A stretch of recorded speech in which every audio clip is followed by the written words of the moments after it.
For a young man named Tenju Yuya, there was no place to belong. At school, a bully's voice echoed, telling him not to get cocky. A brutal kick sent him sprawling to the dirt with a pained grunt.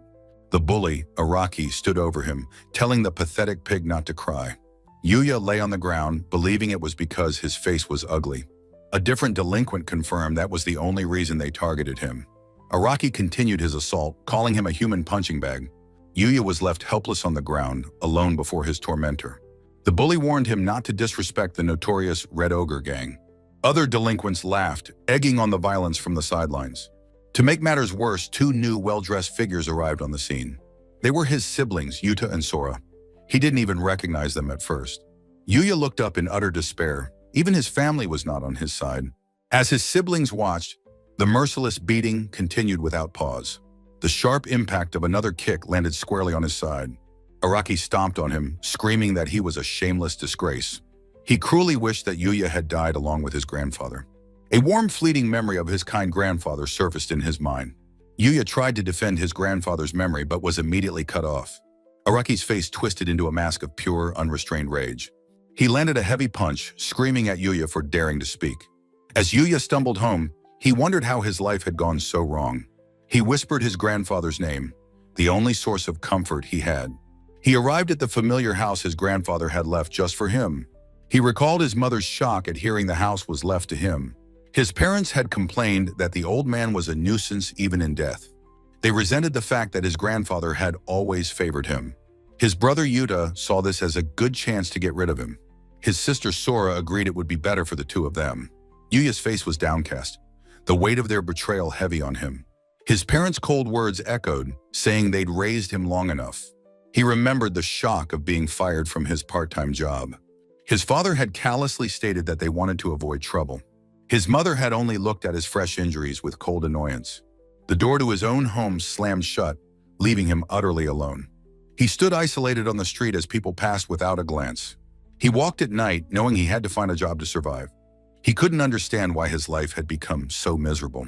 He then noticed a group of thugs bothering someone near a store. A young woman was pleading with them to leave her alone and go home. They grabbed her arm, telling her to stop complaining and come with them. One of the thugs spotted him and aggressively demanded what he was staring at. Yuya froze in a cold sweat, completely unsure of what to do. He recognized their jackets. They were part of the Red Ogre gang.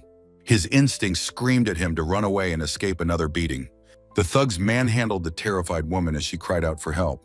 His grandfather's words about being kind to those in need filled his mind. Overcoming his fear, he took a step forward and called out to them. He squeezed his eyes shut, bracing himself for the inevitable pain. He knew that his beloved grandfather would never have walked away. The thugs turned their full attention to him, calling him a fat pig. He stammered, trying to tell them to leave the poor woman alone. His clumsy intervention was rewarded with a swift punch to the face. They mocked his weakness, kicking him as he lay helpless on the ground.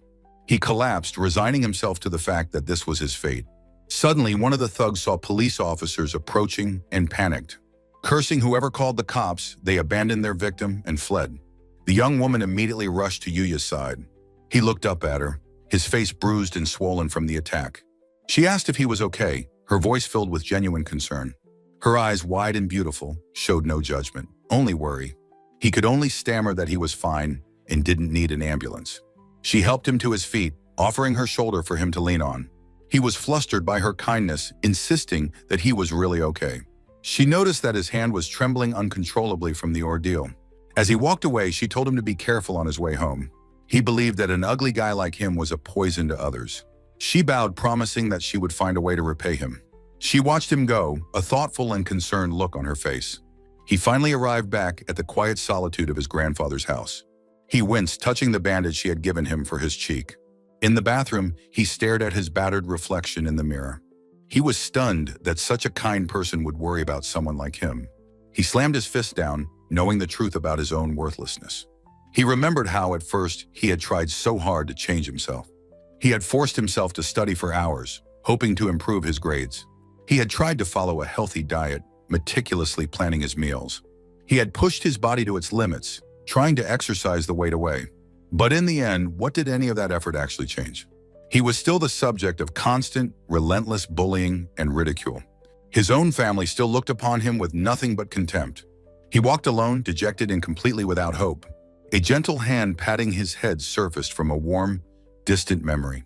His grandfather had told him to smile and live life at his own pace. He whispered his grandfather's name, his face contorted in pure grief. He recalled the old man's final words of encouragement at his funeral. The memory was the final straw, and his composure completely shattered. The cruel words of his family and tormentors flooded his mind. A raw, guttural scream of pure anguish tore from his throat.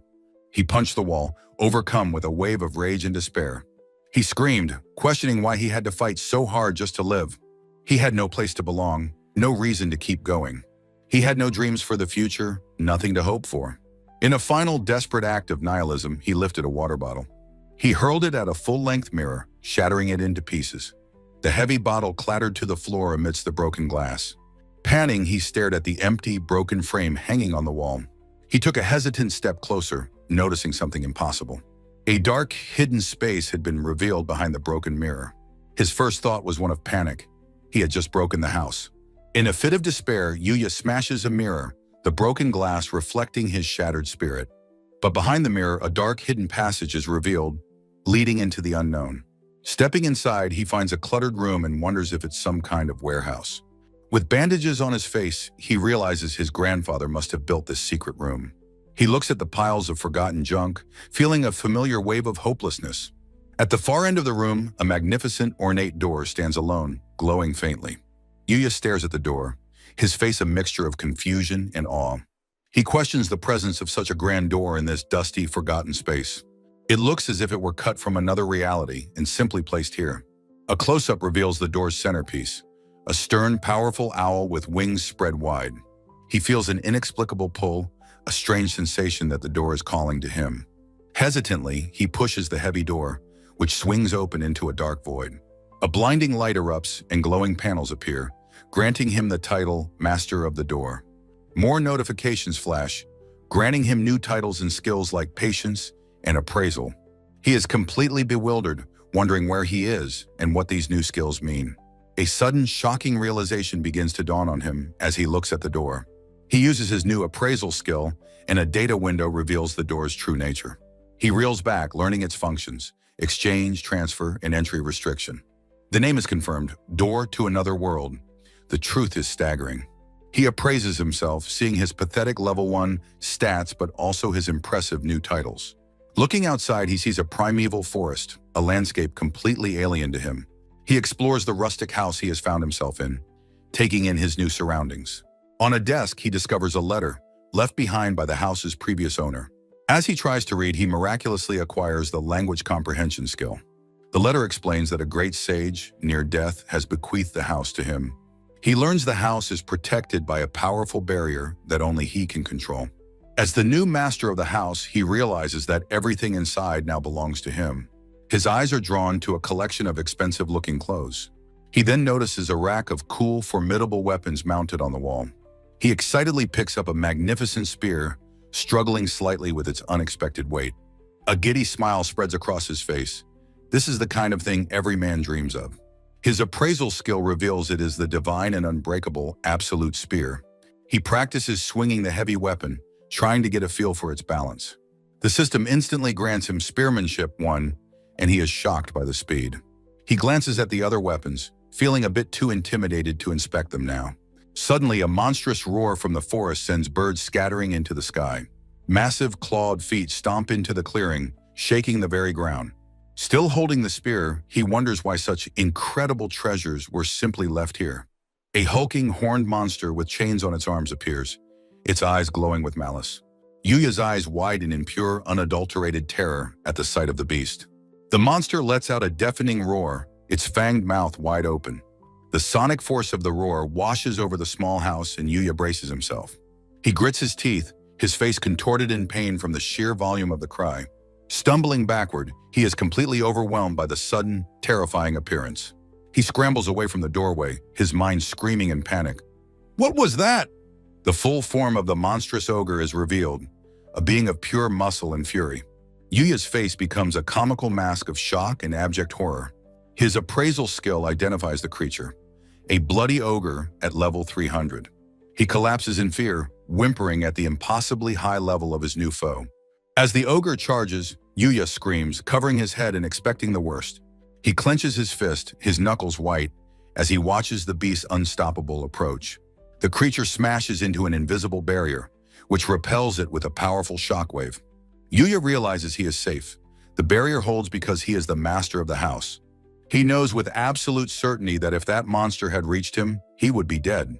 He considers fleeing back to his world, but a morbid curiosity holds him in place.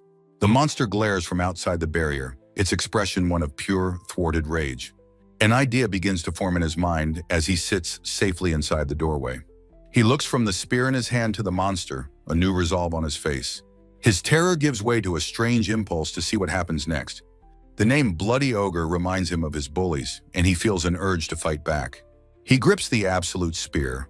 Recalling its divine properties, it is guaranteed to hit. With a defiant yell, he puts all his strength into a single, desperate throw. The spear connects, erupting in an immense explosion of blinding white light. The shockwave is so powerful that it sends Yuya flying backward through the air. His face is a mask of pure disbelief at the spear's unbelievable power. The Bloody Ogre is completely engulfed and vaporized in the brilliant flash of energy. The light fades, leaving only glittering particles where the level 300 monster once stood. Yuya sits on the ground, panting and laughing nervously. That spear is insane! A familiar chime sounds and a notification appears. You have leveled up. He stares in confusion, his mind struggling to process the words. Level up? He reasons that it makes sense after all, since he did just defeat a monster. His status window flashes, showing his level jumping from 1 to a staggering 100. A close-up emphasizes the impossible new number, glittering with power, level 100. He stares in disbelief, thinking that such a massive increase is simply impossible. A new notification explains that his title grants him 100 BP per level for 10,000 total. In the quiet of the otherworldly forest, his life has been irrevocably changed. He sits down on the ground and begins allocating his new bonus points to his stats.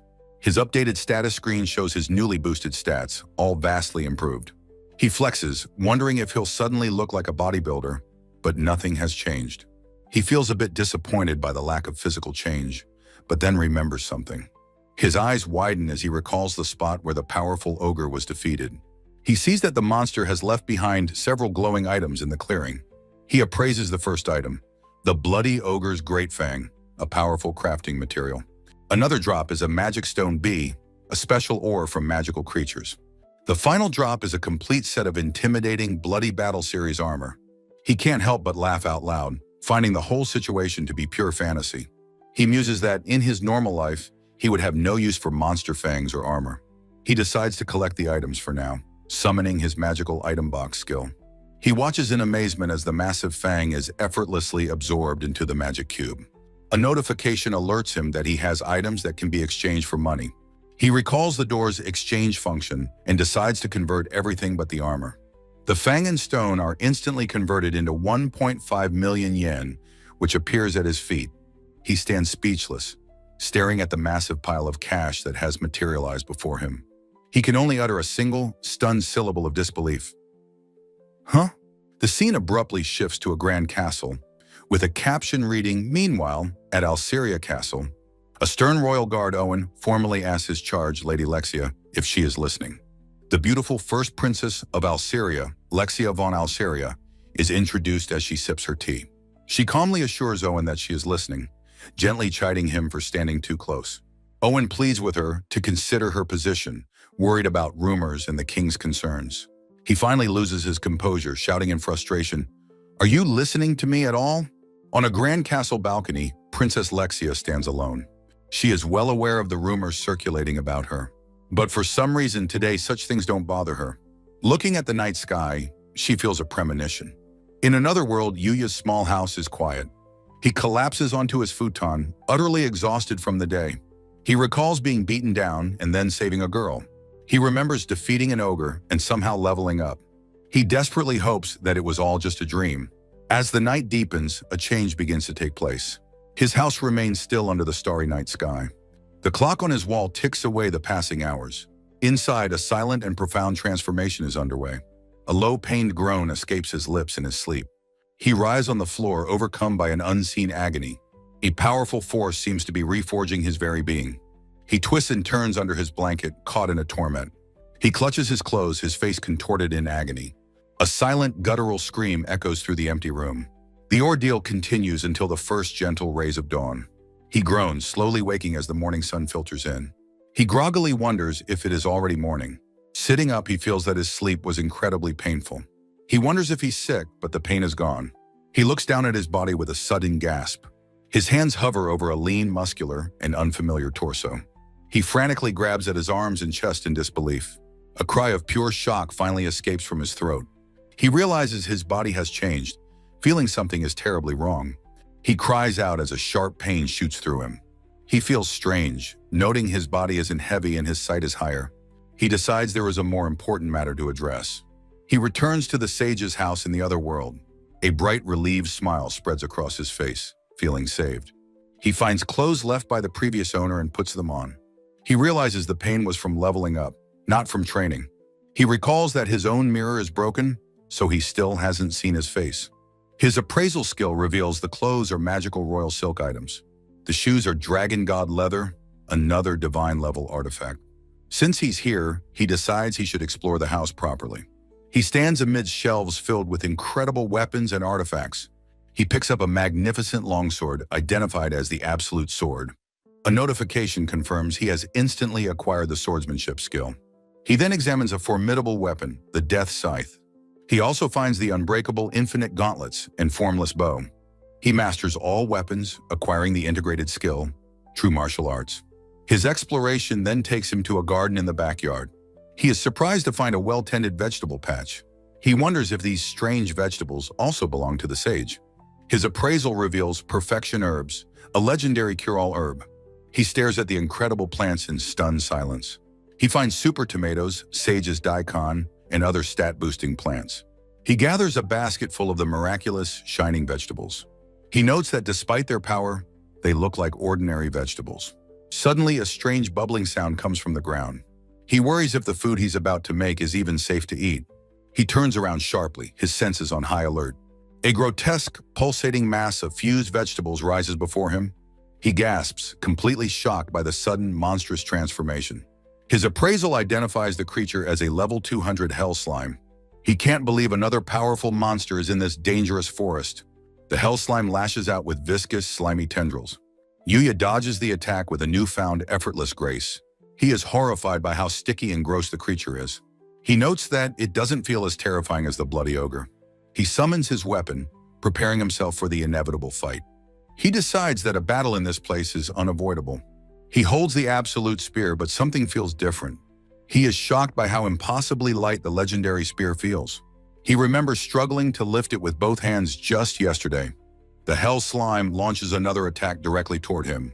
He effortlessly dodges, his body moving with a warrior's instinct. He learns spearmanship, levels up, and gets more bonus points.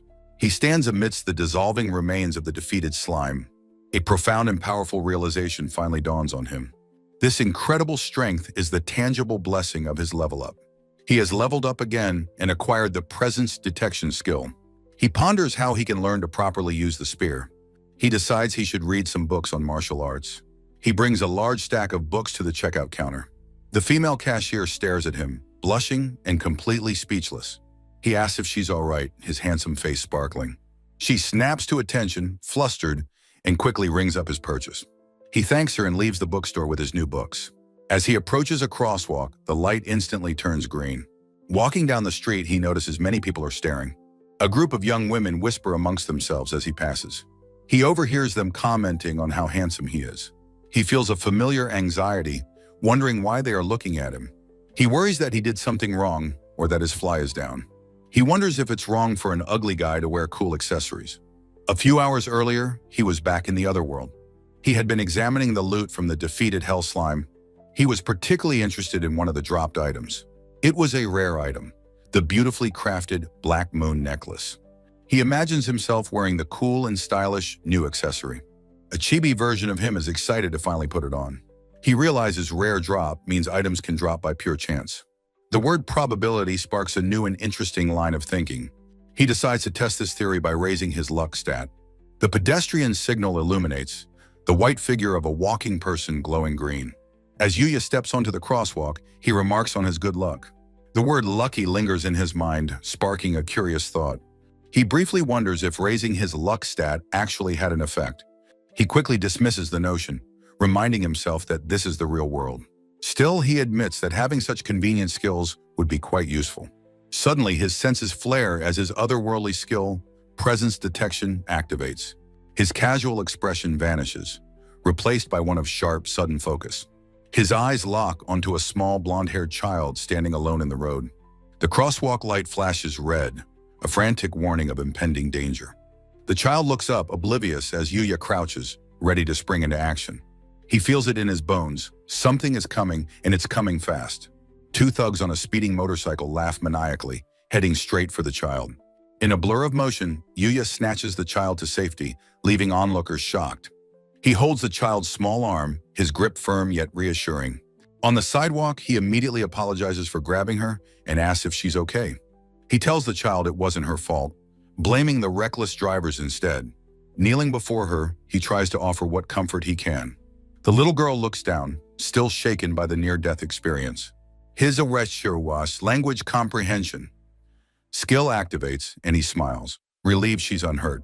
He is momentarily stunned that his otherworldly skill worked so perfectly. The little girl looks up, surprised that this kind stranger understood her. He waits patiently, giving her a moment to compose herself.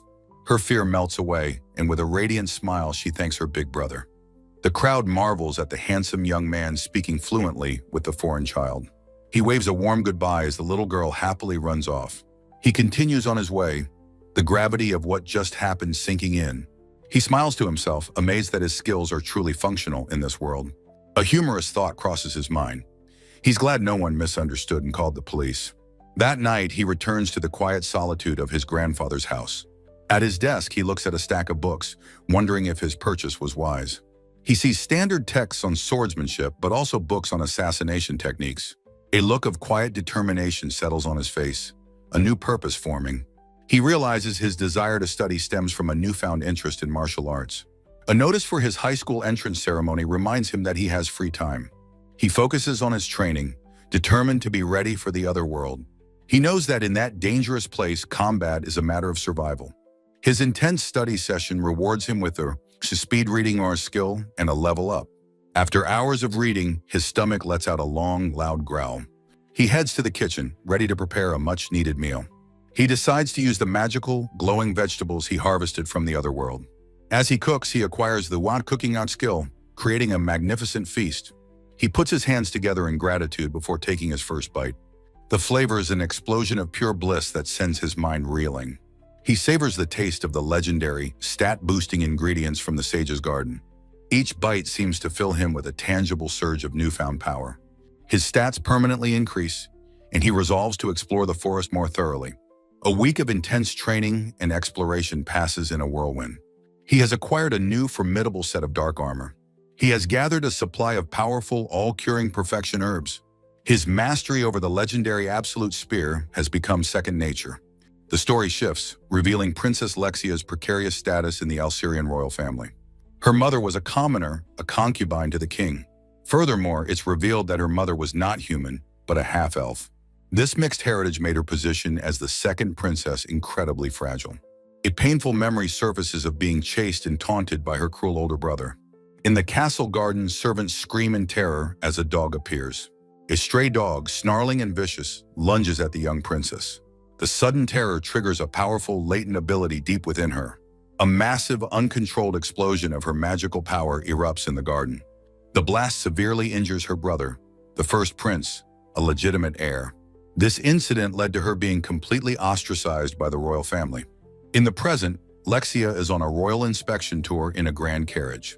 She smiles, seemingly enjoying the peaceful journey through the countryside. She teases her attendant, saying that her loyal guard Owen worries far too much. The attendant gently reminds her that the king is also deeply concerned for her safety. Lexia smiles fondly, thinking of her overprotective father. Suddenly, the carriage comes to a violent, lurching halt, throwing them forward. Lexia and her attendant are tossed from their seats by the sudden impact. She looks out the window, her expression one of pure shock and disbelief. Her carriage is surrounded by a host of menacing black-robed figures. Her guard, Owen, realizes these are no mere bandits, they are assassins. The assassins, their faces skeletal masks, smile with cruel, malicious intent. A skeletal mage confirms their lethal intentions, launching a powerful magic attack. Owen cries out in shock, recognizing the deadly spell hurtling towards them. The royal guards are quickly overwhelmed by the surprise magical assault. Inside the carriage, her attendant reports that the guards are being overrun. The attendant panics, urging the princess to flee while she still can. She bravely offers to create a diversion to aid in the princess's escape. Lexia, however, looks on with a calm, resolute expression, her mind made up. Her attendant flees as Lexia prepares to face the assassins alone. The skeletal assassins close in, their soulless eyes burning with malice. The scene cuts back to Yuya, his week of intense exploration now complete. On the first day, he fought and defeated a group of elite goblins. On the second, he cataloged the forest's dangerous and poisonous flora. On the third, he acquired a host of new and useful exploration skills. The fourth day was spent mastering his bow and developing his archery skills. On the fifth, he learned that monster drops provide a source of delicious food. The sixth day passed, filled with more rigorous training and discovery. Today, he finds himself locked in a deadly dance with skeletal soldiers. He reflects on the incredible density of the past week's transformative experiences. He catches himself narrating his thoughts aloud and feels a pang of embarrassment. He summarizes the two most important lessons he learned during his exploration. First, he now understands the forest is filled with numerous and powerful monsters. But second, his inherited house is a perfect, impenetrable sanctuary. He also realizes that his unique titles grant him an incredibly rapid growth rate. His titles, Otherworlder and First to Visit, provide incredible, game-changing bonuses. He knows that these two boons in particular are what make him so powerful. He estimates his growth is about 10 times faster than what is considered normal. This new life of adventure is intoxicating, and he wishes it could last forever. The only problem, Yuya thinks with a grimace, is the new school semester. He shudders, dreading a return to the daily torment of his old life. Skipping school is not an option. For him, it would be checkmate. Suddenly, his presence detection skill flares, alerting him to a nearby disturbance. Peeking from behind a massive tree, he spots a large war party of orcs. The sight of them brings back painful memories of the Red Ogre gang. He notices something strange. The orcs are not marching, but fleeing in panic. His senses flare again, detecting a powerful and unusual spike of energy.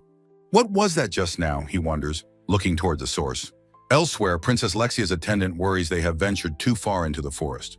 She suggests that it might be safest for them to turn back now. Lexia's escort reassures her, saying they will soon meet up with their comrades. The princess sighs in relief, trusting the words of her robed guards. The cloaked figure gives a simple nod, confirming their story is true. But as more figures emerge, their leader reveals his sinister double meaning. Princess Lexia realizes with horror that she has been betrayed and trapped. The assassins drop their hoods, revealing their true skeletal forms.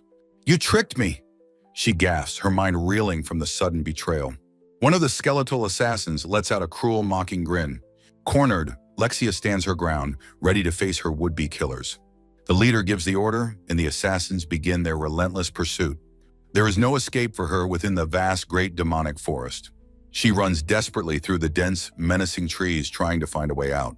Why is this happening to me, she wonders, her hope beginning to fade. A skeletal mage launches an energy blast, telling her to give up and die. The magical explosion sends her crashing against the roots of a gnarled tree. She groans in pain, wounded and exhausted from the relentless chase. An assassin looms over her, taunting her for being a filthy half-breed. With fiery defiance, she retorts that her blood is not filthy at all. The assassins mock her fallen knights, saying they all died for nothing. Her spirit wavers as she thinks of Owen and her other loyal attendants. The skeletal mage prepares to deliver the final killing blow. In her final moments, her eyes show not fear, but resolute acceptance. He tells her to curse her own fate as the deadly attack descends. She smiles peacefully, thinking that her parents loved her, and she has no regrets. But a sudden, brutal impact interrupts the attack in a splatter of dark gore. Her eyes snap open in utter shock at the sudden turn of events. She sees the assassin's torso has been completely caved in by a massive fist. Her body trembles as she witnesses the shocking display of brutal violence. A hulking new monster, a goblin general, now stands over the fallen assassin. The monstrous goblin general lets out a deafening, bloodthirsty roar. It looks around the clearing, its eyes burning with a terrifying intelligence.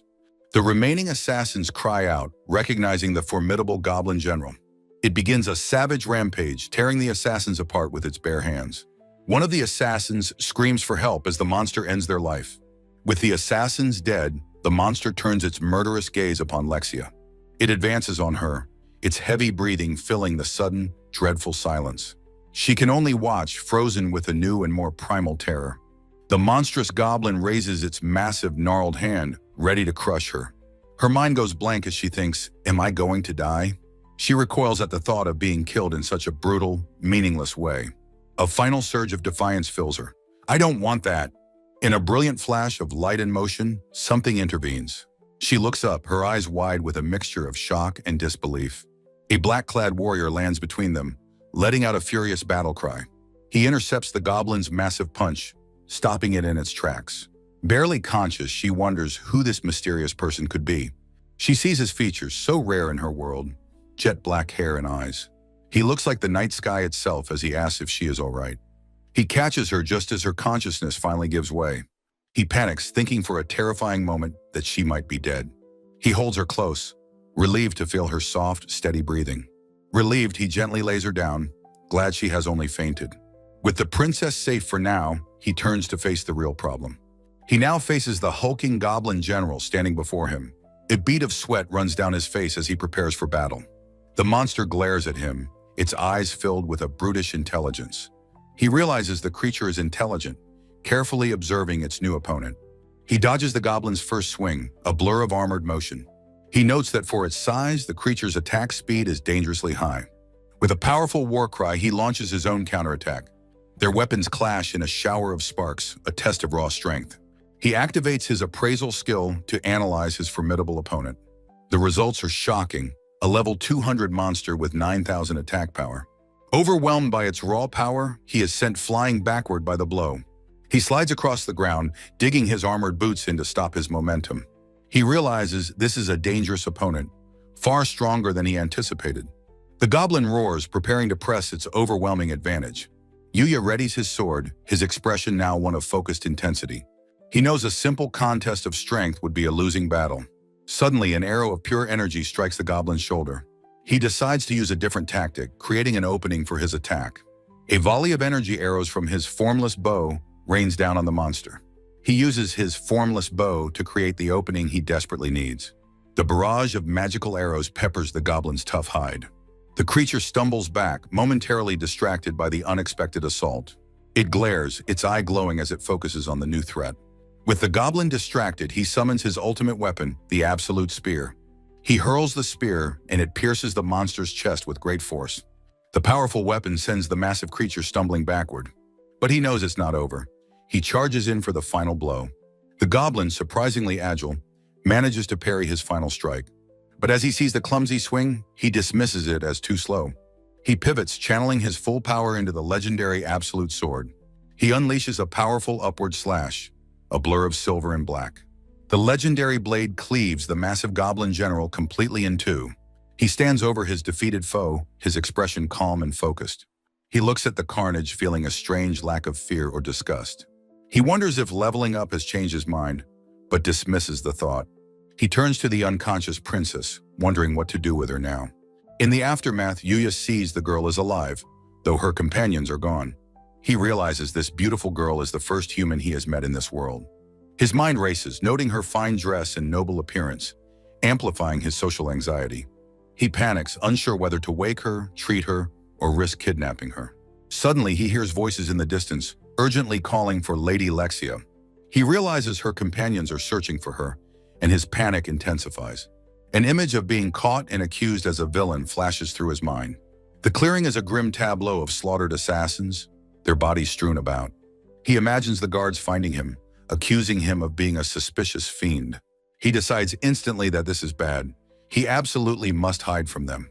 He activates his assimilation skill, erasing his presence by blending with nature. A group of heavily armored knights led by a stern man bursts into the clearing.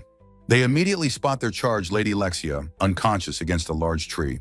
The knight barks orders, calling for a mage and warning the enemy may be near. The knight Owen takes in the gruesome scene with a grim, calculating expression. He looks over the carnage, wondering what in the world could have happened here. Hidden, Yuya notes their extreme caution and feels relieved he chose to disappear.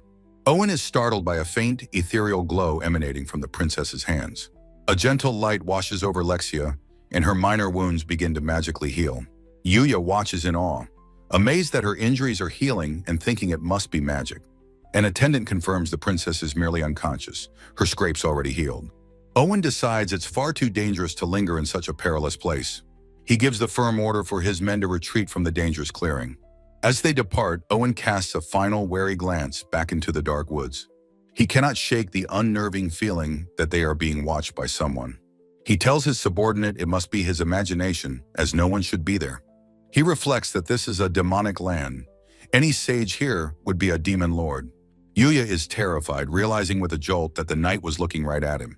The season changes to April in Japan, time for the high school entrance ceremony.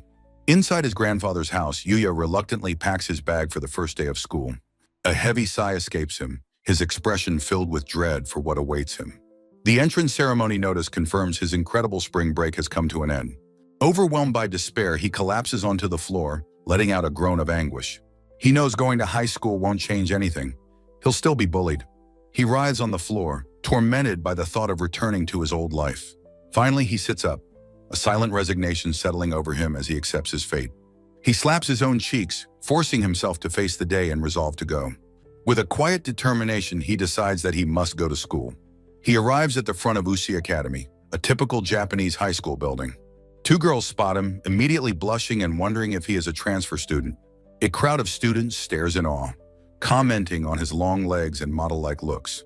He glances over, and two girls let out a piercing shriek of excitement.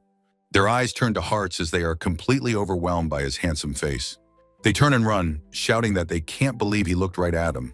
He overhears other students and thinks they are pitying him for being so ugly. He resolves to keep his head down and be as quiet and unnoticeable as possible. He decides to just read a book quietly, hoping to become invisible to his classmates. A gruff voice from behind him simply says, "Hey." He turns slowly, a wary and uncertain expression on his face. His old tormentor, Araki, is there, asking what he wants, ready for a fight. Araki demands to know who he is, assuming he's a new transfer student. He presses for an answer, demanding to know who he is speaking to. With a nervous sweat drop, Yuya calmly introduces himself as Tenju Yuya. Araki is left speechless, his face a mask of pure, uncomprehending shock. The entire class gasps in disbelief, an image of the old Yuya in their minds. Araki explodes, accusing him of lying and demanding to know if he had plastic surgery. Yuya realizes his body changed from leveling up and fighting monsters during his break. A diagram shows that he has grown significantly taller than his former bully. Araki, enraged by the perceived mockery, screams at him not to mess with him. Just then, the teacher enters, announcing that homeroom is about to begin. Araki clicks his tongue in frustration and backs away, shooting Yuya a final venomous glare. Yuya lets out a sigh, relieved that for now he managed to avoid a fight. He closes his eyes for a brief moment, collecting himself after the tense confrontation. A friendly-looking, red-haired student leans in close to his desk with a curious expression. He looks Yuya in the eye and asks the simple, yet profound question, "Who are you?" A flashback shows Yuya tentatively approaching a mirror in a public restroom. He still sees his old chubby self, unable to comprehend the change. Back in class, he feels a profound sense of disconnect from his new reality. He wonders if he has somehow become a transfer student in his own life. A flashback shows the simple shopping list he made for his trip to the mall. On Sunday, he goes to the shopping mall, having finished his errands. He reflects that he never imagined his face would change, as his mirror is still broken. He thinks his new appearance is just enough to not be noticed when walking outside. A voice calls out to him, telling him he no longer has to look down. Two fashionable young women approach, asking if he wants to hang out with them. He is completely bewildered by their forwardness, a question mark appearing by his head. His mind immediately jumps to the conclusion that this is a sales pitch. He panics, trying to find a way to refuse without upsetting them. With a dazzlingly handsome face, he apologizes and says he has other plans. His polite refusal is a critical overkill, leaving the girls stunned and blushing. As he leaves, they marvel at his SSR rank face, glad they got a good look. He overhears two other girls mention that the model Masora is having a photo shoot today. His curiosity piqued, he makes his way towards the second-floor hall. He stops at a clothing store, looking at the stylish outfits on the mannequins. He looks up thoughtfully, pondering the idea of new clothes. He wonders if he has clothes that fit, or if he'd even be allowed inside. A large crowd has gathered on the second floor for Masora's photo shoot. A staff member is bowing deeply, offering a frantic and sincere apology. The photographer, Hikaru, is furious, yelling that they have been waiting over an hour. The model, Masora, tells him not to worry, but he fumes about the hungover model. A staff member notes that Masora, unlike the tardy model, is a true professional. Hikaru fumes that he wants to make an example of the unprofessional amateur. Yuya walks through the mall, sighing that he doesn't know what to buy. He notices the large crowd gathered for the photo shoot and wonders what's happening. He overhears people in the crowd saying that there's trouble and the partner's missing. He sees Masora and is stunned by her beauty, wondering if she's a celebrity. He decides it's impossible to get through the crowd and resolves to go around. Hikaru claps his hands, deciding to start the shoot with just Masora for now. He worries, however, as the concept requires a couple and he needs a male partner. An assistant asks about a stand-in, but Hikaru worries no one can match Masora. The photographer laments needing a model who can match the beautiful Masora. He scoffs, doubting such a man could possibly exist among the onlookers. His vision, like a camera, scans the crowd, targeting and zooming in. Suddenly, he spots his mark and points dramatically across the hall. A startled Yuya points to himself, wondering if he is being called. The next moment, he's under the lights as the photographer demands a sultry glance. He panics internally, wondering how he got into this situation. With a forced, awkward smile, he thinks that his expression is too stiff. Masora kindly offers him a water bottle, telling him not to worry. He nervously accepts, stammering his thanks as she smiles at him. Yuya is captivated, thinking how incredibly beautiful and kind she is. He is touched that she would go out of her way to calm him down. The photographer calls out his next instruction: they should link arms. Confused, Yuya awkwardly crosses his own arms, much to Masora's amusement. She gently corrects him, showing him how to properly take her arm. The sudden, intimate physical contact sends a jolt of shock through him. Masora notices his distress and asks if something is the matter. Yuya's mind races, overwhelmed by her warmth, her scent, and their closeness. He looks at her and sees only the calm focus of a true professional. She holds a perfect, alluring pose completely dedicated to her work. He realizes with a start that his distracted thoughts are wrong. Masora is taking her job seriously, so he must focus as well. With renewed determination, he concentrates on the pose, his hand on her arm. After a series of shots, the photographer finally calls for a break. Yuya collapses onto a bench, completely drained, groaning that it's impossible. Hikaru tells him his poses are stiff and he needs to feel like a couple. Yuya panics internally, screaming that he's never been in a couple before. Masora approaches the exhausted Yuya, asking if she can sit next to him. He quickly agrees, telling her it's perfectly fine. She apologizes for the trouble, but says his help led to great photos. With a warm smile, she tells him she wants to thank him properly. Yuya is taken aback by her genuine sincerity and kindness. They sit together on the bench in a moment of comfortable silence.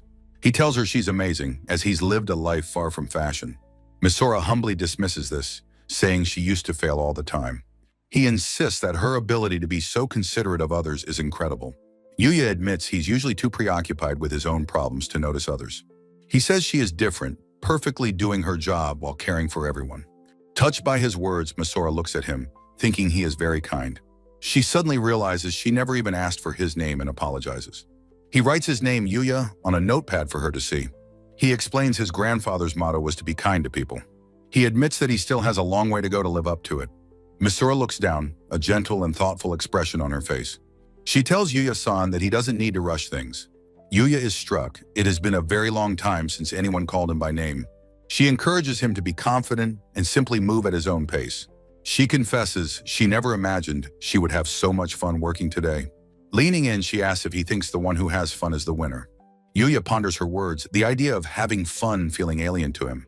A painful flashback shows his old life, a desperate daily struggle for survival. But he realizes that things are different now, ever since finding the door. Watching them, the photographer Hikaru has a sudden spark of inspiration. Yuya asks aloud if it's truly okay for someone like him to have fun. Masora closes her eyes and smiles, assuring him with a heartfelt, "Of course." He looks up, a new and powerful resolve dawning in his eyes. A close-up shows the determination solidifying in his expression. He shares a genuine, natural smile with Masora, their connection clear. Hikaru erupts, shouting that this is the perfect shot and snapping photos. The photo shoot finally comes to a close as the staff begins to pack up. Hikaru thanks Yuya profusely, telling him he was a tremendous help. Yuya says he's glad he was useful, and Hikaru asks if he's okay. The photographer gives him a thumbs up, declaring that he was the best. He then offers Yuya a bag, saying this is his payment for the day. Yuya sees the bag is filled with all the clothes from the shoot. He's shocked, offering to pay, but Hikaru tells him he's got it backwards. Hikaru explains that agency contracts make cash payments difficult for him. He insists that Yuya accept the clothes as his well-earned compensation. The store owner happily agrees, saying it's great advertising for them. As he leaves, Misora stops him to thank him again for everything. He tells her that working with a pro was an inspiring experience for him. Misora is surprised, then shyly admits that she had a lot of fun too. She smiles brightly, hoping they will have another chance to meet again. Yuya agrees enthusiastically, telling her that he will be cheering for her. Just then, a new figure arrives, announcing that he's late. Shingo, the arrogant model, appears, joking that the hero is always late. Misora explains to a confused Yuya that this was the original model. Shingo brags to the staff about being out all night drinking with friends. He drapes an arm over Misora, saying he's glad to work with her. He grabs her shoulders, pulling her uncomfortably close to him. He whispers that after the shoot, they should go to his place. Yuya steps in, trying to get the aggressive model's attention. Shingo glares down at him with a menacing and dismissive, "Huh?" He demands to know who Yuya is and tells him to get lost. Yuya calmly explains that Misora is troubled and he should back off. Misora looks on worriedly, whispering Yuya's name in concern. Shingo gets in Yuya's face, asking who he thinks he is. To de-escalate, Yuya pretends not to know him, which flusters Misora. Yuya panics, realizing his attempt at diplomacy is being seen as mockery. Shingo lets out a long, theatrical sigh of exasperation. He turns away, declaring that he understands his charisma is just too much. He suddenly lunges forward, screaming that Yuya is annoying and should die. Misora cries out Yuya's name in alarm as the punch flies toward him. The fist closes in on Yuya's face, but his eyes are calm and focused. With a blur of motion, he easily deflects the blow as parry activates. Shingo's eyes widen in shock as his attack is effortlessly stopped. Muster weakness detection activates, highlighting every opening in Shingo's form. He grabs the model's arm with incredible speed and precision. Using true martial arts, he twists and pins Shingo to the ground. The arrogant model is left grunting in pain, completely subdued. Amidst the stunned crowd, a chibi-styled Misora expresses her complete shock. Yuya panics internally, realizing his body had moved purely on instinct. Pinned to the floor, the humiliated model Shingo yells for Yuya to unhand him. Shingo tries to twist the narrative, claiming he is the victim in this situation. He screams for someone to call the police, theatrically declaring it an assault.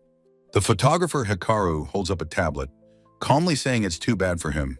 As Shingo is subdued, Misora cries out Yuya's name in alarm. With a triumphant laugh, Hikaru reveals he recorded Shingo's harassment and attack. Shingo screams in horror, knowing his career is over and he's now a criminal. With the situation handled, Yuya turns to Misora, asking if she is okay. Misora, blushing and flustered, manages to confirm that she is fine. Yuya notices her red face with concern, offering to call someone for help. Misora looks down shyly, formally thanking him again for everything he did. With a hopeful expression, she tells him she wishes they could meet again. Yuya beams with a newfound confidence, happily agreeing to see her again somewhere. As Yuya departs, Hikaru and the photo shoot staff wave goodbye to him. Walking down a busy street, Yuya reflects on the whirlwind of a day. He fondly remembers Misora's parting words, her hope that they would meet again. He realizes she meant he should watch for her on TV and in magazines. The scene shifts to a mundane bus ride, a quiet moment for Yuya. The special experience of the day was not just a turning point for him. Elsewhere, Misora quietly looks at his name, whispering it to herself. Hikaru reviews the photos, delighted with the genuine expressions he captured. Two young women recognize Misora in a magazine, wondering about the handsome boy.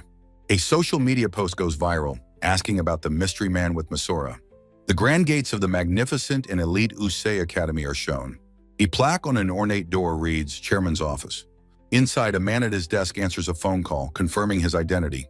He reviews a secret report containing a photo of the young man in question. The photo shows a calm, handsome profile of Tenju Yuya. In a luxurious room, Kari Huju speaks to her father on the phone. She insists they must properly thank the young man who acted so selflessly. In a car, her father agrees, asking if she would be okay with that.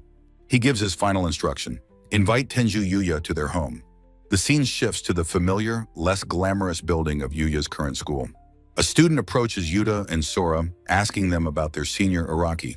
They are annoyed by rumors of a handsome student also named Tenju Yuya. The student shows them the viral photo of Yuya on his phone. Yuta's eye twitches, his expression frozen in silent, simmering rage. Araki dismisses the rumors, saying the loser he knows is just getting cocky. Sora scoffs with irritation, finding the whole situation meaningless. Yuta glares at Araki, disgusted that he has to hear his brother's name. Araki's eye narrows, sensing the twins' blatant disrespect towards him. He complains to his gang members about the constant disrespect from Yuta. The bell rings, signaling the start of another class for Yuya. The brutish teacher slams a magazine on a desk, demanding to know what it is. He sneers at the students for spreading such things around the school. Yuya recognizes Masora on the cover, thinking how amazing she is. A panicked Chibi Yuya remembers he rudely denied knowing her. He muses that with no TV or phone, he has no one to contact anyway. He wonders what ever happened with that viral photo of them. The teacher slams his hand on the board, bellowing Yuya's full name. He furiously accuses Yuya of daydreaming and disrespecting his class. He challenges Yuya to translate a difficult passage, certain he will fail. Yuya stands quietly accepting the challenge with a simple, yes. His otherworldly skill, language comprehension, activates, making the text clear. He begins to translate the complex English passage with perfect fluency.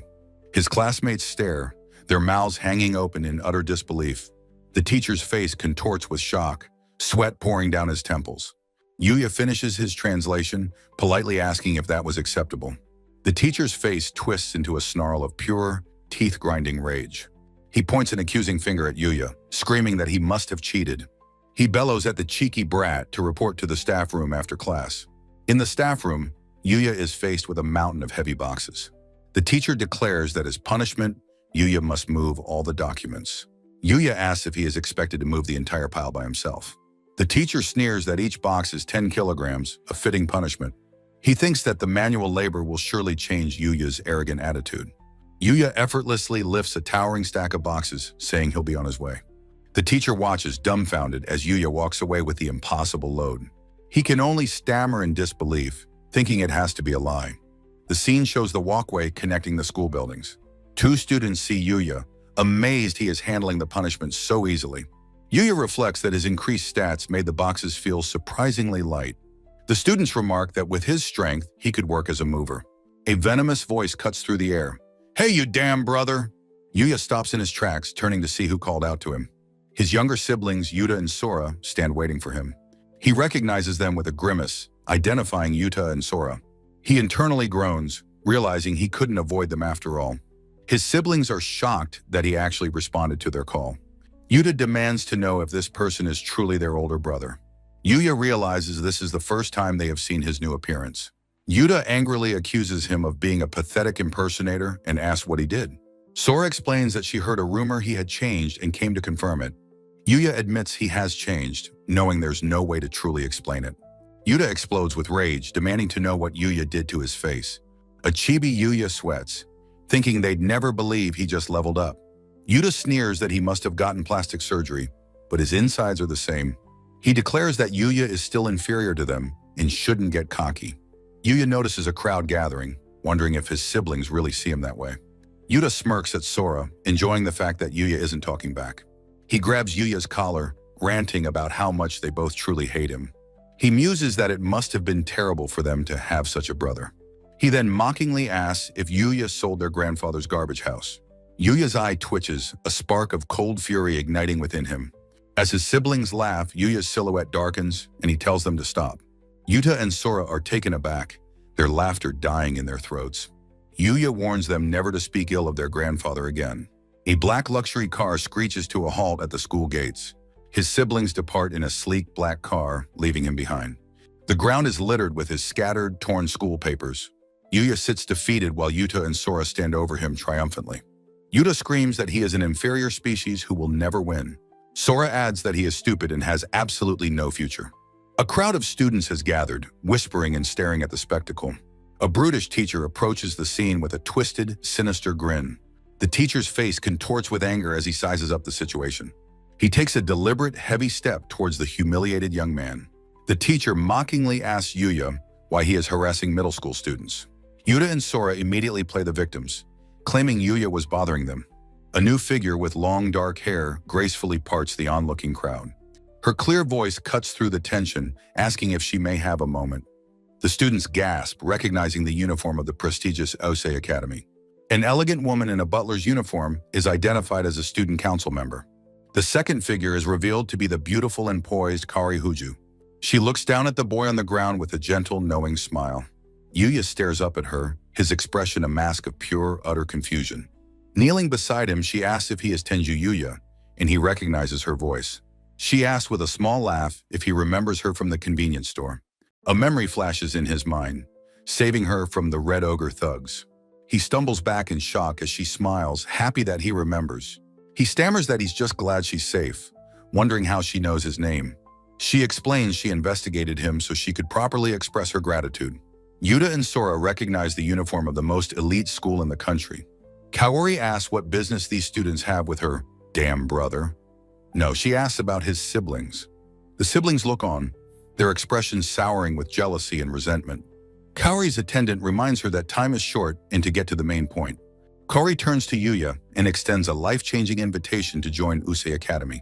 The magnificent school is shown, a palace for geniuses from every field. Kaori bows formally, introducing herself as a student council member, Huju Kari. Yuya is completely baffled, stammering that he could never get into such a school.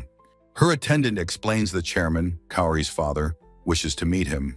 Yuya humbly insists that he did nothing special to protect her. Kaori counters that while everyone else looked away, he was the only one to act.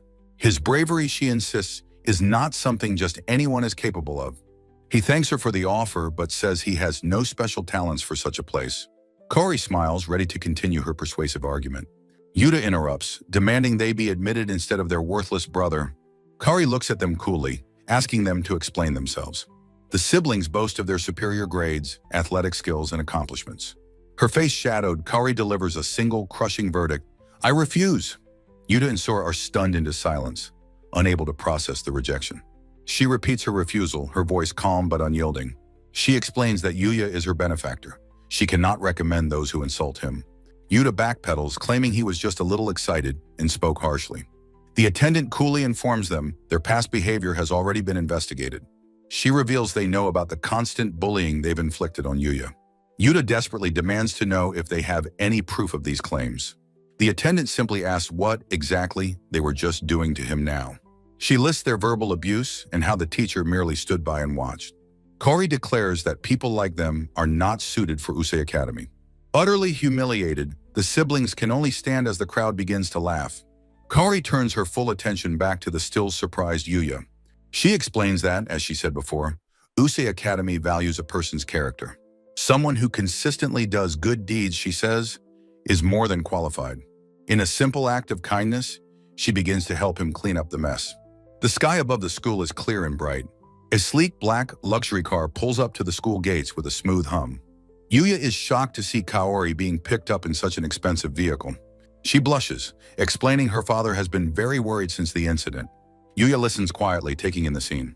His redhead classmate Rio is relieved to hear she's been safe since then. Kaori believes that while many can do good, few actually act, making him qualified. She invites him to Usei Academy with a determined expression. The luxury car waits at the gate of the rundown school. Yuta and Sora watch them leave, their faces twisted with pure, seething rage. Yuta vows that he will make his brother regret this day. In the car, Kaori formally welcomes Yuya to Usei Academy. Yuya is completely bewildered, wondering how he got swept along in this current. Kaori asks if something is wrong, and he quickly insists that it's nothing. A chibi Kaori points out a sign. They are about to arrive at the school. Yuya looks out the window, his expression filled with utter astonishment. The magnificent palace-like Usei Academy is revealed with a welcoming message. The camera pans across a beautiful courtyard with a fountain and rose garden. He follows Kaori up a grand staircase, stunned by the sheer opulence. He feels as though he has been transported to an entirely different world. He glances out a large ornate window at the students below. He worries that he is making her late for her afternoon classes. She reassures him with a smile. Her father already contacted his school. The attendant proudly adds that her father is the school's chairman, shocking Yuya. He is relieved but still completely flustered by the situation. Kaori then asks him to please call her by her first name, Kaori. He stammers that it's too much, as they arrive at a large wooden door. Kari announces herself at the entrance to the chairman's office. A voice from within bids them to enter, and Yuya follows nervously. A cute, chibi version of Yuya is shocked, while Kari just smiles. A distinguished man introduces himself as Tsukasa Huju, the school's chairman. He immediately bows deeply, thanking Yuya for saving his precious daughter. Yuya is flustered, insisting that such a grand gesture is unnecessary. Tsukasa insists that Yuya's actions are truly something to be proud of. Yuya listens, still overwhelmed by the chairman's sincere gratitude. Kari echoes her father's words, saying he was the only one who acted. Both father and daughter bow again, their gratitude overwhelming the flustered boy. An exterior shot shows the grand architecture of the chairman's office building. The three of them sit in the lavish office, discussing the situation. Yuya finally works up the courage to ask why Kari was alone that day. Kari playfully insists he call her by her first name, without honorifics. Tsukasa agrees, saying there's no need for such formality between classmates. Yuya sweats, intimidated by Kari's aura of elegance, status, and grace. In his office, Tsukasa explains he wants his daughter Kari to live normally. Kari agrees, stating her independence is her own heartfelt wish. Tsukasa concedes but insists on arranging transportation for her safety for now. Overcome with worry, he buries his face in his hands in fatherly anguish. Yuya watches the emotional display with a gentle, knowing smile on his face. He notes their close bond, a world away from his own broken family. Tsukasa clears his throat, composing himself to continue their discussion. He then gets to the point, asking Yuya if he'd transfer to Usei Academy. Yuya is left completely speechless, trying to process the incredible offer. His face falls into shadow as he looks down, overwhelmed by the proposition. Kari adds her own wish for him to come, as Tsukasa waives all tuition fees. Kari watches Yuya's reaction, her expression hopeful yet concerned. Yuya remains silent, his head bowed as he grapples with the decision. Tsukasa describes Usei as a school where geniuses in all fields gather. Yuya expresses his deep self-doubt, feeling unworthy of such a place. Tsukasa and Kari listen intently to his humble protestations. Tsukasa then asks Yuya what his personal definition of a genius is. Yuya hesitantly answers that it's someone with special talents who can do anything. Tsukasa agrees, adding that a genius simply finds the shortcut to the truth. He explains that through effort, anyone can eventually reach the same place. He advises that it's fine not to decide young, but to enjoy new challenges. He reveals he built the school to provide young people with such experiences. He encourages Yuya to stop belittling himself and to face his future slowly. Yuya is silent, his bangs covering his eyes as he absorbs the profound advice. Tsukasa offers a small, reassuring smile, understanding the weight of the moment. He suggests that Yuya first take a tour of the school for the afternoon. A teacher interrupts her class, announcing they have a trial student for the afternoon. She quiets the buzzing students and asks Tenju to please come in. Yuya politely slides the door open, announcing his presence as he peeks inside. Standing before the class, he introduces himself as Tenju Yuya for the half-day. The entire classroom falls into a stunned, breathless silence as he bows. Yuya panics internally, wondering if his introduction was too plain. The teacher laughs kindly, telling him not to worry and that she'll help him. She assigns him to the empty seat in the very last row by the window. As he sits, he offers a polite, hesitant greeting to his new neighbor. The girl with pink hair, Rin Kanzaki, looks up with a cool, questioning gaze. As Yuya takes his seat, the teacher claps her hands to resume the lesson. He realizes their textbooks are different, worrying about having to ask to share. Without a word, Rin slides her open textbook onto his desk. She points to the correct passage, her expression focused and unreadable. A flustered chibi Yuya thanks her, and she introduces herself as Rin Kanzaki. Yuya looks at his new classmate, surprised by her quiet kindness. He thanks her again, and she simply tells him not to worry about it. At the front of the room, the teacher continues her engaging lecture. Later in the day, another student helps Yuya with a tablet-based lesson. The classroom is a picture of academic focus, with every student diligently working. The school bell chimes, signaling the end of class for the day. The moment the bell rings, Yuya is swarmed by his curious classmates. They eagerly ask if he's a celebrity and when he's officially transferring. He's startled by the attention, explaining he's only here for a trial visit. A cheerful redhead, Ryo Igarashi, steps in to rescue him from the crowd. The students apologize for their excitement and agree to talk to him later. Ryo tells him not to mind them, and Yuya gratefully thanks him. Ryo introduces himself with a dazzling smile, happy to meet him. Ryo's bright energy is so intense it's almost blinding to behold. He suggests they go to the amazing school cafeteria together. Yuya smiles, relieved that he hadn't actually had lunch yet. A serious-looking boy with glasses, Shingo, watches them from a nearby desk. He quietly asks if it's all right for him to join them for lunch. He introduces himself as Kurata Shingo, and a chibi Yuya greets him back. As they walk, Yuya and Shingo fall into a nervous, awkward silence. They both feel the intense pressure to make conversation, but can't think of anything. To break the tension, Yuya forces a polite smile to show he's friendly. Ryo watches from behind, noticing the two seem to be kindred spirits. Ryo proudly gestures to the magnificent, modern Usei Academy cafeteria. He boasts that it features cuisines from all over the world by Michelin star chefs. Yuya is horrified, as this is nothing like the simple cafeterias he knows. With a sly grin, Ryo presents a menu for him to inspect. Yuya's eyes pop as he sees every lunch item costs a mere 500 yen. Ryo explains that the daily lunch special is even free for all students. It is the chairman's policy to give young people a wealth of experiences. Yuya listens thoughtfully, understanding the school's supportive philosophy. After a delicious meal, their empty plates sit on the table. Ryo asks about clubs, noting that Usei is a powerhouse in sports. He asks Yuya what club he belongs to at his current high school. Yuya smiles sadly, explaining he never joined one because of the cost. He then asks Ryo and Shingo about their own club activities. Ryo leans back casually, admitting he's in the go-home club. Yuya is surprised, having assumed the athletic Ryo was on a sports team. Ryo explains he played soccer but wants to try new things at Usei. He still helps out various clubs when they need him, like the soccer team today. Yuya finds this flexible approach to school activities to be quite unusual. Shingo gushes about Ryo's amazing skills, making Ryo blush with embarrassment. Shingo clenches his fists, declaring he's happy when his friends are recognized.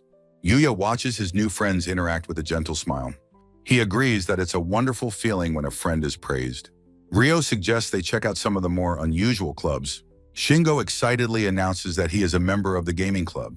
He explains that it's a serious club for programming and CG animation. The school trusts them enough to allow game consoles on campus. Yuya feels that such profound trust is something that cannot be betrayed. He smiles to himself, thinking what a truly good school this is. Ryo asks if Yuya has any interest in sports clubs after all. Ryo is curious, as Yuya mentioned using spears and bows in another world. His eyes light up as he suggests visiting the martial arts clubs like archery. They arrive at the entrance of a traditional and impressive archery dojo. Yuya looses 3 arrows, each one splitting the last in a perfect bullseye. His perfect form is a direct result of his true martial arts skill. From the sidelines, Ryo and Shingo stare in absolute stunned disbelief. The archery club's advisor rushes forward, desperately begging him to join the team. Yuya politely explains he's only visiting the school during his tour. The teacher's impressed, saying it's a waste for his talent to be inexperienced. She then asks him if he happens to have any siblings. She recalls a pair of twins named Tenju from last year's tournament. A close-up shows Yuya's pained expression as he remembers his siblings. The teacher remarks that their skills were fine, but their attitudes were terrible. A flashback shows the arrogant faces of his siblings, Yuta and Sora. Yuya confirms they are his siblings, noting their superior athletic abilities. Ryo and Shingo excitedly tell him he's talented enough, grabbing his arms. A flustered Yuya insists that he is not as talented as they think. He begs his overly enthusiastic friends to please calm down a little. Ryo explains their excitement, saying he's happy when a friend is recognized. Yuya is left speechless, the word friend echoing in his mind. Shingo agrees enthusiastically, happy to see a friend's success. The teacher sternly tells the noisy boys to be quiet in the dojo. As they tour the school, Yuya thinks about how kind everyone is. They enter the vast, magnificent library, its scale leaving him in awe. He tells Kaori he's amazed that everyone treats him like an equal. On the field, students are engrossed in a passionate game of soccer. He observes that no one is jealous. Everyone is shining brightly. Kaori approaches him from behind as he watches the game unfold. Kaori looks on with a knowing expression, another student beside her. She turns to him with a warm, inviting smile, about to speak. In the chairman's office, Tsukasa asks Yuya for his impression of the school. Yuya replies that it was amazing, with great facilities and classes. He adds that his biggest impression was seeing everyone having fun. He questions if he is worthy of attending such a wonderful place. He feels there must be more suitable candidates for the school than him. Chairman Tsukasa listens silently to Yuya's heartfelt confession of self-doubt. Tsukasa explains that a person's value is also determined by others. Yuya is taken aback, not understanding the chairman's profound words. The chairman asks if he's currently questioning his own worthiness to attend. Tsukasa looks at him kindly and says that he believes Yuya has value. Yuya's eyes widen in shock at the chairman's firm declaration. He tells Yuya that if he cannot find his own value, Then Usei Academy is the place where he should discover it. He gently tells Yuya that he has time and can move slowly. He remembers his grandfather's kind hand and his gentle, reassuring words.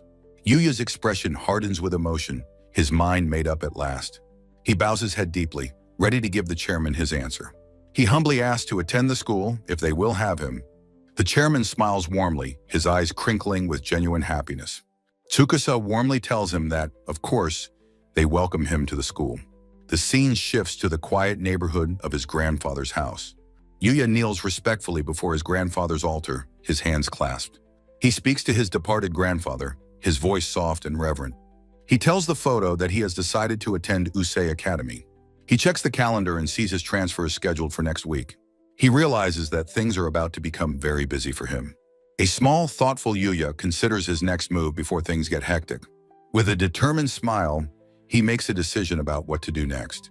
He decides to visit the other world before his new school life begins. The scene shifts to the magnificent castle of the Alceria Kingdom. Inside the lavishly decorated castle, someone knocks on an ornate door. Princess Lexia, sitting in her large bed, gives permission to enter. Her loyal knight, Owen, enters the room and addresses her formally. He asks about her health, but she insists she is fine now. Owen reluctantly accepts her answer, though his face shows his concern. He asks the princess to recount the events in the great demonic forest. With her eyes closed, Lexia agrees to tell him the story again. She recalls being betrayed by her escorts and chased through the forest. She remembers the moment she believed the monster would kill her next. But just then, a mysterious man in black armor appeared and saved her. Owen is shocked, asking if another man was really present at the scene. She excitedly describes her savior as a handsome young man her age. She gets lost in a romantic memory of his grace and power. Lexia wonders if it was just a hallucination due to her state. Owen confesses he also sensed a brief presence, but dismissed it. She realizes her savior was real and not just a figment of her imagination. A relieved and happy smile spreads across her face. He was real. Owen analyzes the mystery of the powerful, black-haired young man. He decides to stop speculating as they have too little information. Owen tries to get the princess's attention, but she is daydreaming. She whispers that she wants to see her mysterious savior one more time. Owen is shocked as she declares she must meet him again to thank him. With a determined smile, she announces her decision to return to the forest. A chibi Owen frantically argues that it is far too dangerous for her. She declares she will speak to her father to get his permission. Owen desperately calls after her as she runs toward the castle. A few days later, the scene shifts back to the great demonic forest. Yuya consults his magical map, reviewing the areas he has already explored. He recognizes the tree where he saved Princess Lexia from the assassins. He recalls his surprise at encountering the formidable goblin general here. He decides to be brave and venture deeper into the forest today. The forest becomes darker and more menacing as he travels further in. He notes aloud that the forest is growing increasingly dense around him. He feels a powerful, oppressive aura unlike any monster he's met. He decides to proceed with extreme caution to avoid any unnecessary danger. He activates his skill, Greater Than, to scan the area ahead. He senses a massive presence through the trees and cautiously approaches it. A monstrous creature bursts from the shadows with a deafening roar. His appraisal skill reveals the creature is a terrifying level 450 devil bear. The stats confirm its immense power, with an attack stat over 10,000. Acknowledging its strength, he uses his assimilation skill to hide himself. His expression is grim and focused as he assesses the powerful new threat. He realizes he will need to rely on a more physical strategy here. His item box skill glows, a gateway to his stored equipment. He considers that this powerful monster might be normal for this deep forest. He knows this world is about survival of the fittest and careful analysis. He summons his formless bow, knowing he must fight to survive. A massive devil bear is sent tumbling through the air by a powerful blow. The beast roars in agony and rage, its fangs bared. Yuya stands his ground as the colossal monster faces him. The devil bear glares, its eyes burning with malevolent fury. Yuya dodges, knowing his bow is useless and he needs a new strategy. He clashes with the bear, surprised by its overwhelming strength. His eyes widen in disbelief as he exclaims, "No way!" He is sent flying back by the creature's powerful swipe. He grunts, skidding across the ground from the sheer force of the impact. He realizes a simple contest of strength is futile and wonders what to do. The bear begins to gather a dark, swirling energy in its maw. It unleashes a massive, destructive blast of pure magical power. Yuya is stunned by the sudden magical assault, shouting in shock. A great vortex of dark energy tears a path of destruction through the forest. He stands in the smoldering aftermath, asking what just happened. He realizes with dawning horror that the beast can use magic. The bear launches another volley of smaller, explosive magical blasts. Yuya is forced to dodge the relentless and chaotic assault. He recalls seeing the skeletal mages use a similar kind of power. He is shocked that a mere monster can wield magic so skillfully. The sheer scale of the magical vortex forces him onto the defensive. He knows he can't use magic, and simply running away is pointless. He's trapped, unable to get close due to the wall of fire and claws. His companion Akatsuki, the mythical hog, squeals from a safe distance. Yuya is startled, knowing he can't get close to the beast. He clenches his fist, resolving to try a desperate new plan.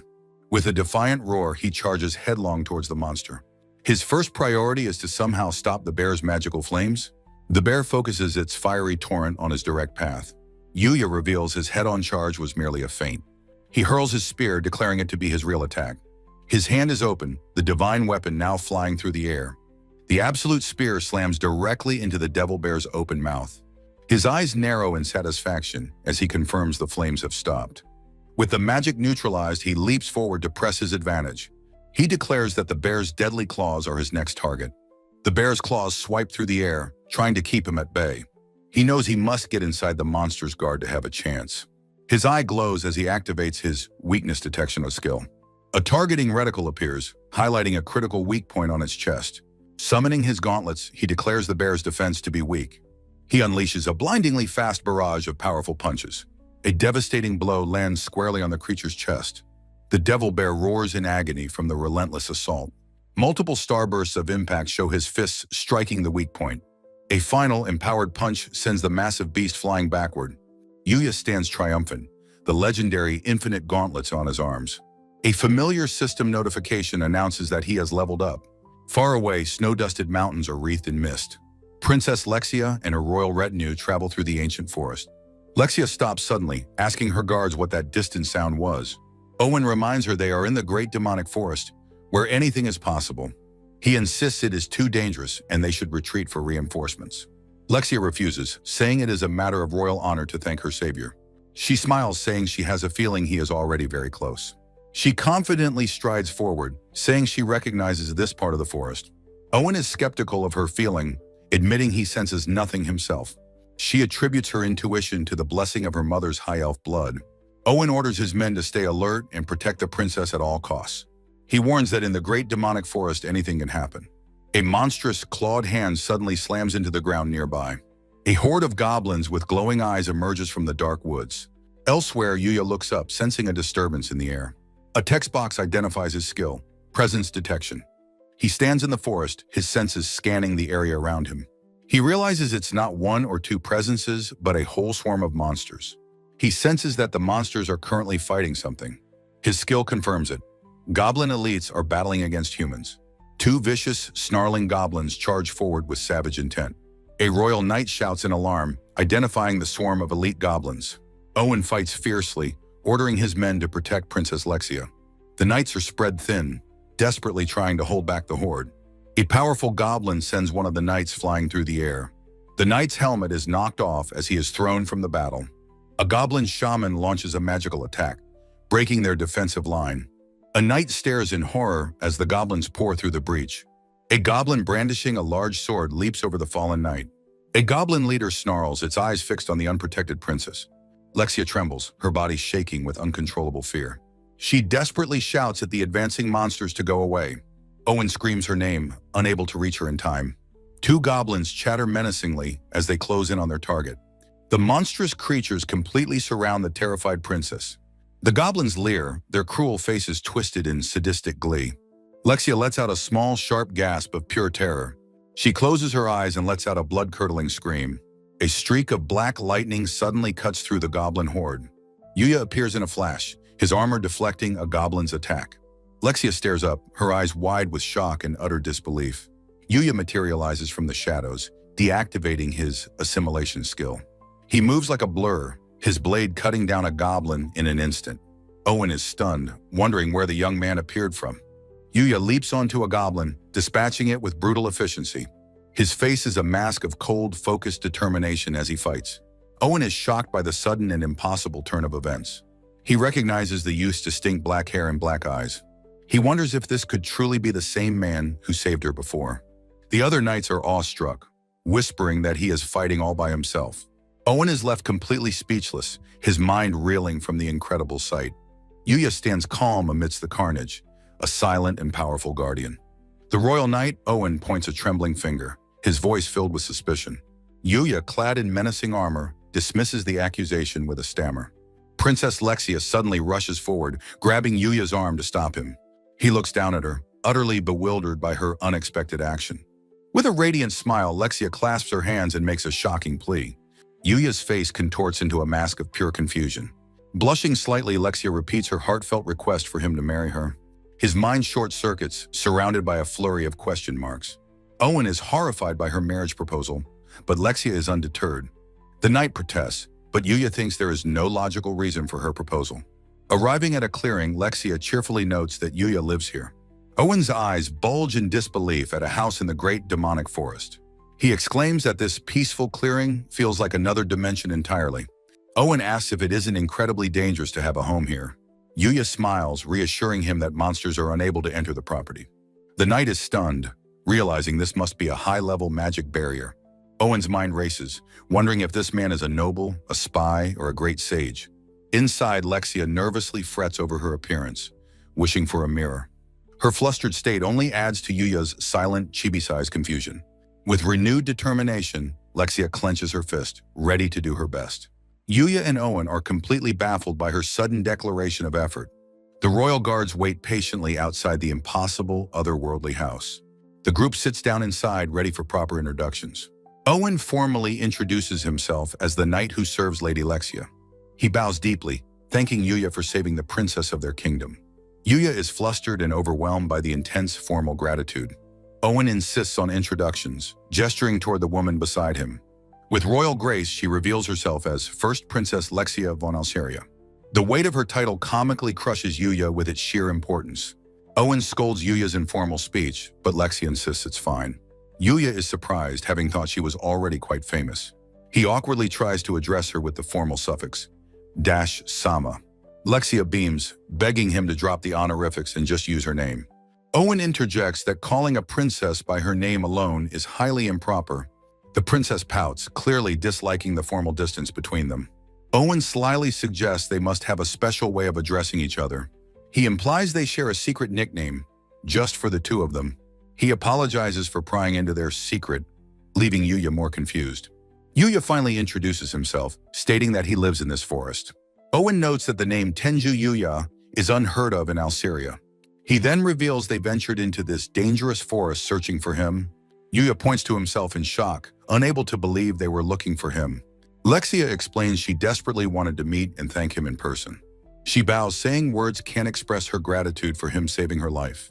With a brilliant smile, she concludes that's why he must marry her. Owen argues that love at first sight is something from romance novels. Yuya gently agrees with the knight, saying her feelings are a bit too sudden. He humbly explains he is not worthy of standing beside royalty. Lexia quickly pivots, asking if they can start by being friends instead. Yuya is taken aback. The concept of a friend is completely new to him.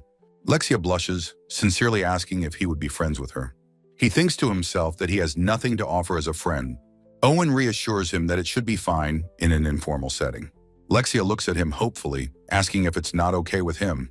Yuya looks at her, considering the profound and unexpected offer. He accepts, confessing it's the first time anyone has asked to be his friend.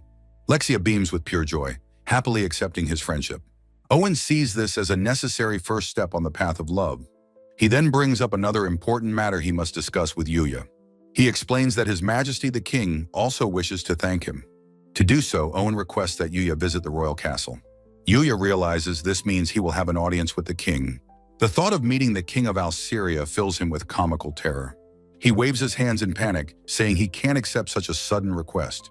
Owen understands but explains the political necessity of the king's gratitude. For the king not to thank his savior would show weakness to other nations. Yuya admits he knows nothing of this world's politics or other countries. He questions if it's truly okay for someone like him, knowing no etiquette, to go. Lexia and Owen are delighted by his implied acceptance. Owen assures him they don't expect him to be perfect. Yuya explains he can't go immediately, and Owen agrees to his schedule. Owen estimates the journey and preparations will take a few days. Yuya calculates that the entire trip will take about a week. He realizes this aligns perfectly with Golden Week in his own world. He asks them to please wait for about 20 days. As the sun sets, the royal party prepares for their departure. They must once again travel through the dangerous, misty forest. Owen asks if Yuya would be so kind as to escort them to the exit. Yuya agrees, saying he is used to it and can handle any monsters. Lexia laments that their precious time together has been cut short. Owen asks why Yuya chooses to have his residence in such a place. He speculates it must be for some kind of research or training.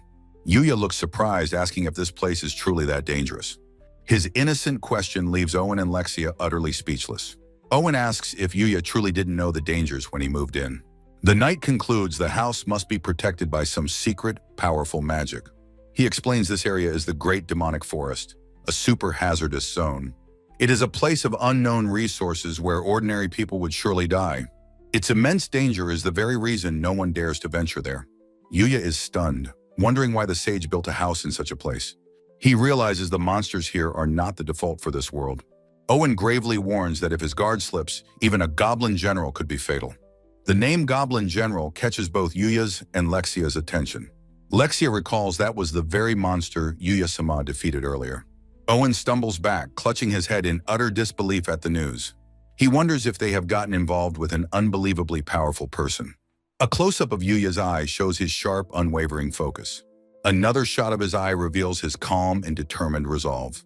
Owen is still reeling, trying to process the scale of Yuya's power. Yuya calmly summons his item box to collect the monster's drops. Yuya summons his magical item box, telling Owen to focus on protecting the princess. Clad in his formidable black armor, Yuya declares he will deal with the monster. Owen is stunned, finding it unbelievable that Yuya is fighting the creature alone. As Yuya battles, Owen sees no sign of the assassin he initially suspected. While guarding Princess Lexia, Owen marvels at Yuya's truly extraordinary combat power. He realizes Yuya is fighting with intense focus while also protecting them. As Yuya unleashes his power, Owen is left wondering what kind of being he is. The knight considers the grave political danger Yuya's existence poses to the kingdom. Princess Lexia cheers enthusiastically for Yuya-sama, much to Owen's private exasperation. Finally reaching the forest's exit, the exhausted royal guards express their immense relief. Owen recalls Yuya defeating a devil bear, fearing it will shatter the world's balance. Yuya calmly asks if they can meet again at the forest exit in 20 days. Owen agrees, promising that the royal retinue will return to escort him then. Without warning, Princess Lexia launches herself at Yuya in a dramatic embrace. She clings to him tightly, confessing how lonely she feels at their parting. A completely flustered Yuya can only stammer the princess's name in utter surprise. She declares she hasn't given up on her proposal, moved by his heroism and kindness. Stepping back, Lexia vows that the next time they meet, she will win his heart. With a confident smile, she points directly at him, telling him to be prepared. Overwhelmed by her royal confidence, Yuya can only stammer out his agreement. Owen collapses in despair, comically wishing his potential future son-in-law the best. In a lavish villa in the capital, Montre, a sinister meeting takes place. A cloaked subordinate kneels, ordered to explain the recent mission's complete failure. The leader turns, his face a mask of cold fury, demanding to know why Lexia lives. The subordinate reports that they successfully lured the princess into the Great Demonic Forest. The leader quietly repeats the name of the infamous, monster-infested forest.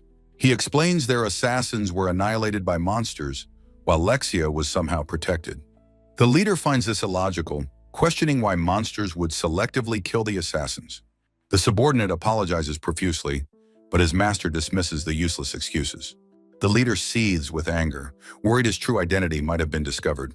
The subordinate recalls that the assassin's body showed no signs of a monster attack. Realizing an unknown party must have intervened, the leader smashes a bottle in rage. He glares down at his subordinate, furious at the repeated failures and interference. In a dark chamber, a man with long, pale hair screams in frustration. He stands over a subordinate, granting them just one final chance. He delivers a chilling ultimatum. Failure will mean the end for them. The cloaked figure bows low, promising to heed their master's deadly command. Alone, the mastermind seethes with hatred for Lexia, vowing to kill her himself. After a whirlwind of events, a new chapter begins at Usei Academy. Chairman Huju smiles warmly, remarking that the new school uniform suits Yuya. Yuya, now an official student, nervously asks if the uniform truly looks good. He admits to feeling out of place, so the chairman advises self-confidence. Yuya looks up with a question, but the chairman dismisses his own thoughts. Tsukasa offers his and Kori's help, leaving Yuya overwhelmed with gratitude. The chairman feels it is the least he can do for his daughter's savior. In the student council room, Kari's thoughts are clearly fixed on Yuya. The teacher introduces Tenju Yuya, urging the class to welcome their new student. The classroom erupts into excited chatter as Yuya takes in the scene.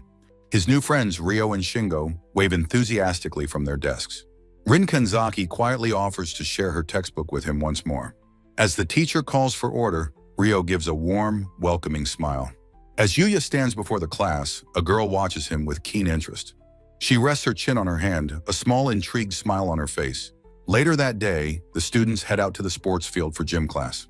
Ryo shows his athletic prowess, scoring a powerful goal during the soccer game. The girls on the sidelines cheer wildly for Ryo's impressive display of skill.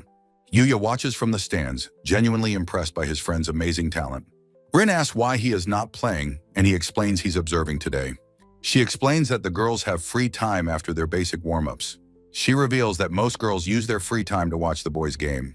An energetic girl with a high ponytail introduces herself as Kaede Kazama. She insists on being called Kaede, deciding to call him Yuya-kun. Yuya smiles, still unaccustomed to such casual friendliness from a girl. He resolves to quickly adapt to this new friendly school environment. The three friends now sit together, watching the intense game unfold. On the field, the soccer match continues with fierce and dynamic action. On the bleachers, Kaede admires the boys' strength during their soccer match. A chorus of cheers erupts from the girls, a powerful force that startles Yuya. The boys' power, motivation, and speed all increase thanks to the sudden support. One player loses his composure, yelling at his teammates to surround the ball. Another player screams in frustration, calling his teammates fools for their poor performance. Yuya notes that Kaede must be good friends with one of the players. Kaede turns to look at Yuya, a thoughtful expression on her face. She admits that while partly true, she had another reason for being there. On the field, the players desperately try to stop the skilled Ryo.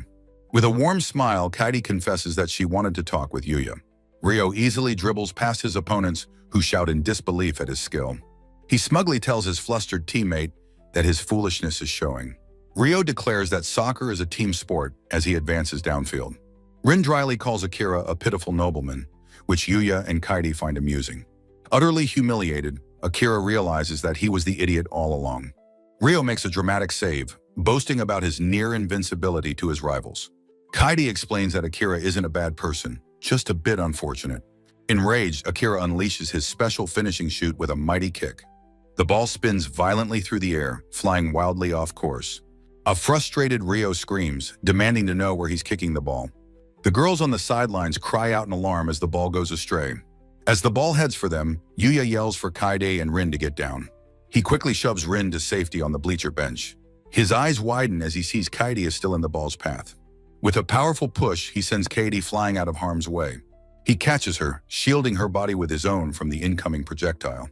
Kaede looks up in shock as Yuya holds her securely in his arms. The soccer ball hurtles towards them with incredible speed and power. Rin, now on the ground, cries out Kaede's name in a panic. The ball smashes into Yuya's back with a thunderous, explosive impact. Unfazed, he holds Kaede protectively, absorbing the powerful blow without moving an inch. In one motion, he kicks the ball back across the entire field. Ryo stares from the pitch in utter disbelief, thinking the feat is impossible. Under a bright sky, a surprised Rin Kanzaki lets out a soft gasp. On the soccer field, two players watch in disbelief, one muttering, "Seriously?" A stray ball rockets towards the sidelines as Yuya leaps to shield Kaede. He is shocked by his own incredible instinctual action, wondering what skill he used. Kaede, safely in his arms, looks up at him, stunned and blushing deeply. Yuya panics, apologizing and thinking she must hate being touched by someone like him. But Kaede is thrilled, asking what kind of manga-like action move he just did. She marvels at how muscular he is, touching his unexpectedly toned physique. Looking up, she admires his solid back, declaring that it's great. From across the field, a player shouts a frantic, belated apology to Kaede. Ryo runs over, asking if she's okay and apologizing for his teammate's wild kick. Kaede sits up, smiling brightly at Yuya, saying she's fine thanks to him. The other students begin to gather around them on the edge of the field. The blonde player, Akira, slides dramatically to his knees, screaming an apology.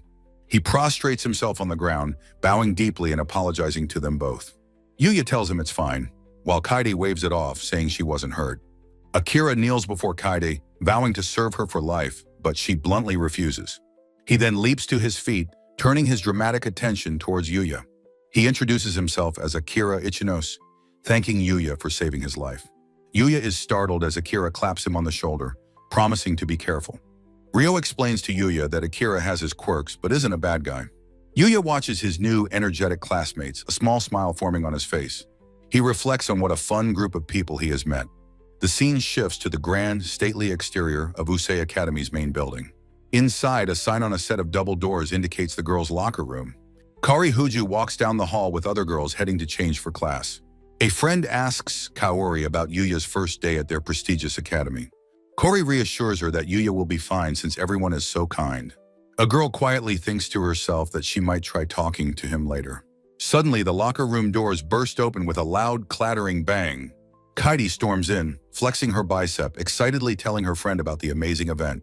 A woman in a suit greets Kori, asking if she is heading to gym class. Kaede excitedly interrupts, gushing about how incredible the new transfer student, Yuya, is. Kori looks on, surprised to hear Yuya's name mentioned with such enthusiasm. A transitional panel shows the exterior of the school building once more. Inside the locker room, a girl questions if Kaede's story is really true. Kaede, now in her underwear, recounts how Yuya saved her and then scored a goal. Another girl agrees, saying his movements were like something from an anime. Other students swoon, calling him a prince and admiring his cool demeanor. A friend smiles, saying she's glad Yuya seems to be fitting in so well. Kaede blushes thoughtfully, muttering that for someone to be that cool. She then wonders aloud if a guy like that would already have a girlfriend. A close-up on Kaori's eye shows her sharp reaction to the question. Kari becomes flustered, denying that she knows anything about his romantic life. A friend smiles knowingly, saying she understands Kari's sudden interest. The school bell rings and the girls realize it's time for the next class. A friend wishes Kari luck in her gym class as she heads out. Kari stands alone for a moment among the rows of white lockers. She quietly wonders to herself why she just felt a sudden sense of relief. After school, Ryo and another friend wave goodbye as Yuya leaves the campus. Yuya notices someone waiting by the entrance and wonders who it could be. He is surprised to see Kari standing there and calls out her name. Kari turns to face him, a gentle and hopeful smile on her face. Her friends greet her, but she stammers, her attention focused on Yuya. She asks him how he is finding his first day at the new school. A memory of his old life flashes by as he considers her kind concern. He smiles warmly, telling her everyone is nice and he's glad he transferred. Kari's expression softens as she thanks him, calling him by his first name. A close-up panel focuses on Kaori's gentle, pleased expression. Yuya asks why she is waiting, wondering if she has a ride home. She reveals she was waiting for him and asks if he has any plans. Accepting her invitation, she leads him down a city street saying, "This way." They walk through a bustling, fashionable district popular with students. A group of girls is startled by the handsome couple walking past them. The street is lined with trendy shops and filled with crowds of young people. Kari explains that some of the shops are so popular, they're featured on TV. Yuya glances at her, feeling a little awkward and out of his element. Kari points out a cafe, but Yuya seems hesitant about his plans. He asks if she has student council duties, worrying he is imposing.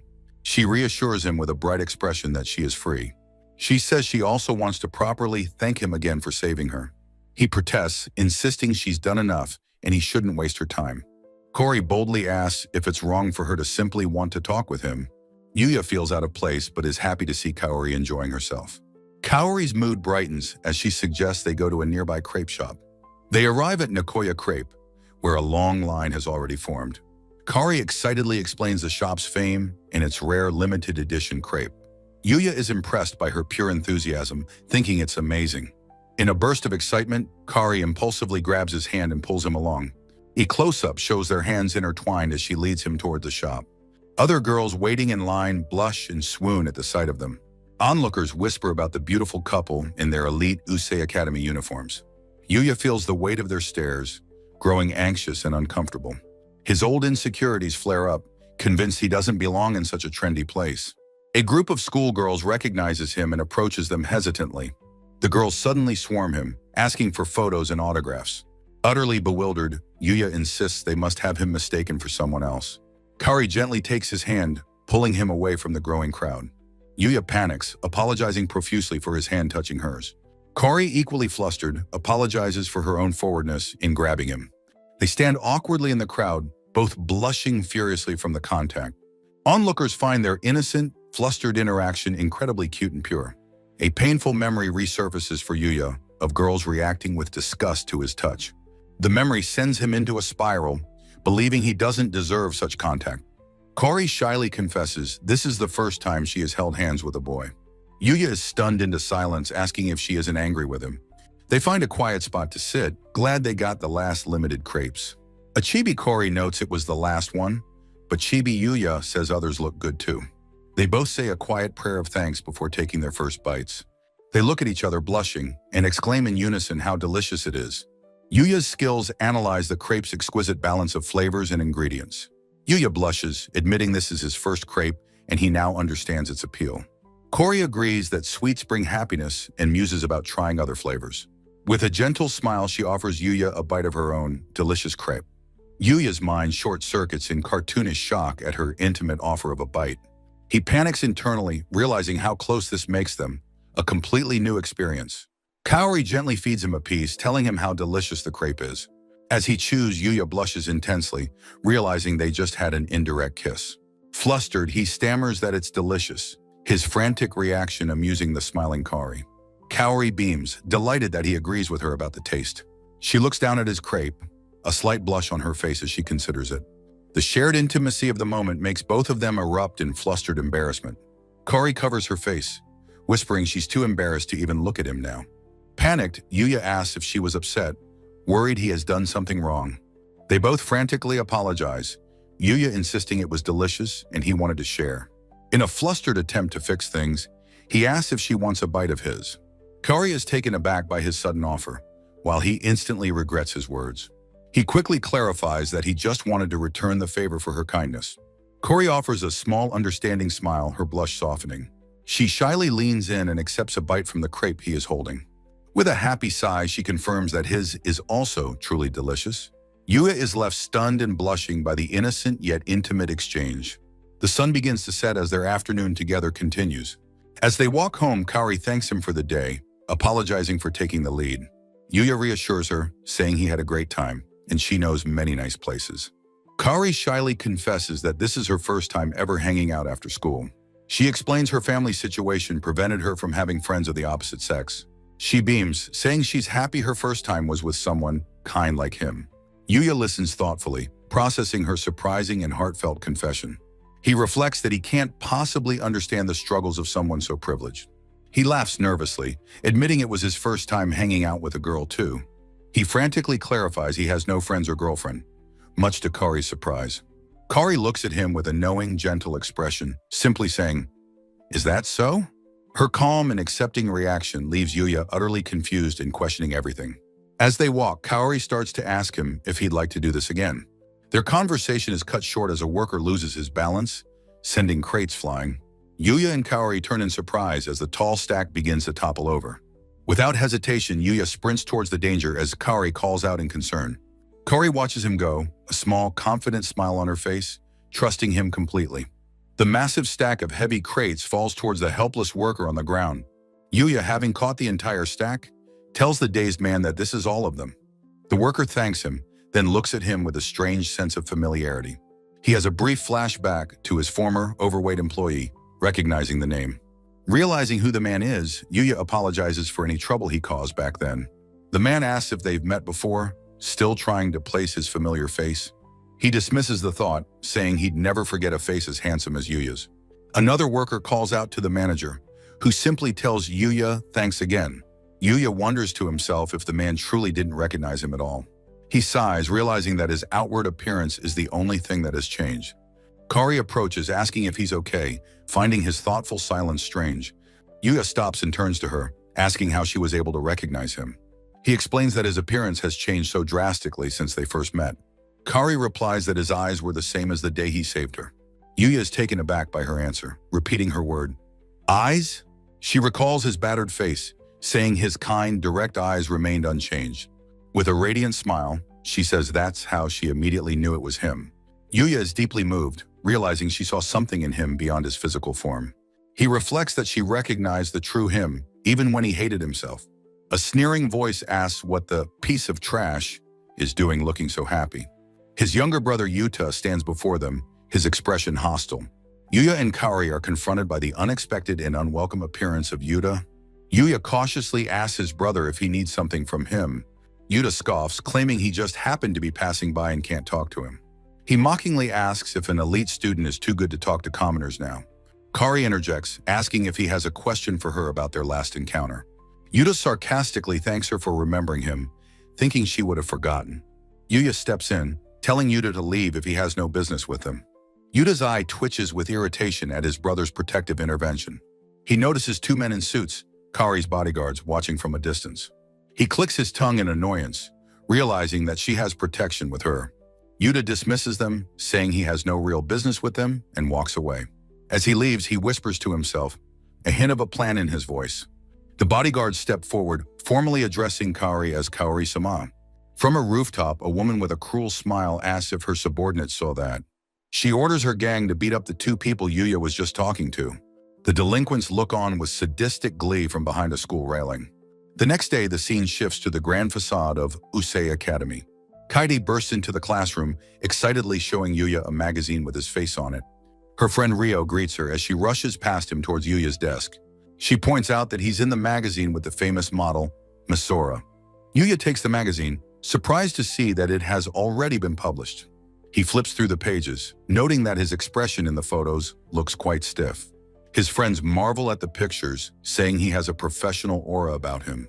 A classmate asks if he was really a model, wondering if the magazine is for sale. Yuya denies it, saying he was just stiff, and it was all thanks to Misora. His friends point out one particularly intimate photo, wondering when it was taken. Kaidi puffs out her cheeks, admitting that it is a very nice picture. She leans in very close, asking if they aren't a little too close in the photo. She continues to tease him, saying it looks like more than just friendliness. With sparkles in her eyes, she asks if they are perhaps dating. Yuya frantically denies it, while Kaidi just smiles knowingly at his reaction. Shingo appears, holding up his phone and saying that's not all. He shows Yuya a video news site filled with stories about the new model. His friends explain the online buzz about Misora's mysterious and handsome partner. Yuya freezes in shock, finally realizing why everyone has been staring at him lately. He panics, wondering if he's being flamed online, but Ryo corrects his assumption. Ryo and Shingo admit that being friends with someone famous is exciting for them. The word friends catches Yuya off guard, and he repeats it questioningly. He asks hesitantly if it's okay for someone like him to be their friend. His friends laugh, telling him of course they are, and Kaidi enthusiastically agrees. A new girl with short hair pats Kaidi's head, telling her she has a long way to go. Yuya smiles peacefully, wondering when his good fortune truly began. The calm is broken by a strange noise from outside the school. Yuya and his friends move to the window, curious about the commotion. Ryo stares down at the school grounds, his face a mask of shock. An entire biker gang has invaded the campus, their motorcycles roaring. A gang member is surprised they are targeting the elite Usei Academy. A teacher bravely confronts the gang, demanding they identify themselves. His courage is met with violence as a thug shoves him down. Another teacher rushes to help his colleague, who lies on the ground. The gang's leader, Araki, mockingly invites them to call the police.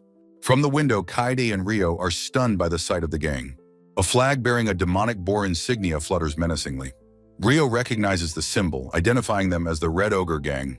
The other students murmur, knowing the gang's infamous reputation. Yuya recalls that this is the same gang his old bullies belong to. He cannot fathom why they would come to his new, peaceful school. His eyes widen in shock as a horrifying realization strikes him.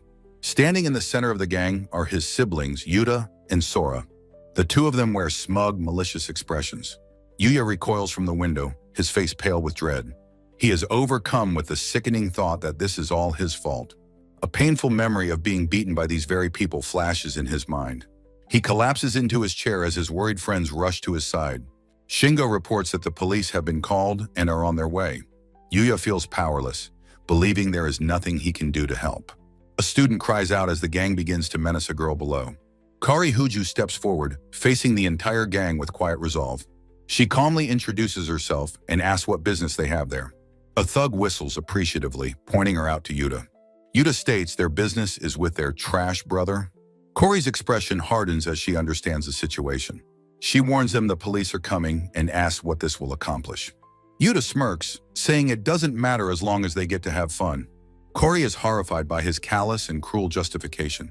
A teacher tries to hold back other students, telling them to stay inside.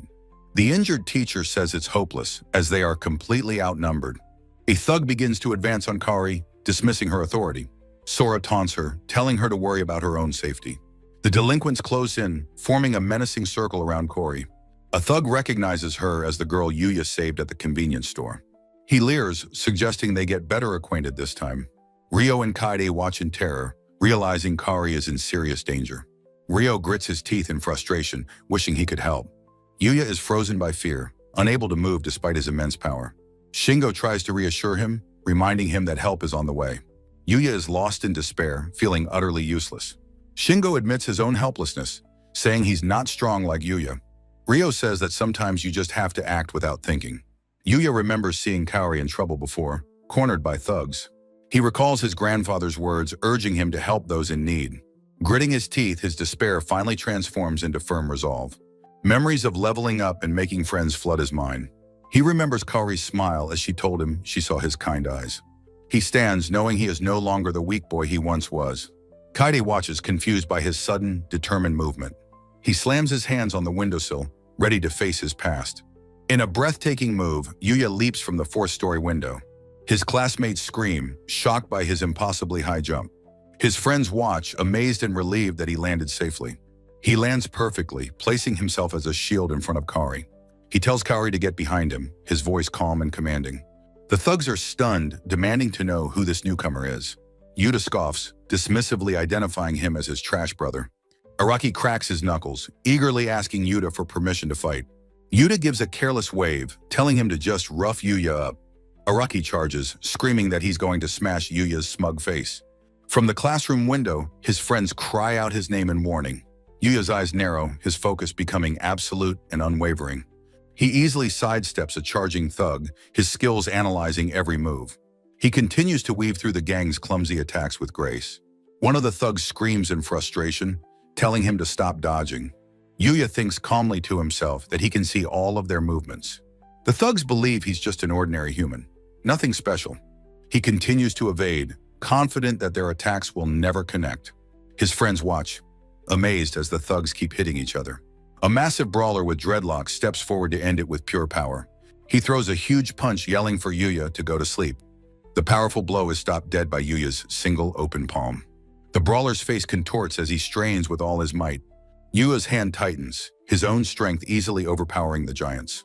With a simple twist, he effortlessly throws the brawler through the air. The massive thug crashes into a pile of his unconscious comrades. Araki crushes a can in his hand, telling his men to back off. The gang leader gets off his bike, declaring he'll handle this himself. Yuya watches him approach, his expression calm and ready. Araki takes off his jacket, furious at the disrespect to his gang. He throws a punch, vowing to kill Yuya despite Yuta's request. Yuya notes that Araki is faster and more skilled than the others. He expertly blocks a rapid flurry of punches from the seasoned brawler. Araki winds up putting all his strength into another punch. Yuya counters perfectly, thinking he only knows what he's read in books. Araki is shocked by his skill, asking if he practices martial arts. A small cut appears on Yuya's cheek, the first blow to graze him. Araki resorts to a dirty trick, throwing sand into Yuya's face. Yuya's eyes widen as he registers the surprise sand attack.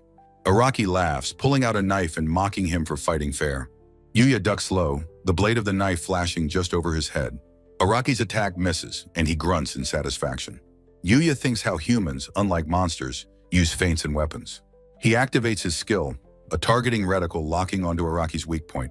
A powerful punch connects, marking the turning point of the chaotic battle. Yuya grabs a thug, his expression one of cold fury and determination. His fist clenches, a symbol of his newfound and overwhelming strength.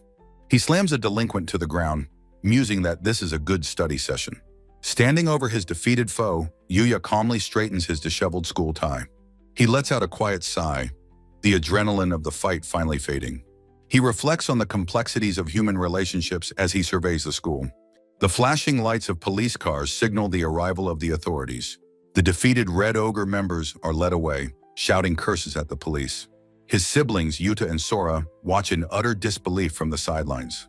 Yuta is shocked that the infamous Red Ogre gang has been defeated. Yuya turns his attention to his brother, his expression unreadable. The violent brawl began with Yuta being unceremoniously knocked aside.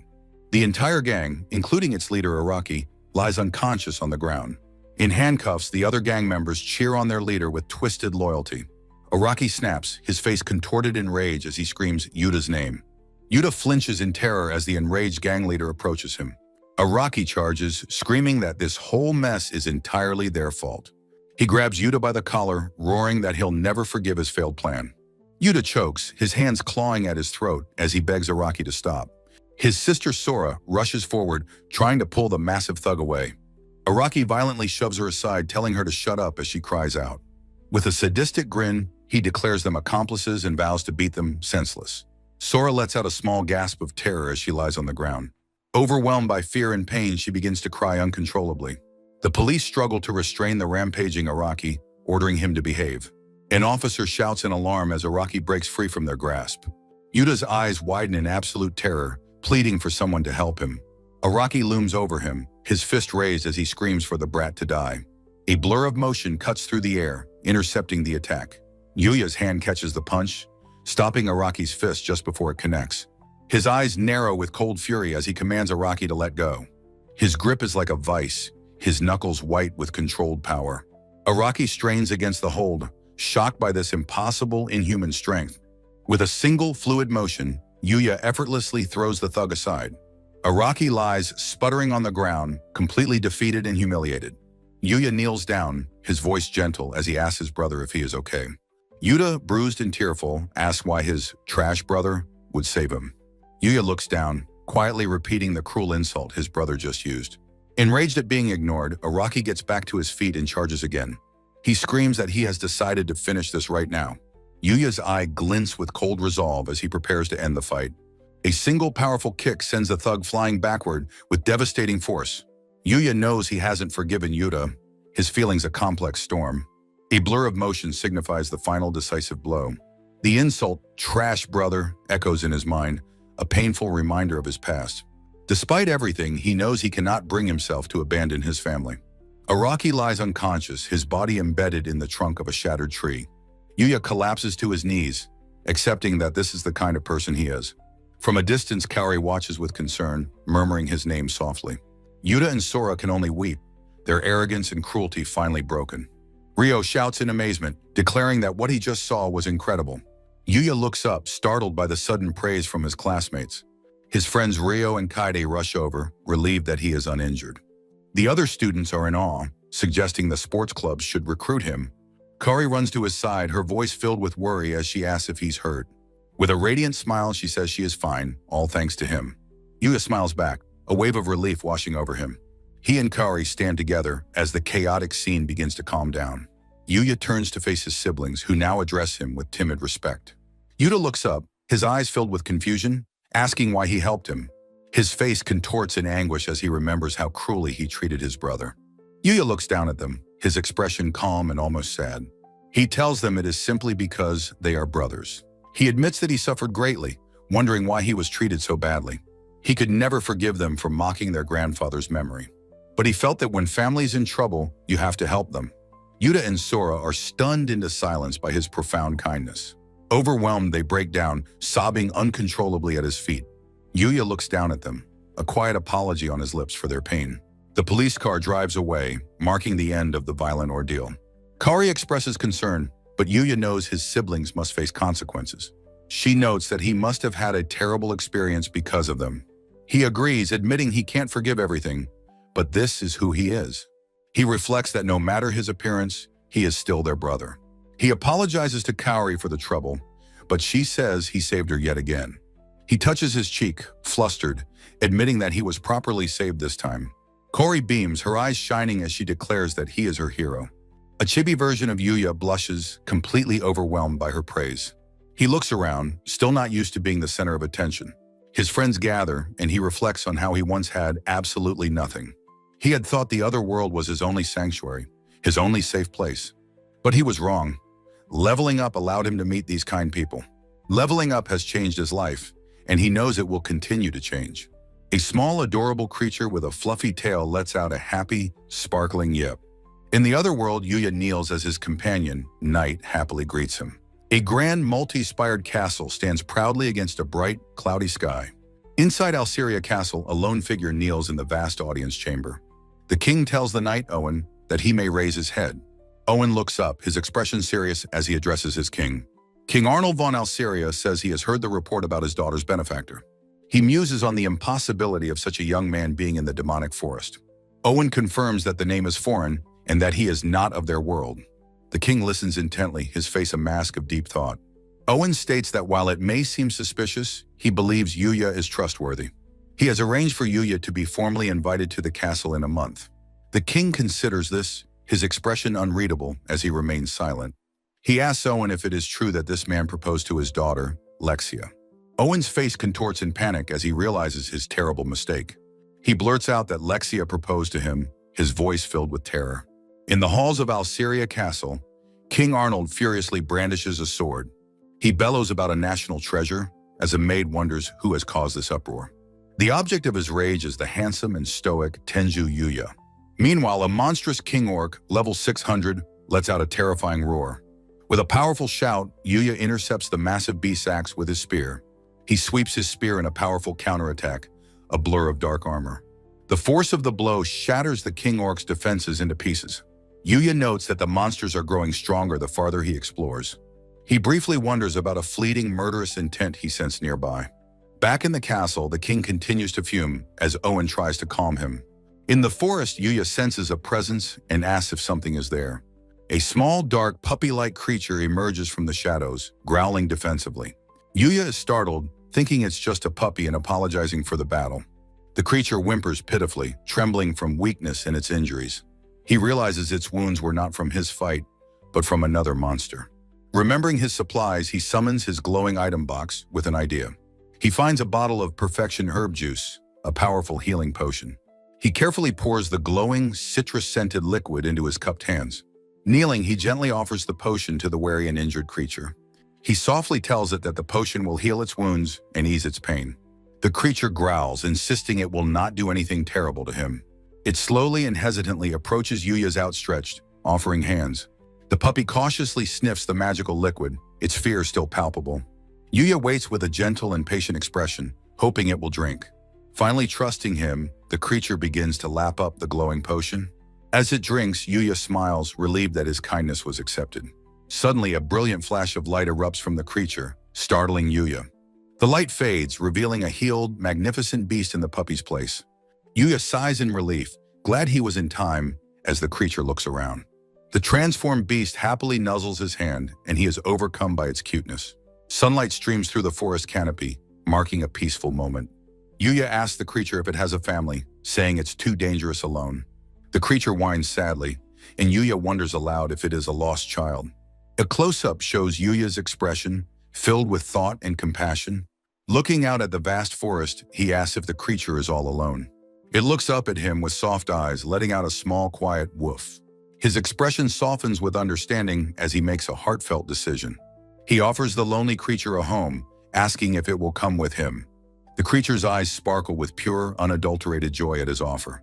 Yuya laughs and hugs his new friend, amazed that it understands his words. A system notification chimes, startling him. He has acquired the skill Tame. He is surprised that a skill to befriend monsters even exists. He looks at his new companion, realizing it must be a monster, not a puppy. Another notification flashes. He has successfully tamed the legendary Black Fenrir. Yuya and the Fenrir share a look of comical, wide-eyed shock. His appraisal skill reveals the creature's name and its staggering level 500 stats. He panics, yelling that you can't just tame a level 500 beast by asking. Back in Japan, Kaidi asks if the building they're approaching is a pet shop. Yuya, in his school uniform, asks if there's a place to buy dog collars nearby. His classmates ask about his new dog, curious about what kind it is. Ryo and Shingo suggest they all go shopping together after school. The camera focuses on a sign that simply reads Pet Shop. Yuya and his friends enter the store, ready to find supplies for his new pet. Inside, Kaori and Miyu are already browsing a selection of cute pet clothes. Yuya is surprised by a man carrying a happy Shiba Inu in a backpack. While they shop, Kaidi asks if he has decided on a name for the dog yet. Kaidi and Miu both think the name Knight is very cool and fitting. Yuya smiles, privately thinking that Knight is a perfect match for his own name. A beautiful portrait of the Fenrir is shown, proudly bearing its new name, Knight. Returning home, Yuya is greeted by an excited Knight running in happy circles. He kneels to pat his new companion, apologizing for leaving him all alone. Later, he sits on the floor, telling Knight he bought a new collar for him. He holds up the white collar, explaining that Knight must wear it to go outside. Knight looks incredibly dapper in his new collar and barks his approval. Yuya decides they should go for a walk immediately, and Knight agrees. A bonus panel shows a rare item, the Boar King's bristle brush for fur. A shot of the sky transitions the scene to their walk. Yuya and Knight walk along a river path, greeting an elderly woman. Knight pauses on his walk to gently sniff a small white flower. Two passing schoolgirls comment on how cute both the dog and its owner are. As they walk down the street, Yuya and Knight continue to draw admiring glances. Yuya smiles, thinking how smart and well-behaved Knight is in public. He suggests to Knight that they should go for a walk in the other world later. In the great demonic forest, Knight stands atop a defeated crystal deer. Back home, Knight sleeps peacefully on a pillow next to the sleeping Yuya. The two are seen jogging together along a city bridge. Several days pass, marked by a caption and a view of the bridge. A small child points at Knight as Yuya walks him through the neighborhood. Yuya smiles, noting that Knight has become a regular on this walking route. He notices the path is more crowded, wondering if it's a new popular spot. He turns, hearing a familiar voice call out his name from the crowd. It's Kari Huju, who asks if he is out for a walk with his dog. She peeks around him, blushing as she asks about the small creature. Yuya proudly introduces Knight as the newest member of his family. Kari asks if she can pet the adorable Knight, who happily agrees. She kneels to stroke his soft fur, introducing herself to him. Yuya feels a strange, tingling happiness seeing Knight get so much affection. Kari asks what breed Knight is, a question that throws Yuya into a panic. He stammers that he doesn't know since he just found him. Kari smiles warmly, saying Knight was lucky to have been found by him. Her kind words make Yuya blush, feeling incredibly happy. Onlookers whisper that the handsome boy and beautiful girl are a divine pair. A new person in the crowd notices the scene with a curious expression. A woman's voice calls out, asking if he is perhaps Yuya-san. Yuya and Kari turn, their eyes wide with shock at who they see. It's the famous model, Masora, who smiles, happy that it's really him. Kari greets her politely, mentioning the photo shoot they did together. Yuya, still surprised by the coincidence, asks Masora why she is here. She explains with a smile that she lives nearby and often walks this path. Kaori, now holding Knight, looks up at the famous model with a question. Kari explains to a surprised Yuya that the woman is Masora, the model. Yuya introduces his friend Kari and his family member, the puppy Knight. Masora smiles warmly, introducing herself as a model to Kari and Knight. Kari, slightly flustered by the famous model, returns the polite greeting. As an excited crowd gathers for Masora, she suggests they should probably leave. Leaning in close, Masora discreetly asks Yuya if he walks here often. He confirms that since getting Knight, taking a walk has become a daily routine. She eagerly asks if he plans to continue this routine in the future. Masora giggles, delighted by his answer, which only confuses Yuya more. A chibi version of Yuya is surrounded by question marks, completely bewildered. Masora says her goodbyes to Kaori and Knight before departing from the park. Kari watches her leave with a thoughtful and slightly concerned expression. Yuya reflects on the surprising coincidence of running into Masora again. He suddenly panics, realizing he forgot to mention seeing their magazine photos. Kaori hesitantly brings up the subject, noting how close he seemed with Masora. He explains that she was just very kind and supportive during the photo shoot. Kari recalls her friends wondering if a cool guy like him has a girlfriend. Blushing, she works up the courage to ask if he and Masora are dating. Yuya frantically denies it, explaining that their meeting was pure coincidence. He dismisses the idea, saying someone amazing like her is out of his league. Kari is left completely flustered by his self-deprecating comment. As they continue their walk, a flustered Kaori insists it was nothing at all. A suspicious hooded man watches them from a distance with a sinister smirk. Suddenly, Knight's ears perk up, sensing that something is wrong. Knight begins barking wildly, putting both Yuya and Kaori on high alert.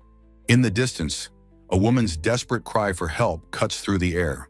A thief brutally shoves an elderly woman to the ground, her cane flying. The hooded man runs off with her purse as she cries out for help. The thief smirks, thinking the flashy bag must contain a lot of money.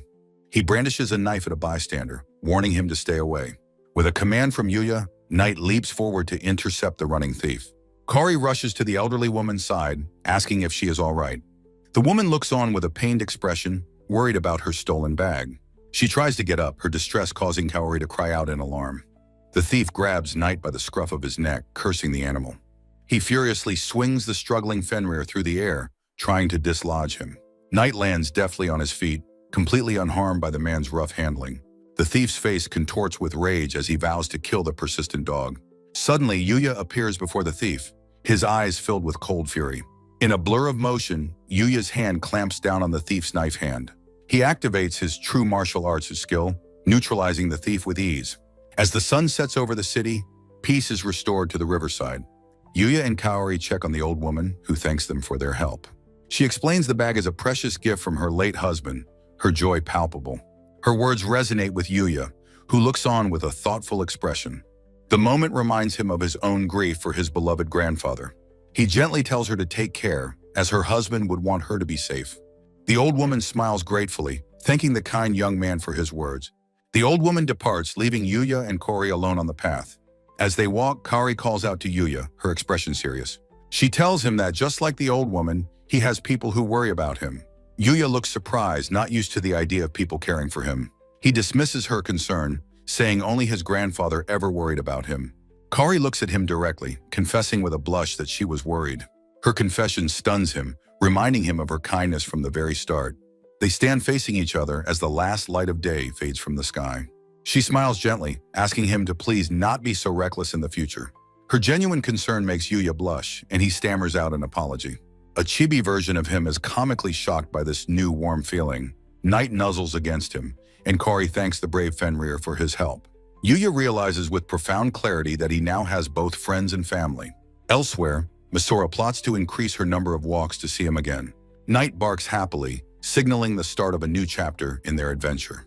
With Knight by his side, exploring the other world has become more enjoyable. As they venture deeper, they encounter monsters with more than just raw power. A magnificent creature with crystalline antlers appears, the Crystal Deer. Its stats are terrifying, a level 630 beast with immense magical power. The creature possesses high intelligence and seems to be speaking to itself. Yuya deduces from its stats that this must be a magic-wielding monster. He steels himself for a tough fight, wondering what his first move should be. The Crystal Deer's head snaps up, its keen senses detecting their presence. Yuya is shocked to be discovered, even while using his stealth skill. He realizes his stealth isn't perfect against such a high-level opponent. The Crystal Deer immediately charges forward, ready to attack its intruders. It unleashes a torrent of dark, fiery magic from its crystalline antlers. Knight leaps forward, his fangs bared, ready to intercept the magical blast. He counters with his own powerful blast of dark energy, meeting it head-on. The two magical forces collide in a massive, ground-shaking explosion. The shockwave sends debris flying, forcing both combatants to leap back. Yuya is surprised by the sheer power of Knight's counterattack. His eyes widen as he witnesses the raw magical power on display. Knight unleashes a swirling vortex of pure dark energy, a powerful magical attack. The vortex slams into the Crystal Deer, engulfing it in dark flames. Yuya is caught in the fiery backlash of the explosion, yelping in pain. He quickly recovers, his face smudged but determined, ready to rejoin the fight. He notes that more monsters are starting to use powerful magic against him. The deer retaliates, unleashing a barrage of razor-sharp ice shards. The ground freezes over as the ice magic spreads across the battlefield. Yuya is shocked that the creature can use a different type of magic. He's frustrated by the monster's unpredictable and versatile magical abilities. Knight whines, having been struck by the ice, and Yuya calls his name.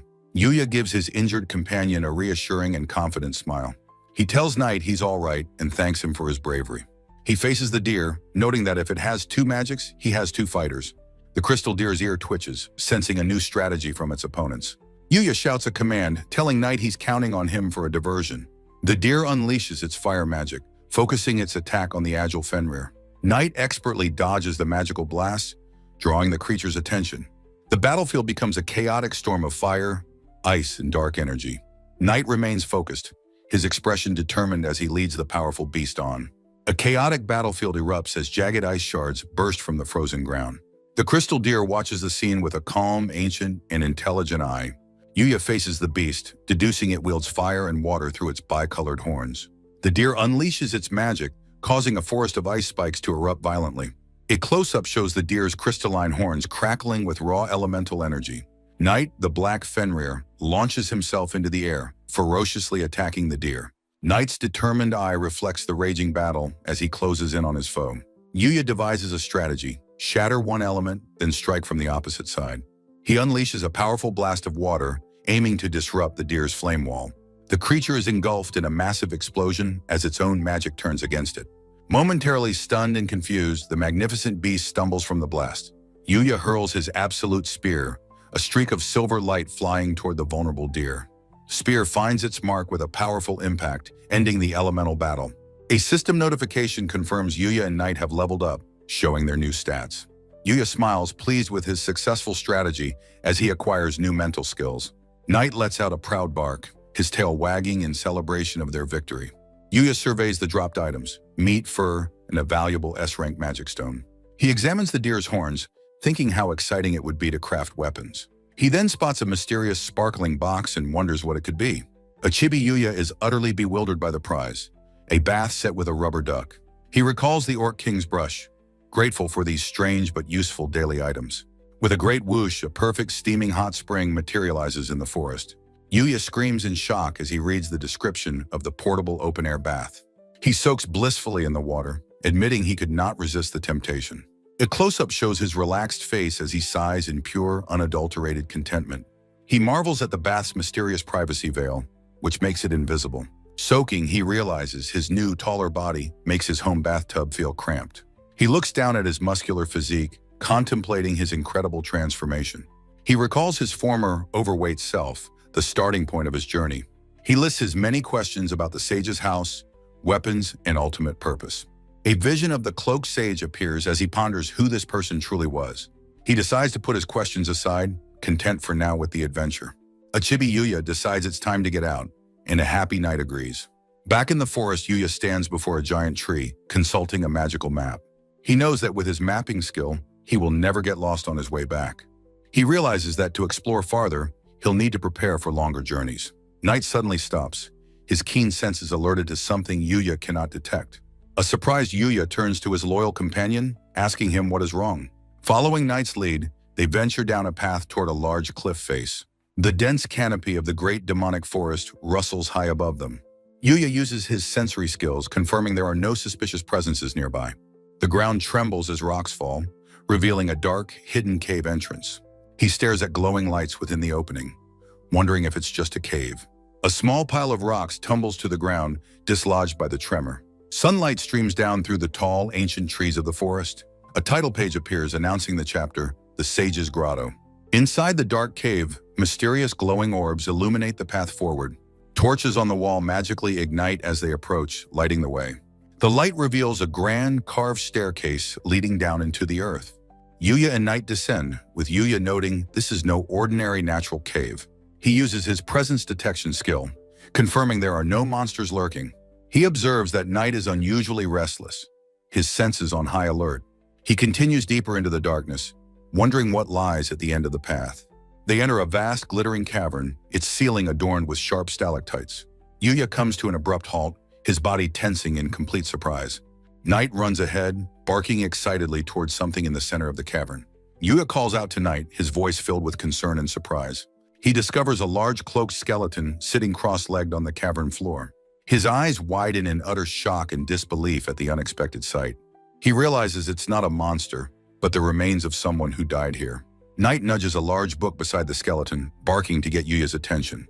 Yuya sees the book, wondering what it is and whom it belonged to.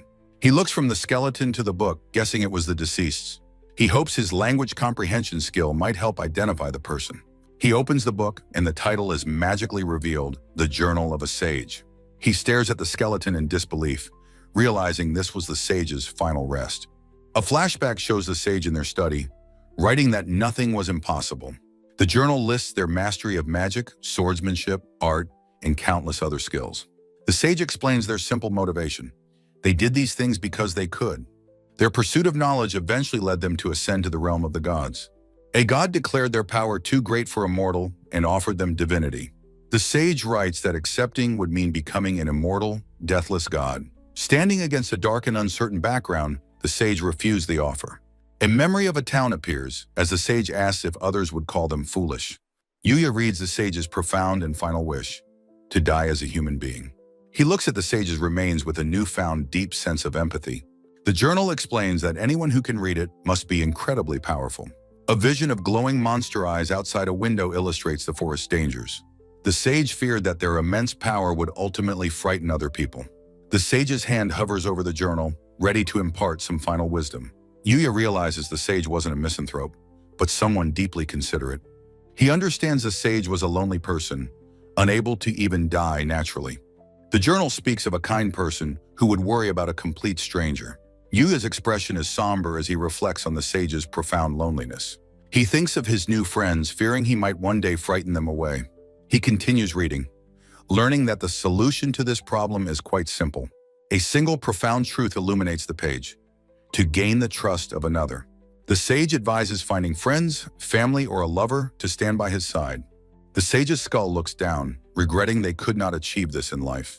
A spectral image of the sage encourages Yuya to find friends at his own pace.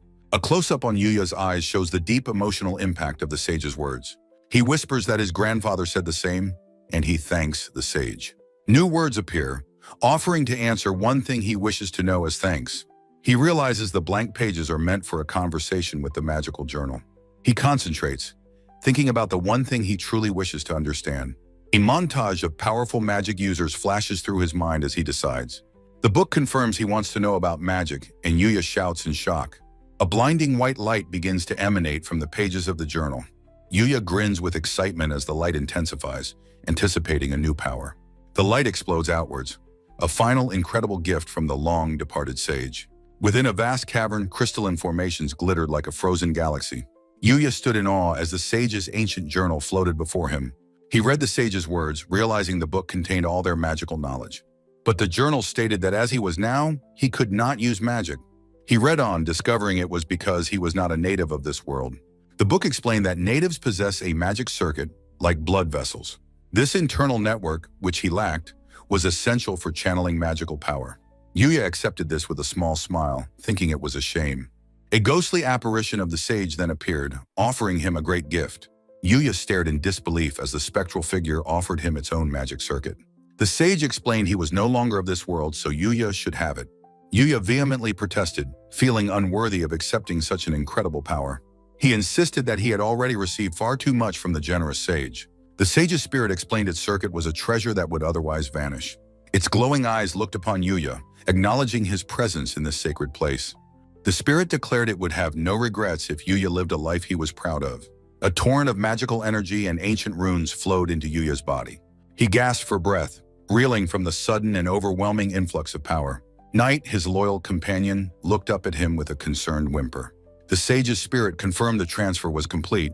His body now understood magic. The skeleton spoke a final wish, that reading the book would bring Yuya happiness. It hoped that he would now walk a path in life completely free of regrets. The sage's spirit found peace knowing its power would be useful to another. The journal's last page wished happiness upon Yuya's life, signed by the sage. Yuya and Night knelt, paying their respects and wishing the noble spirit peace. He decided to immediately test the magical theories written in the sage's book. Outside the sage's house, the sun shone brightly on the quiet forest clearing. Yuya sat with Night, the ancient journal of magic open on a tree stump. He read that magic was imagination made real, but first he had to feel it. The journal suggested that meditation was the most effective method to start. Yuya decided to try, closing his eyes to focus on the power within him. He recalled that he now possessed the magic circuit gifted to him by the sage. He felt a distinct warmth flowing through his body, a tangible presence. His eyes snapped open as a faint glow emanated from his outstretched palm. He realized with a jolt that this warm, flowing sensation must be magic. He stood, the feeling growing stronger, a definite sense that the power was his. He understood that once he grasped the feeling, he could move it at will. Night watched intently as Yuya wondered what to do with his newfound power. A sudden thought struck him. Night, as a native, must have a magic circuit too. The journal confirmed that once magic is felt, the rest is simple. Just imagine. The sage explained incantations were merely tools to help solidify an image. Yuya understood he didn't need chance, just a clear and powerful mental image. He decided to begin with water magic, reasoning that fire was too dangerous. He focused his will, picturing the form and substance of pure flowing water. He imagined a mass of water, a water ball, a name easy to visualize. A perfect, swirling sphere of water materialized before him, stunning him completely. He cried out in pure, unadulterated joy, amazed that he had actually done it. Knight barked happily, and a smaller, perfect water ball appeared beside him. Yuya scooped Knight into a hug, ecstatic that they were both now magic users. He felt a surge of excitement, eager to experiment with his new abilities. He looked at the floating orb, contemplating what he should do with it next. He thought it would be incredibly cool to launch the water ball like a projectile. Knight's eyes went wide with alarm as his master prepared to unleash the spell. The orb of water shot forward with the force of a cannonball. It became a blur of motion as it hurtled towards a thick tree nearby. The spell impacted with devastating force, causing a massive, violent explosion. Yuya stood in stunned silence, surrounded by the steam and splinters of the tree. He smiled sheepishly, deciding he needed to practice his control extensively. The scene transitioned to a beautiful, star-filled night sky. The half-timbered buildings of the royal capital, Montreuil, stood in the darkness. A cloaked figure walked through a squalid alley in the city's slum district. The figure stopped before a blank, unassuming wall, their destination reached. They pressed a hidden switch on one of the bricks in the wall. The bricks rumbled and retracted, revealing a secret passage into the darkness. The figure stepped through the opening, disappearing from the alley. Inside was a hidden tavern, the secret headquarters of the Dark Guild. A group of rowdy, menacing assassins laughed and drank around a large table. Another table of cloaked figures sat in moody silence, the air thick with tension. The masked client muttered that they truly hated coming to such an unpleasant place. They steeled their resolve, knowing they had no choice but to use the guild. The guildmaster, a man with a sinister mustache, polished a glass behind the bar. The client approached, stating their request, to investigate and assassinate a target. The guildmaster slid a list across the bar, showing their available assassins. The client gasped, shocked by one of the names on the list. They couldn't believe their eyes. That one was currently available for hire. The guildmaster noted their luck, confirming the assassin was in high demand. He gestured with his thumb toward a dark staircase in the back. The client nervously made their way up the creaky wooden stairs. They swallowed hard, their footsteps echoing in the tense silence of the tavern. The view showed the landing at the top of the shadowy staircase. A lone figure sat at a table by a window, clad in a black mask and hood. A close-up revealed the mask's intimidating design with large dark eye lenses. The client stood hesitantly, a few feet away from the seated assassin. The assassin spoke first, asking if they had a request, startling the client. The client stammered, asking if they were truly the legendary headhunter. The headhunter tapped a single finger on the table, offering only silence. Confused, the client asked what was wrong, leaning closer. In a flash, a thin, glittering wire whipped around the client's throat. The client yelped in terror, caught completely off guard by the sudden attack. The headhunter asked if that was a sufficiently intimidating introduction. They confirmed their identity as the assassin known throughout the land as Headhunter. The client began to introduce themselves, but was cut off by the assassin. The headhunter stated coldly that as long as they get paid, nothing else matters. The client looked on with a grim smile, their plan finally in motion.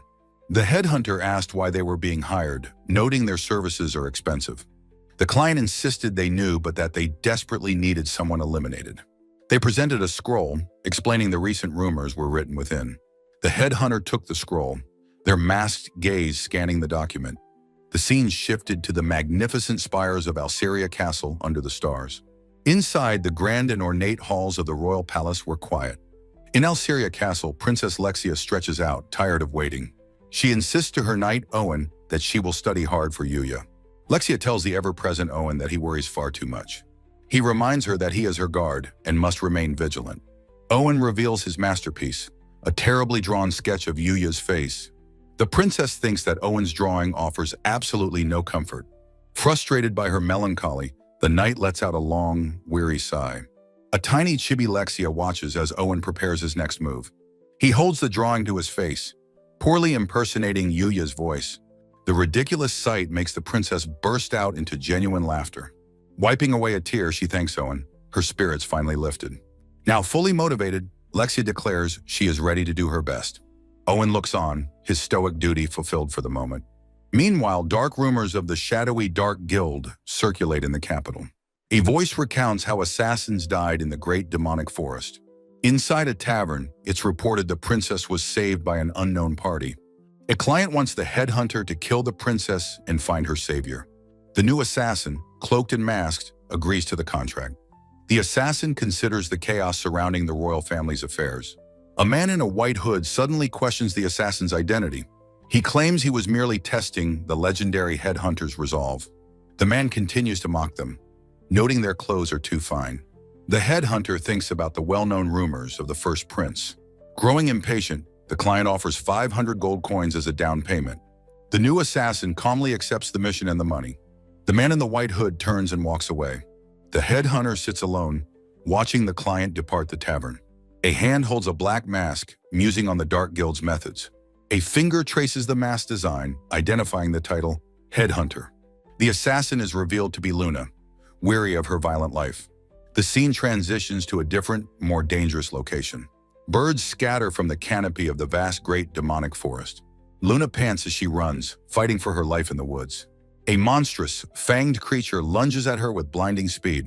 She lets out a fierce cry as she dodges and prepares to attack. The monster's claws rip through the air in a vicious blur. Luna lands a clean strike, her attack connecting with the beast. Battered, she reflects that she came to the forest on a mission. Her orders were to find the princess's mysterious savior. She realizes this forest is far more dangerous than she ever imagined. Covered in filth, she feels a desperate need to wash herself clean. She discovers a secluded waterfall, a perfect spot to rest. Luna bathes in the cool water, a rare moment of peace. She is relieved to have found a place to wash herself. She knows a proper bath is a luxury she cannot afford. Still, she is grateful to wash away the mud and blood. Suddenly, she senses a new threat approaching from the trees. A horde of goblins leaps into the clearing surrounding her. Her expression hardens, her brief respite shattered by new enemies. The scene shifts to the quiet comfort of Yuya's home. Yuya stretches, complaining to himself that his problem is difficult. His faithful dog, Knight, approaches with a curious bark. Yuya playfully grabs Knight, asking his companion for advice. He explains that exploring the huge forest on foot is too hard. His mind races with disastrous ideas for magical travel. He sighs, accepting it's a tough problem as Knight follows him. For a change of pace, he decides to head to the other world. A look of determination crosses his face as he heads for the door. He approaches the owl-carved door, realizing it is the solution. A swirling portal of pure light opens in the middle of the forest. Yuya, now armored, steps through, having mastered a new travel skill. He is delighted that he can travel so easily now. He cheerfully calls for Knight to come through the portal. He notes that this is the meeting spot near the forest's edge. A map illustrates his ability to travel between visited locations. As they walk, Knight suddenly stops, letting out a low growl. Yuya is startled, asking his faithful companion what is wrong. He stands alert, sensing that danger is nearby in the woods. His enhanced hearing picks up the faint sounds of a distant battle. He sees a lone woman desperately fighting against a swarm of goblins. The woman, Luna, curses that there is no end to them. Yuya watches from the cover of a large tree, assessing the fight. He is shocked to see a young woman being attacked by monsters. His immediate heroic instinct is to rush in and save her. However, Knight tugs on his cloak, stopping him with a warning. Knight growls again, sensing there is more to this than it seems. Confused, Yuya asks Knight what he is trying to tell him. A massive goblin arm swings down in a brutal, crushing blow. The woman moves with deadly grace, dispatching her attackers. Yuya realizes she is fighting, not just being helplessly attacked. He understands Knight's warning. This is a complex situation. A masked figure appears, but they are merely a decoy for the goblins. Luna notes they are elite goblins, making the swarm very dangerous. She is struck from behind and sent crashing to the ground. Her eyes widen, spotting a surprise attack from her blind spot. A clawed hand swipes viciously through the air, aiming for her. The other assassin intercepts, revealing themselves as a feint. The combined force of the goblin attack becomes too much. Luna lies on the ground, unconscious and defeated. The victorious goblins begin to close in on her still form. Her battle is lost, her fate seemingly sealed. The goblins let out cruel, sharp-toothed laughs of triumph. A goblin lunges forward to deliver the final killing strike. Two smaller goblins watch the impending slaughter with glee. Suddenly, a blur of black energy tears through the scene. Yuya's heavenly whip lashes out, a weapon that multiplies and crushes. The whip's tendrils decimate the goblin horde in an instant. Yuya lands gracefully, the battle already over. He rushes to the woman's side, relieved she is still breathing. He decides he must move her to a safe place immediately. A look of pure, blushing shock spreads across Yuya's face. Sunlight streams through the dense, ancient canopy of a massive forest. A young woman's eye, framed by blonde hair, flutters open. Yuya leans over her, asking if she is all right. He gently advises her not to move just yet. She murmurs that she was attacked by elite goblins. She wonders if this one man defeated the entire horde. He apologizes for moving her, insisting he tried not to look. Her cloak slips, and they both scream in mortified embarrassment. A close-up shows her blushing, shocked expression. Their shared comical shriek echoes through the quiet forest. The woman stares at him, stunned by his power. She tentatively tries to get his attention, still in disbelief. He offers her a healing potion, averting his gaze. She eyes the strange bottle, wondering if it contains poison. He offers to take the first sip to prove its safety. Resigned, she accepts the bottle, ready for anything. She decides to trust him and drinks the strange liquid. She is amazed as her wounds instantly and magically heal. A small caption notes that her tattered clothes were collected. She finds herself now dressed in a fresh set of clothes. She introduces herself as Luna and thanks him for saving her. He introduces himself as Tenju Yuya and his companion Knight. Luna is surprised by his family name, wondering if he's a noble. Yuya asks what she was doing so deep in the forest. Luna thinks to herself that she cannot reveal her true mission. She nervously claims that she was only here for training. Luna cleverly turns the question back around on him. Yuya knows he cannot reveal that he is from another world. He awkwardly claims that he too is in the forest to train. He is shocked that someone is actually training in this place. He suggests she should find a much safer location. Luna stubbornly insists that she must continue her training. She admits to herself that being alone is very dangerous. She realizes she cannot face another goblin horde by herself.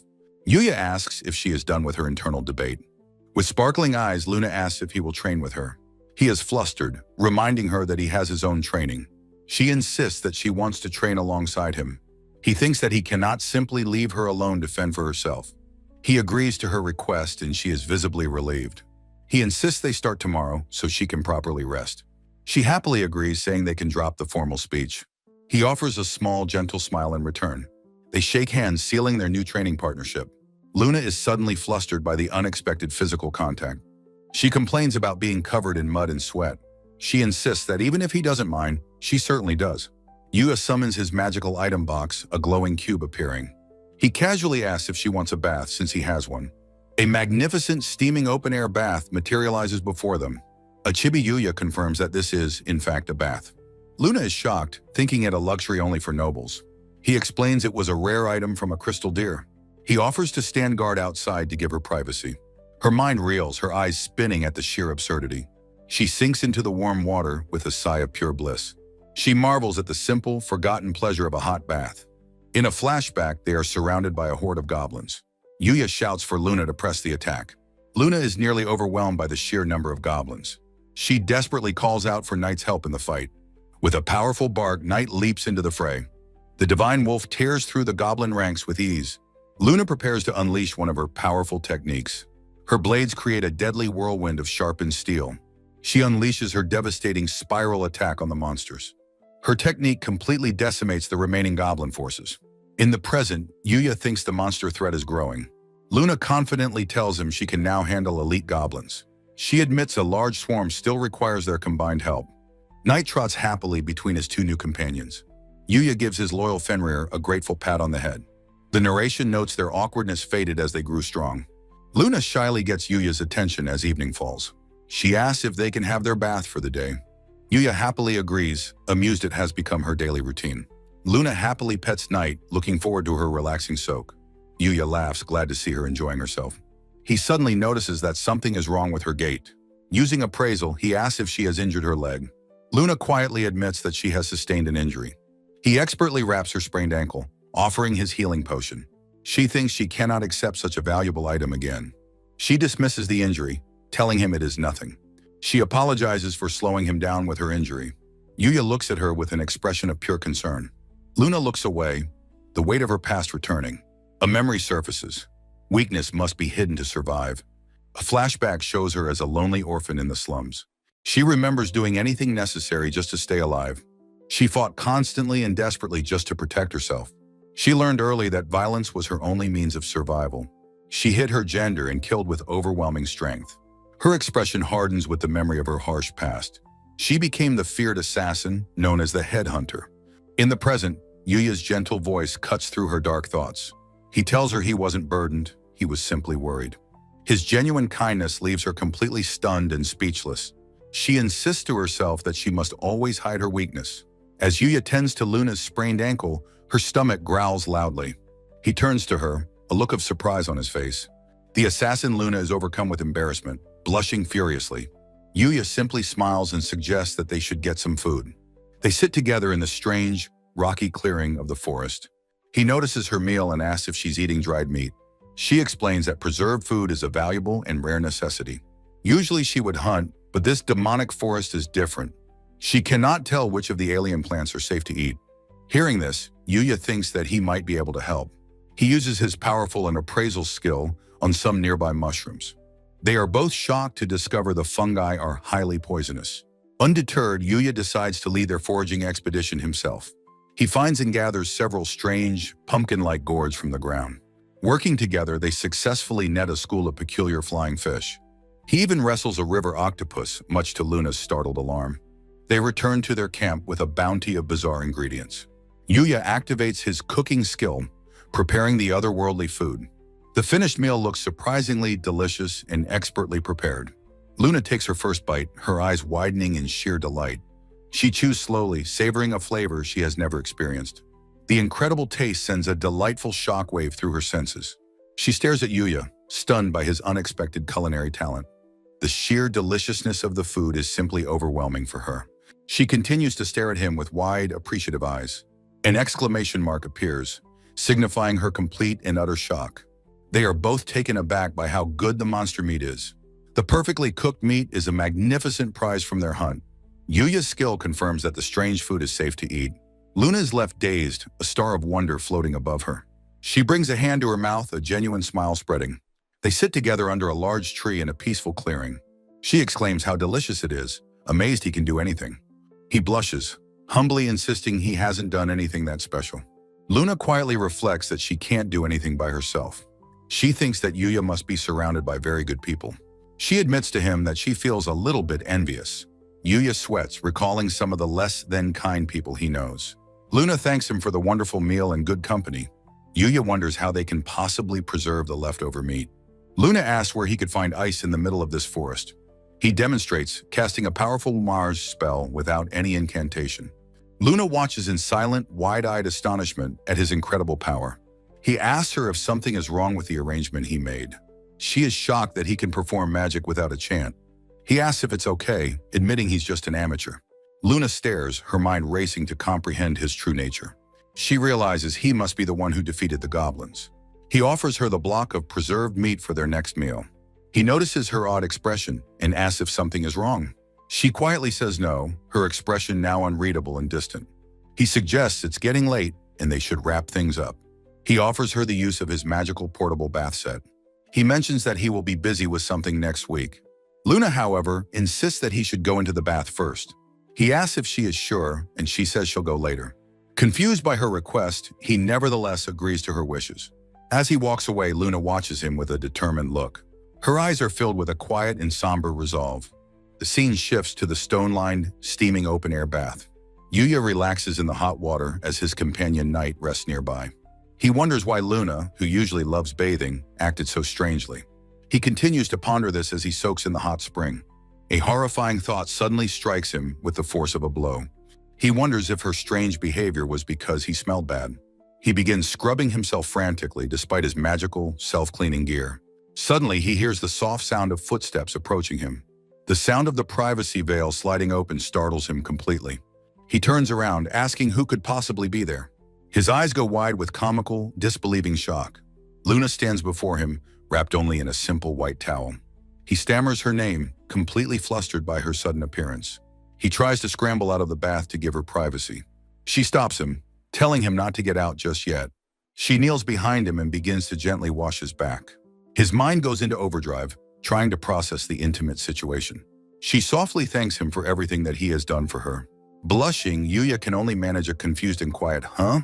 She is grateful he put up with her selfishness and joined her. He tries to protest, saying that he is the one who's thankful. She insists that he saved her from the elite goblin attack. He feels that it would be terribly rude to refuse her thanks. She tells him that he truly saved her in every possible way. For the first time, she truly enjoyed being with someone. She wishes they could continue to grow stronger together. but she laments that her hands are too stained with blood. She stands up, her purpose now clear and her mind made up. She reveals her true identity as the headhunter assassin.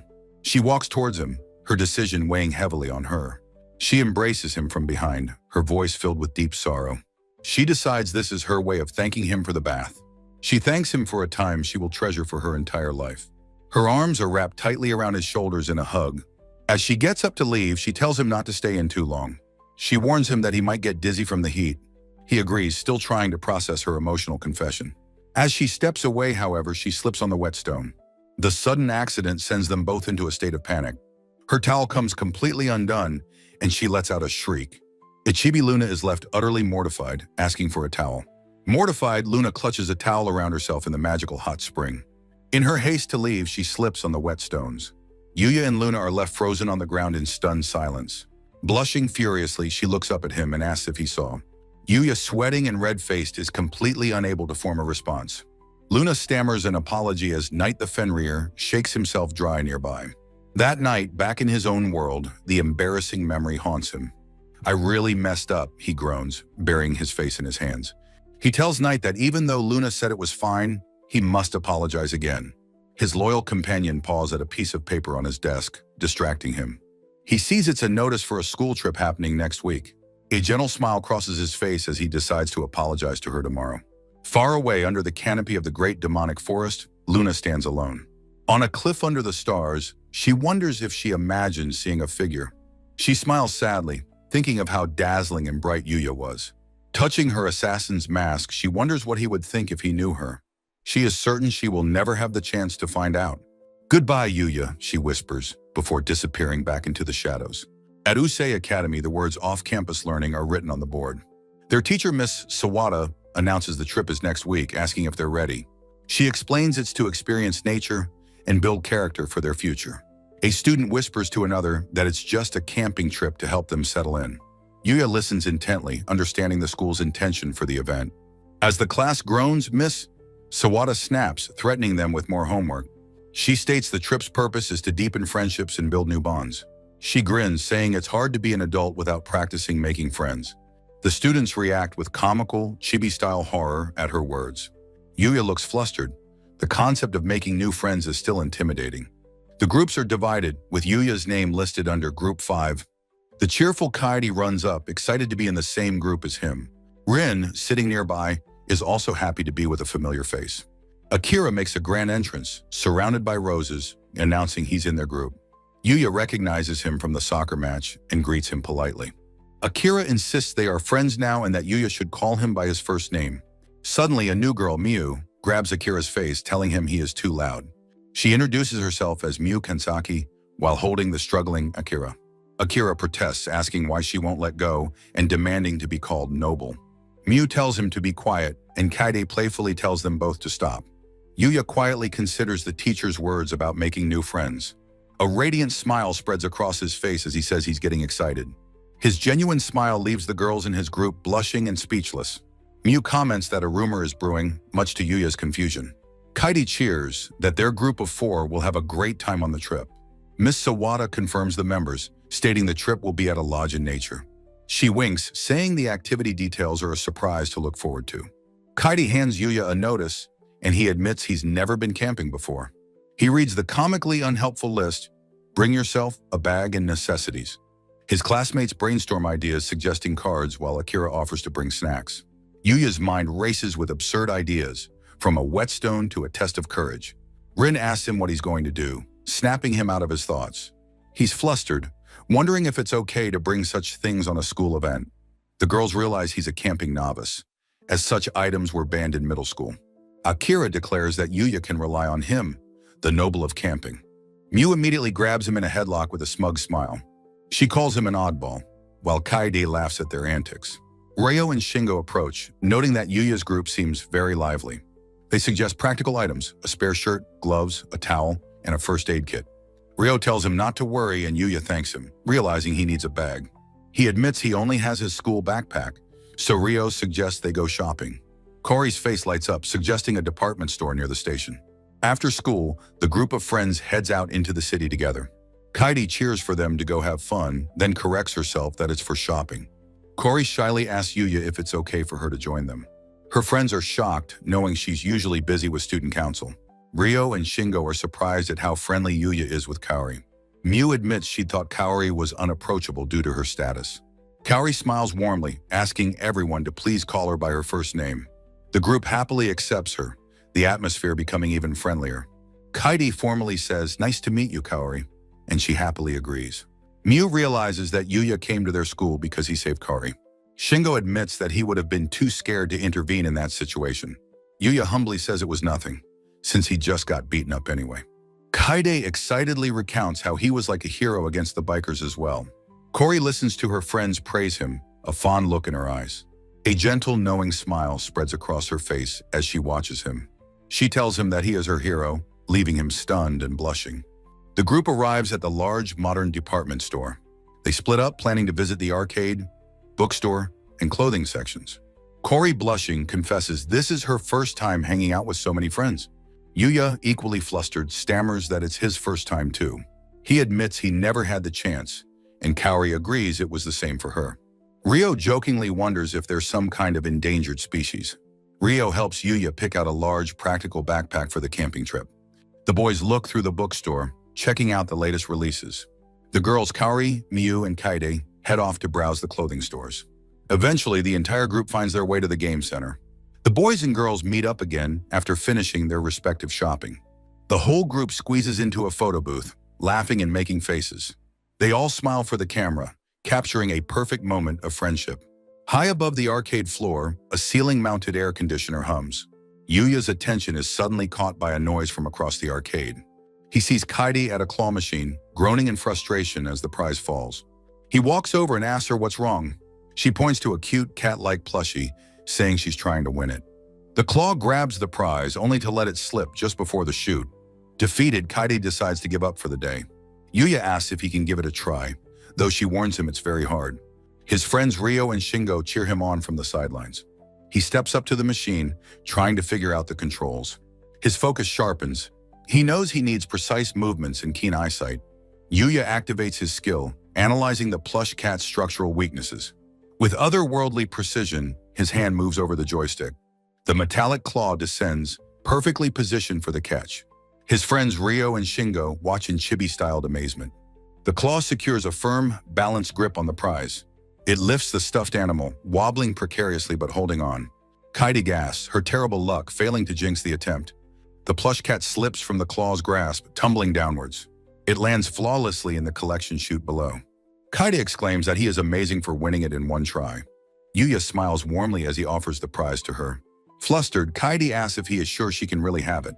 She blushes deeply, promising that she will treasure it. A clock tower marks the passage of time on their fun day out. The group relaxes outside the department store, having had a great time. His friends praise him for his incredible skill at all the arcade games. Yuya looks away, still not quite used to all the compliments. He notices Kaori sitting by herself, looking unusually quiet. He and Katie approach, asking if she is all right. Kaori beams, insisting she's never had so much fun with friends before. Kaidi is moved by her sincerity, while Yuya understands her feelings. Kaidi excitedly suggests they should go clothes shopping next. The girls mention a cute, affordable brand they have always wanted to visit. They announce they're heading upstairs, promising to meet back in an hour. Ryo wisely notes that girls' shopping trips are always long. The boys decide to split up and explore the store on their own. 2 hours later, Ryo is slumped over in utter exhaustion. Yuya suggests it is probably time for them to regroup. The scene shifts to the girls' changing room area. Kaidi waits patiently, happily cuddling the stuffed cat from Yuya. A faint blush dusts her cheeks as she smiles contentedly. Rin sneaks up from behind, teasing her for looking so happy. Kaidi jumps, stammering that it's not what she thinks. Rin continues her playful teasing about the cute stuffed animal. Miu mentions that Yuya is popular even with the upperclassmen. Rin agrees, saying he's gained many secret fans since the gang incident. Miu recounts his incredible leap from the 4th floor window. Kaidi clutches the toy, thinking how a hero appearing like that is rare. Rin watches her friend, a knowing and amused look on her face. Kaori exits the restroom, announcing that she is ready to leave. Rin welcomes her back, suggesting they go before the boys worry. The 3 girls walk together, planning to come back again soon. Kaidi stops, noticing a strange haze in the air ahead. She exclaims in alarm, realizing the corridor is filling with smoke. Downstairs, chaos erupts as someone screams that there is a fire. Yuya and his friends react with shock, looking for the source. A panicked shopper shouts that smoke is pouring from the upper floors. The crowd begins to stampede towards the exits in terror. A woman screams as she is shoved by the frantic mob. She stumbles, about to be trampled by the fleeing crowd. Yuya catches her, asking if she is okay as she stammers yes. He asks the woman if she knows which floor the fire started on. She tells him she heard it began in the arcade. Yuya's eyes dart to the building's floor directory. His gaze locks onto the 4th floor, the game center. He realizes with dawning horror that his friends are above the blaze. Ryo frantically tries to call them, but the line is dead. Yuya runs back into the fire as Ryo screams his name. His friends yell for him to come back, their voices filled with panic. Ignoring their pleas, he charges up the smoke-filled stairwell. He feels the heat and smoke intensifying with every floor he climbs. He reaches the 3rd floor, finding the arcade engulfed in flames. Sweat drips down his face as he assesses the dire situation. He knows that pushing further into this inferno could be fatal. He grits his teeth, fighting against the primal fear rising within him. His mental fortification skill activates, stealing his resolve. He realizes that this is the perfect time to use his magic. He knows an attack spell is too risky and could collapse the building. Instead, he summons a protective veil of water around himself. Now shielded from the flames, he declares that he can proceed. He pushes through the blaze, fire hissing against his magical barrier. He activates his presence detection skill, searching for his friends. Sensing no one on this floor, he resolves to keep moving up. He races up the stairs, reaching the 5th floor. His skill flashes, alerting him to a nearby presence. He senses them, 3 people just a little further ahead. He bursts through a door to find them all unconscious on the floor. He cries out their names, Kaori, Kaide, and Rin. He rushes to Kaida's side, trying desperately to wake her. She stirs weakly, barely able to respond to his voice. He confirms with relief that she has only fainted. He kneels beside them, urging them to hang on. A quick check reveals the other 2 are also just unconscious. He wonders how he can possibly carry 3 people out of the fire. He casts aside his doubt, roaring that he simply has to do it. He lifts them, his presence detection confirming no one else is near. He discovers the stairs have collapsed, cutting off their escape. The water veil sizzles, his magic is running out. Outside, the building is a raging inferno as fire trucks arrive. Ryo and Shingo plead with a firefighter, telling him their friends are inside. Yuya knows he has already used a significant amount of his magic. He grits his teeth. If his magic fails, they are all finished. He must find the shortest escape route with the least effort. He spots a window, realizing it is their only way out. He leaps from the 6th floor, shattering the glass in a fiery burst. The building groans and shifts behind him as he plummets. He casts another spell, a wind barrier, to break their fall. A swirling cushion of air forms below, slowing their descent. The crowd below gasps as a figure emerges from the smoke. Yuya lands safely, his friends in his arms as paramedics rush forward. Ryo and Shingo race towards the scene, screaming Yuya's name in desperation. The fire was later attributed to old wiring and unlucky equipment malfunctions. A firefighter sternly lectures Yuya, telling him he was incredibly lucky not to die. He tells Yuya that he isn't the one who deserves an apology. Yuya turns his head, wondering who the firefighter could possibly be referring to. His friends Ryo and Shingo are standing nearby with looks of profound worry. They erupt in frantic relief, scolding him for being so reckless. Yuya apologizes, overwhelmed by being berated by friends for the very first time. That night at the hospital, the girls he rescued all safely regain consciousness. Chairman Huju watches a doctor thank Yuya, feeling his own debt of gratitude grow. Yuya simply smiles, saying he is just glad that everyone is safe. His friends are stunned that he is on familiar terms with the school's chairman. Yuya worries aloud that this incident might cause the off-campus trip to be canceled. He earnestly pleads with the chairman not to cancel it, for everyone's sake. The chairman smiles warmly, assuring him the trip will go on as planned. Overjoyed, Ryo and Shingo pull a surprised Yuya into a celebratory group hug. As night falls, the chairman tells them it's getting late and time to go home. Inside one of the hospital rooms, the girls are resting and recovering. Kaide marvels that a hero really does appear just when you need one. Kaori, holding the stuffed cat Yuya won, blushes and softly agrees. Miu looks over at her pristine school uniform, ready for another day. In the car ride home, Kaori gazes thoughtfully out at the city lights. Elsewhere, Akira proudly surveys the drinks and snacks he's gathered for the trip. Back at his own house, Yuya warmly greets his loyal companion, Night. A starry night sky announces that the off-campus trip will begin next week. The day arrives and a bus departs from Usei Academy for the trip. Inside, the students are seated, the bus rumbling along the road. Akira despairs dramatically after losing a card game, as Rin calls him too easy to read. Kaidi leans over, impressed by Yuya's continuous winning streak in the game. Yuya sweats, claiming it's just luck while hiding his 8,000+ luck stat. He feels a pang of guilt, thinking his otherworldly skill is almost like cheating. He resolves to use his powers to help his friends have a good time. His friends praise him, saying he's popular because he can help everyone. He thinks to himself with determination, "All right, I'll do it." The bus lurches suddenly, causing Yuya to accidentally bump into a startled Kaidi. He apologizes profusely as a flustered Kaidi hides her brightly blushing face. The bus continues its journey, winding its way up a scenic mountain road.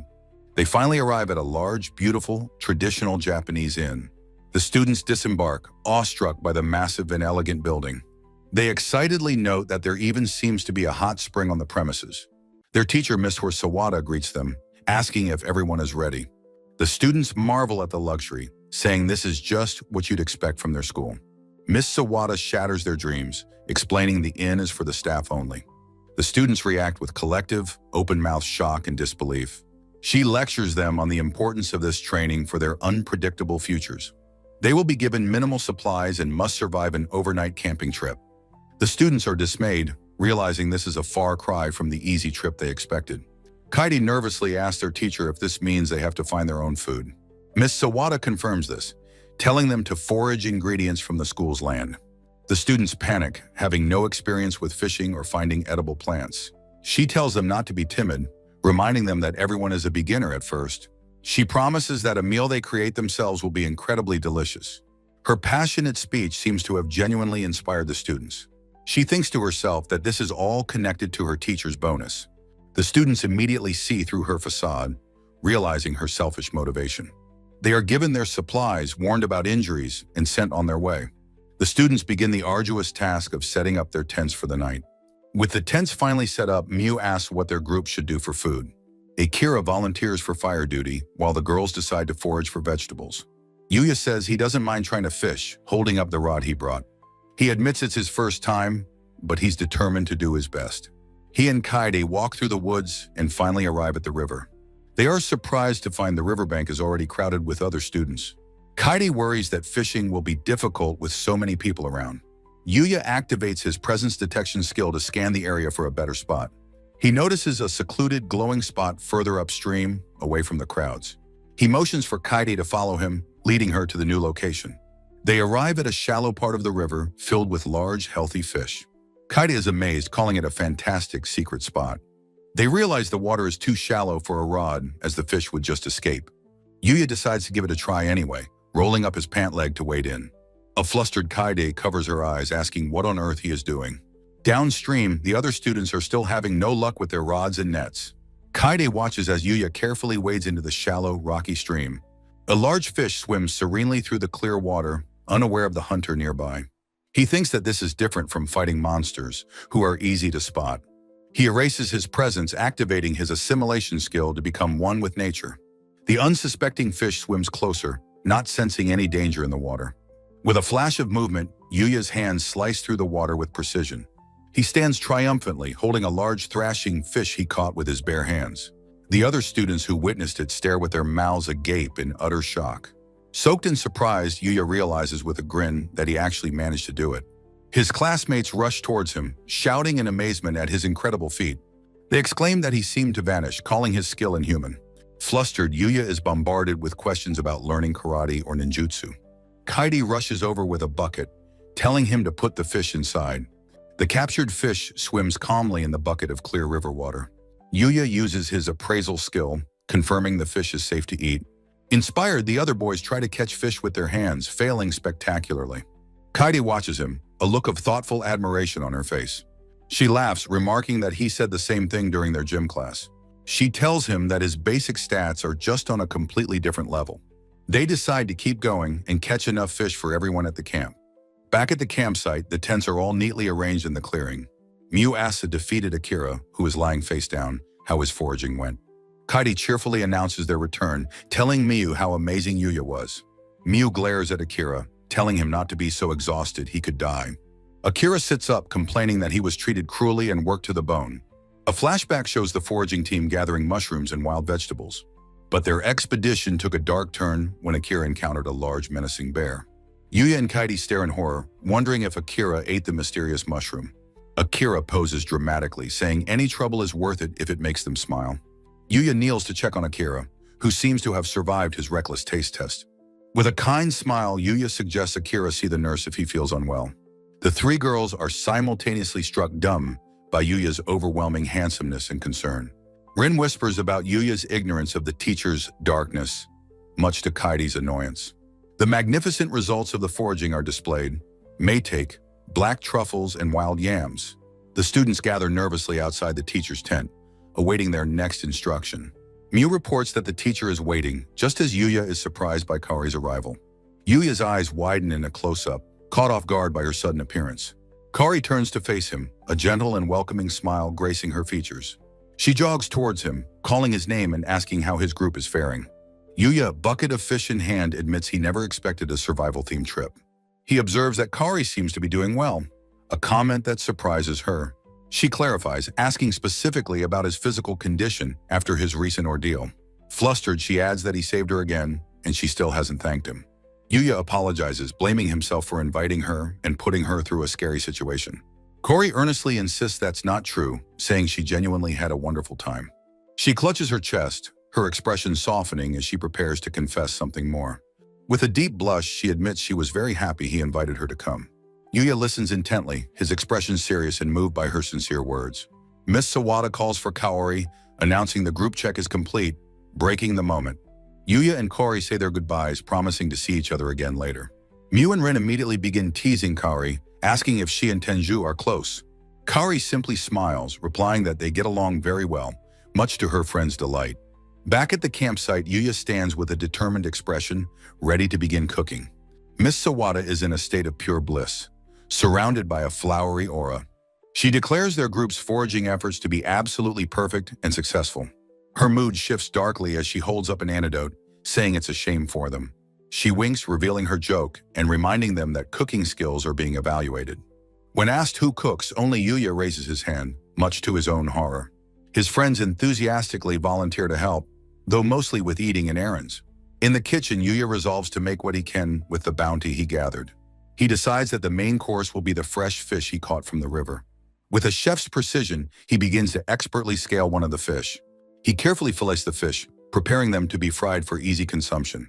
The seasoned pieces of fish sizzle as they are placed into hot cooking oil. The girls watch from the doorway, completely captivated by his culinary skills. He plans to use the smaller fish for a clear soup with the foraged mushrooms. Next, he turns his attention to the long wild yams, another key ingredient. He grates the yam into a bowl, combining it with other wild vegetables. Meanwhile, Miss Sawada is seen in the background enjoying several bottles of wine. Yuya stands focused at the stove, a lone figure masterfully preparing a feast. He proudly presents the finished meal, a stunning and elaborate spread of Japanese cuisine. Kaide and Rin are in awe, declaring that this is professional-level cooking. Miss Sawada charges forward with her chopsticks, announcing that the teacher eats first. The delicious aroma attracts the other teachers, who follow the scent to the kitchen. A tiny chibi Yuya politely offers the teachers a taste of the food. The entire class and the teachers gather around the table, ready to eat. Yuya watches them with a slightly anxious expression, hoping they enjoy his cooking. The girls take their first bites in unison, a look of anticipation on their faces.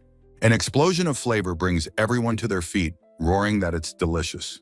Kaide exclaims in disbelief at how good it is, a sentiment Rin quietly echoes. A teacher declares the meal surpasses even the school's own first-class chefs. The campsite erupts in a joyous chaos as everyone clamors for the incredible food. A warm, satisfied smile spreads across Yuya's face as he watches them eat. He reflects that it feels good to hear others say his cooking is delicious. Suddenly, a drunken Miss Sawada grabs him from behind, amazed by his skills. With sparkling eyes and a flushed face, she drunkenly proposes marriage to him. Both Yuya and Kaide are completely stunned by their teacher's sudden proposal. Yuya recoils from the strong smell of alcohol as Miss Sawada rambles about marriage. He yelps in shock, completely unprepared for his teacher's drunken actions. She lunges at him, demanding he take care of her, while Kaide tries to intervene. The other students comment on the chaotic scene, noting the teacher is completely drunk. Later, Miss Sawada chases Yuya across the inn's veranda, vowing he won't get away. Knight, his loyal Fenrir, looks up at him with a confused tilt of his head. Back at his house, Yuya apologizes to Knight for being late with his dinner.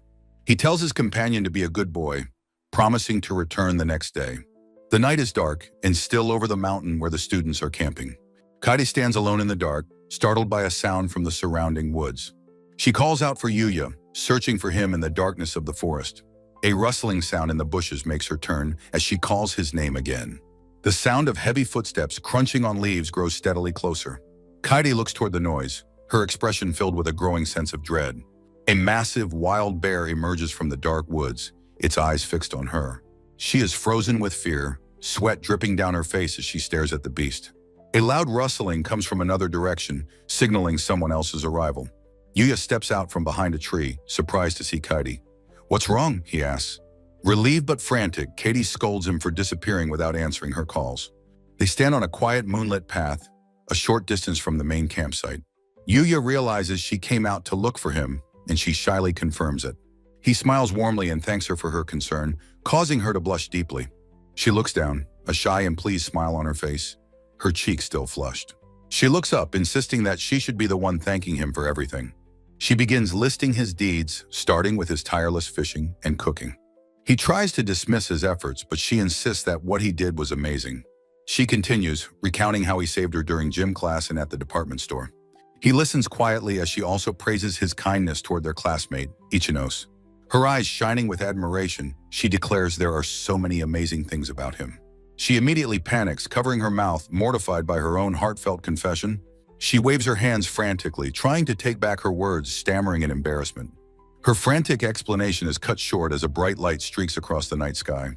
The light is a firework, soaring high into the air above the forest canopy. It explodes in a brilliant burst of light, illuminating the two of them. Miu waves from the bonfire, welcoming Kairi back and announcing that Yuya has been found. Kairi runs toward the group, asking what the fireworks are for. Miu explains the boys brought them and decided to have some fun before their bath. Akira grabs Yuya, insisting he join the celebration, much to Yuya's surprise. The students laugh and cheer as Akira playfully pulls a reluctant Yuya along. Kairi watches them go, a lonely expression on her face as she murmurs, "He's gone." As Yuya walks away, Kairi watches him, a soft, happy blush on her cheeks. She quickly changes her mind and dashes after her friends, shouting for them to wait. Miu confiscates a fireworks set, telling a classmate that only adults should handle them. In the boys' hot spring, a student marvels at Yuya's incredible body and good looks. Akira dramatically proclaims that for a man, there are more important things in life. His friends stare back with blank, unimpressed expressions, ignoring his theatrical display. Ryo bursts out laughing at Akira's antics, while Yuya asks what's going on. Still chuckling, Ryo tells Yuya not to worry, brushing it off as a joke. He then seriously compliments Yuya's physique, guessing he must have martial arts training. His friends recall his amazing feats, from catching fish bare-handed to his incredible cooking. Akira floats serenely in the water, lost in a blissful memory of Yuya's meal. He whispers with reverence that for the first time, he believes he saw the god of cooking. Yuya looks on in alarm as the blissed-out Akira begins to sink beneath the water. Ryo clenches his fist, vowing to stay close to Yuya tomorrow to get more food. Yuya asks about the next day's plans, and Ryo says it's more of the same. Akira sinks again, mumbling about choosing edible mushrooms as Yuya exclaims he's drowning. Shingo asks what happened to Akira, and Yuya can only say it's complicated. Meanwhile, the girls head to their own bath, singing a happy tune about the hot spring. One girl expresses her relief that there's a proper bath, despite the survival theme. Kairi playfully grabs Miu from behind, exclaiming in awe at her impressive figure. She jokingly asks if Miu is trying to seduce the boys with her assets. Miu retorts that Kairi's own chest is a dangerous weapon, reaching out playfully. Kaori and Rin arrive just in time to hear the commotion from the changing room. They slide open the door to find Kairi and Miu in a chaotic, playful struggle. Kaori, concerned, asks if there's some kind of trouble going on between them. Miu apologizes, explaining she was just teasing about being envious of Katie's chest. Kaori thoughtfully repeats the topic of conversation, looking over at Kairi. She glances at Katie's chest, confirming that was indeed the subject of discussion. Kaori admits she is envious too, much to Rin's disappointment and Miu's amusement. Kaori slips into the steaming water with a quiet splash. She enters the hot spring, her hair neatly tied up, looking calm and refreshed. Relaxing, she tells the others not to be down, saying they all have beautiful bodies. Rin listens quietly as Kari offers her words of encouragement. Kaidi compliments Rin, noting her long legs and slender model-like figure. Kari asks what happened with Miss Sawada, and Miyu says she's still hung up on earlier. Kaidi is shocked to learn that their teacher proposed to Yuya after tasting his cooking. Kari is completely flustered by the news of the marriage proposal, as Miyu offers to explain. In a quick chibi-style summary, Miyu recounts the hilarious drunken proposal incident. Kari is left blushing and confused, wondering how a meal could possibly lead to marriage. Miyu explains the classic path to love is through the stomach, which she also experienced. She muses that while a teacher-student marriage is problematic, Kaidi's chest is a knockout blow. Kari feels the pressure as Kaidi moves in closer, a determined look on her face. Kaidi declares that if Miss Sawada is serious about Yuya, then she is too. Kari realizes with a jolt that this means Kaidi also has feelings for Yuya. Kaidi frantically backpedals, insisting it's not like that just because he's Yuya. Miyu calmly observes how easy Kaidi is to read, while Rin calls her out. Miyu dismisses the romantic drama, suggesting they all just enjoy the beautiful night sky. Kari admits she was genuinely surprised by the intensity of their survival trip. Another girl notes how lucky Kaide was to be in the same group as Yuya. They praise his incredible fishing skills, his cooking, and his recent magazine feature. Kari listens to all the praise for Yuya, her expression thoughtful and slightly flustered. She sinks deeper into the warm water, lost in her own complicated feelings. Under the stars, she quietly wonders if men prefer women with larger chests. The next day arrives, the sun shining brightly over the mountain campsite. Two students are fishing early in the morning, hoping to be the first to catch something. One of them stops, asking his friend if he can hear a strange noise. He points towards the opposite side of the river, where something is moving. Both boys gasp in unison, their faces masks of pure shock and terror. Akira stands in a clearing, at peace with nature as birds land gently on his hand. He breathes in the fresh morning air, feeling serene and refreshed. His peaceful moment is broken as he questions why he must forage for food. Ryo appears, telling him to stop complaining or he won't get any of the food. Kaide arrives with a cheerful, "Good morning," as Miyu comments on everyone's high energy. Yuya greets them all, confirming the group is assembled and ready for the day. The two terrified boys from the river run up, shouting that something terrible has happened. They breathlessly announce that a bear has appeared near the campsite. A massive, menacing bear with dark fur and glowing eyes stalks through the wilderness. The students stand on a high cliff, looking down at the enormous beast below. Ryo is completely baffled, wondering why a bear would be in this area. Akira confirms with dread that it's the same bear he encountered the day before. The group agrees they need to leave before the bear finds a way up to them. The bear continues its heavy, deliberate march through the undergrowth. It lifts its head, baring its teeth in a low, menacing growl. The students' sneakers pound against the dirt path as they begin their frantic retreat. Miyu reminds Akira that she warned him about a wild beast being nearby. Akira protests that it's impossible to fight it as Kaide tells them to stop bickering. Ryo yells at them to be quiet and just focus on running. Their teacher, Mr. Sawada, appears, running to them and asking if they are all safe. The students call out to their teacher as she takes up the rear of the group. She takes command, telling Ryo to contact the police and Hunters Association for help. Leaves flutter through the air as the group continues their desperate escape. Kaide notes with alarm that the bear is much closer now than it was before. Miss Sawada tries to calm them, saying the bear won't be able to climb up. But Yuya's skill on presence detection activates with a sharp, urgent warning of immediate danger. The bear suddenly erupts from the trees behind Miss Sawada, roaring as it attacks. Ryo and Katie scream out a desperate warning to their teacher. Miss Sawada turns just in time, her eyes wide with terror at the impending blow. In a flash of light and motion, a figure intercepts the bear's attack. Yuya stands protectively over his fallen teacher, blocking the bear's massive paw with his arm. His eyes are narrowed in a fierce glare as he holds the powerful beast at bay. Kaide and Ryo cry out his name in a mixture of fear and disbelief. On the ground, Miss Sawada shouts his name, asking what on earth he is doing.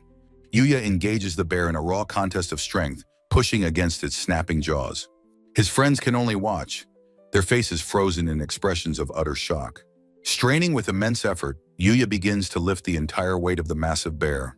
His classmates marvel at the sight, wondering how a human can possibly grapple a bear. Miyu recognizes his impossible strength, comparing it to a legendary feat. The bear itself seems completely bewildered, letting out a confused and questioning growl. Yuya thinks to himself that after fighting monsters, this is nothing. With a mighty heave, he throws the bear over his shoulder, just like the hero Kentaro. Yuya sighs, thinking that dealing with other people is just too strange. A large traditional Japanese inn stands majestically among the trees. Miss Sawada cries out dramatically, apologizing to Tenju for her part in his injury. She weeps over Yuya, who is completely wrapped in bandages in a wheelchair. Kaidi asks if Yuya was hurt, but Miu knows this is just the teacher's hobby. Miss Sawada eats a snack, deciding to overlook Yuya's dangerous actions this time. Kaidi suggests the teacher give Yuya a reward, and she happily agrees. The bandaged Yuya insists he is fine, but asks about the bear's fate. The scene shows a wide, peaceful view of the forested mountains. Miss Sawada announces that she has arranged for the school to keep the bear. Yuya and his friends sweat nervously at the bizarre thought of keeping the bear. Another student approaches Yuya from behind, asking if he is truly okay. The chairman's secretary confirms they already have permission to house the animal. A student with glasses speculates the bear got excited and wandered in by mistake. Kaori thoughtfully recalls hearing a strange rupturing sound the previous night. A flashback shows the students oohing and eyeing at a fireworks display. The chairman is glad no one was hurt and sees it as a good experience. His classmates wonder if keeping a rampaging bear is really a good idea. Miss Sawada, rifle in hand, says they plan to eat the bear if it attacks. The school trip ends and the bear becomes the school's popular mascot. With the trip over, the promised day to meet Princess Lexia has finally arrived. A close-up shows the hem of Yuya's adventuring cloak whipping in the wind. Yuya and Knight walk through the dense, leafy path of the great demonic forest. A host of monstrous creatures lurks in the shadows of the twisted trees. Yuya observes that the number of monsters has decreased since training with Luna. He thinks of Luna, his expression softening with a hint of concern. Standing with Knight, he wonders how she has been since he last saw her. Knight suddenly lets out a sharp, warning bark, sensing an immediate danger. A hulking, muscular, bloody ogre, far larger than the last, appears before them. Yuya realizes some were left, and it was right to be cautious. His face is tense and beaded with sweat as he assesses the powerful threat. The creature is a level 500 bloody ogre lord with devastating stats. The scene shifts to a wide road leading to the great demonic forest. A royal carriage pulled by 2 horses and flanked by knights rattles along. Owen informs Princess Lexia that they are almost at the forest entrance. Lexia smiles brightly, saying she is fine because she is about to see Yuya.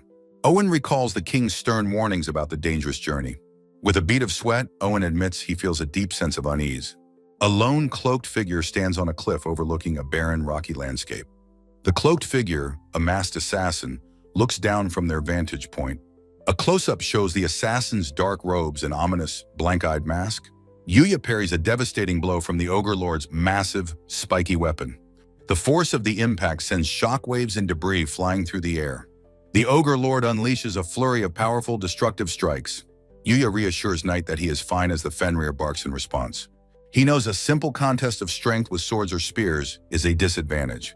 He decides to conserve his magical energy for now and fight physically. He summons a new weapon from his item box, deciding to try it out. He effortlessly wields a massive, simple wooden hammer over his shoulder. The weapon is the World Crusher, a hammer with the mass of the world. The sage's weapon creates a massive crater with a single, powerful swing. Yuya notes the hammer is powerful but too slow for fighting multiple enemies. A system notification confirms that he has successfully leveled up. He surveys the battlefield, noting the various items the monster has dropped. He finds a strange item among the loot, the Kinna Helm of the Blood War King. The helm is modeled after the Ogre Lord and has an intimidation effect. Yuya is struck with a sudden thought. The helmet is incredibly cool. Now wearing the helm, he turns to Knight and asks if it suits him. He grabs the sides of the helmet, realizing with a jolt that it is stuck. The royal party's horses wait patiently at the edge of the demonic forest. Princess Lexia peeks out from her carriage window, looking for Yuya's arrival. A soldier points, telling his captain there is a human figure in the distance. Owen and his men see a dark, imposing figure emerge from the woods. The figure is Yuya, now wearing the intimidating, sharp-toothed demonic helm. Owen, hand on his sword, demands to know the identity of the newcomer. Yuya, his face hidden, thinks frantically about how he can't get the helmet off. From the bushes, a cloaked assassin confirms that the princess's party has arrived. The assassin is certain that the group they are observing is the princess's retinue. Yuya, still wearing the helm, tries to explain the situation to the guards. Lexia accepts his explanation, thinking the helm is just a strange disguise. As Yuya struggles with the helm, Lexia tells him not to overdo it. Lexia tells him his demonic form is very cool, and thanks him for coming. A soldier tells Owen the figure looks like the legendary Blood War King Ogre. Lexia turns her attention to Knight, greeting the strange new animal. Owen asks about the dog, and Yuya explains that he is his precious family. Knight suddenly growls, his eyes narrowed as he senses a hidden threat. With a ferocious roar, Knight leaps towards Lexia to protect her from danger. Owen and Yuya are shocked, wondering what has gotten into Knight. Owen rushes to Lexia's side as Knight stands guard before her. Knight has intercepted an assassin's blade, shielding the princess with his body. The assassin's sharp blade is stopped cold by the Fenrir's tough hide. Lexia, stunned, looks at Knight and asks if he just saved her. The other guards are bewildered, wondering what just happened in the chaos. A massive explosion of rock and debris erupts from a powerful impact. Yuya, in his helm, unleashes a powerful sword skill called Absolute Sword. As his blade connects, he recognizes the familiar feeling of the attack. Owen asks what is happening, and Yuya tells him to protect Lexia. Yuya uses his presence detection skill, sensing only one hidden enemy. A burst of light indicates that he has located the hidden assassin. He activates his assimilation skill, vanishing into the surrounding environment. The hidden assassin is shocked that their initial attack was blocked. Yuya deactivates his skill, reappearing directly behind the surprise assassin. The assassin drops into a crouch, stunned by Yuya's sudden appearance. The assassin wonders in a panic how Yuya got behind them so quickly. They are shocked by his incredible, almost instantaneous speed. Yuya effortlessly deflects the assassin's attack with a powerful strike. The force of the blow knocks the assassin's mask from their face. Yuya's own face is revealed as he sees the identity of his opponent. The unmasked assassin is Luna, who whispers Yuya's name in utter shock. Yuya's expression hardens as he asks her if she faltered in her attack. With a focused cry of "Now!" Yuya unleashes a swift, open-handed strike. The masked assassin is sent tumbling backward from the force of the blow. The assassin's distinctive mask is knocked loose, sent flying through the air. Yuya pants, relieved he held back and that he survived the encounter. He looks at the defeated assassins, wondering why Luna is among them. He recalls their strange first meeting and his companion Knight's immediate distrust. His gaze falls upon Luna's unconscious form, his former training partner. A panicked voice cries his name, and he turns to see who it is. He realizes with dawning horror that the true target was the princess. Princess Lexia stands nearby, her expression a mix of shock and worry. Yuya begins explaining how he found Luna, and they trained together. Lexia is comically stunned, exclaiming that he trained with another woman. Gently lifting Luna, he asks Lexia for a moment to treat her wounds. He acknowledges to the princess that he knows Luna has committed a grave crime. He pleads to speak with her, believing there must be a reason for her actions. Lexia, with a surprisingly bright smile, quickly agrees to his request. The royal guards, led by Owen, arrive, calling out to the princess. Lexia calmly identifies the approaching knight as her loyal guard, Owen. She cheerfully informs Owen that she'll be visiting Yuya's home for a while. Owen is utterly flabbergasted, shouting in disbelief at her casual announcement. Yuya questions her decision, but Lexia insists they must leave now. Lexia winks, stating she has a right to hear the full story. Owen frantically asks if she's really going and demands an explanation. Lexia urges Yuya to hurry before Owen has a chance to capture Luna. Yuya apologizes to the stunned knight, promising they will return shortly. He takes Princess Lexia's hand, preparing to use his otherworldly power. He announces he will use magic to transport them away quickly. Lexia is astonished, having never witnessed such incredible magic before. A swirling vortex of pure white light erupts, engulfing them completely. Owen and his guards are thrown back by the sudden magical discharge. They are left staring at the empty clearing, muttering that it's impossible. In an instant, they arrive at the familiar clearing of the sage's house. A bright flash of light signals their sudden appearance inside the home.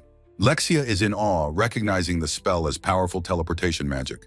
She turns to Yuya, demanding to know what is happening. Her voice is full of wonder as she asks again what is going on. Yuya sheepishly explains that it's a travel spell he created himself. Lexia is comically stunned that he could create such magic so easily. Later, Luna rests peacefully in a bed, recovering from the battle. Lexia and Yuya sit at a table, a tense silence between them. Lexia breaks the silence, stating that she now understands the situation. She puffs out her cheeks, her face a mask of jealous frustration. She complains that it's unfair he trained with Luna as she wanted to. Nearby, Knight the Fenrir is curled up on a pillow, fast asleep.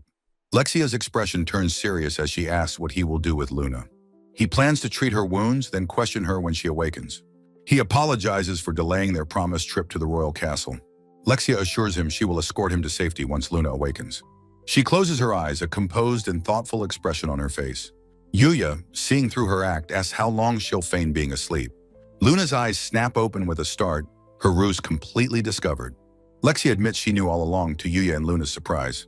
Luna asks why she didn't say anything if she was aware of it. Lexia beams, explaining it was to let Yuya have a private talk with her. She adds that she knew Yuya was too kind to notice her deception. Luna sighs, realizing she was completely outmaneuvered by the princess. Lexia's demeanor hardens as she demands the reason for the attack. Luna wonders if she should be honest, given the hopeless circumstances. Lexia is surprised, asking if Luna is refusing to speak to her. She questions if Luna truly believes she has a choice in the matter. Luna dismisses the reason, stating that the act itself is all that matters.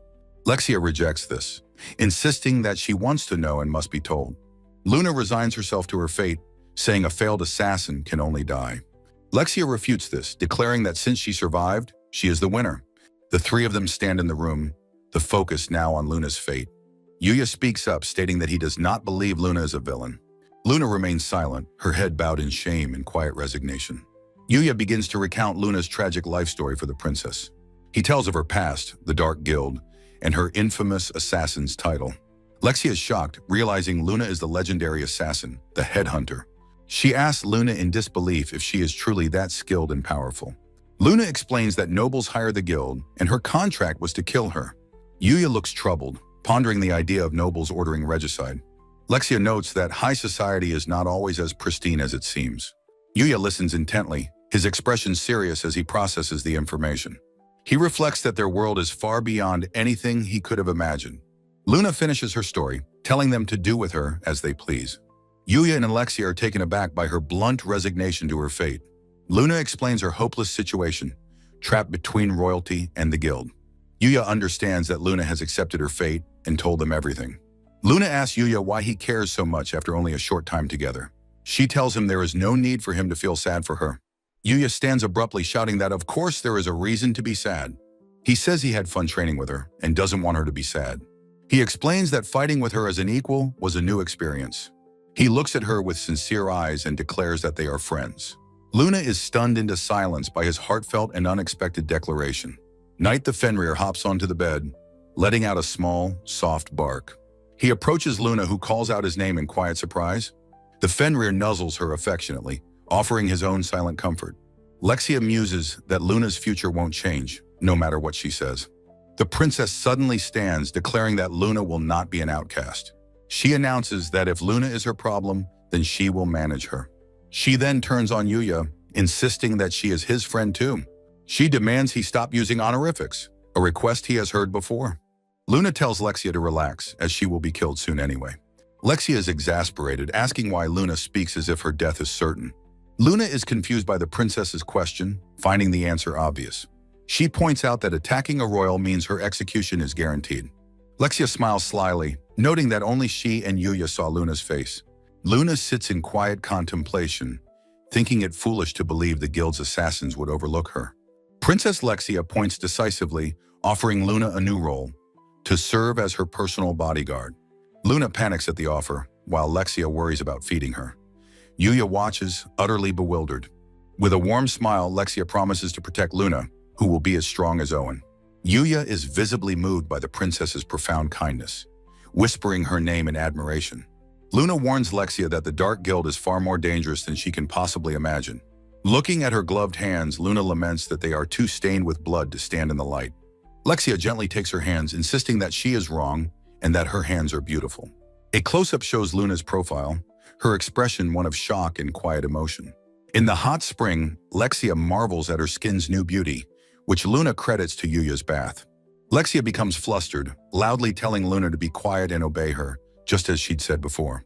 Looking back with a confident smile, Lexia reminds Luna that she is now her bodyguard. Luna looks on with grim determination, telling the princess not to get herself killed.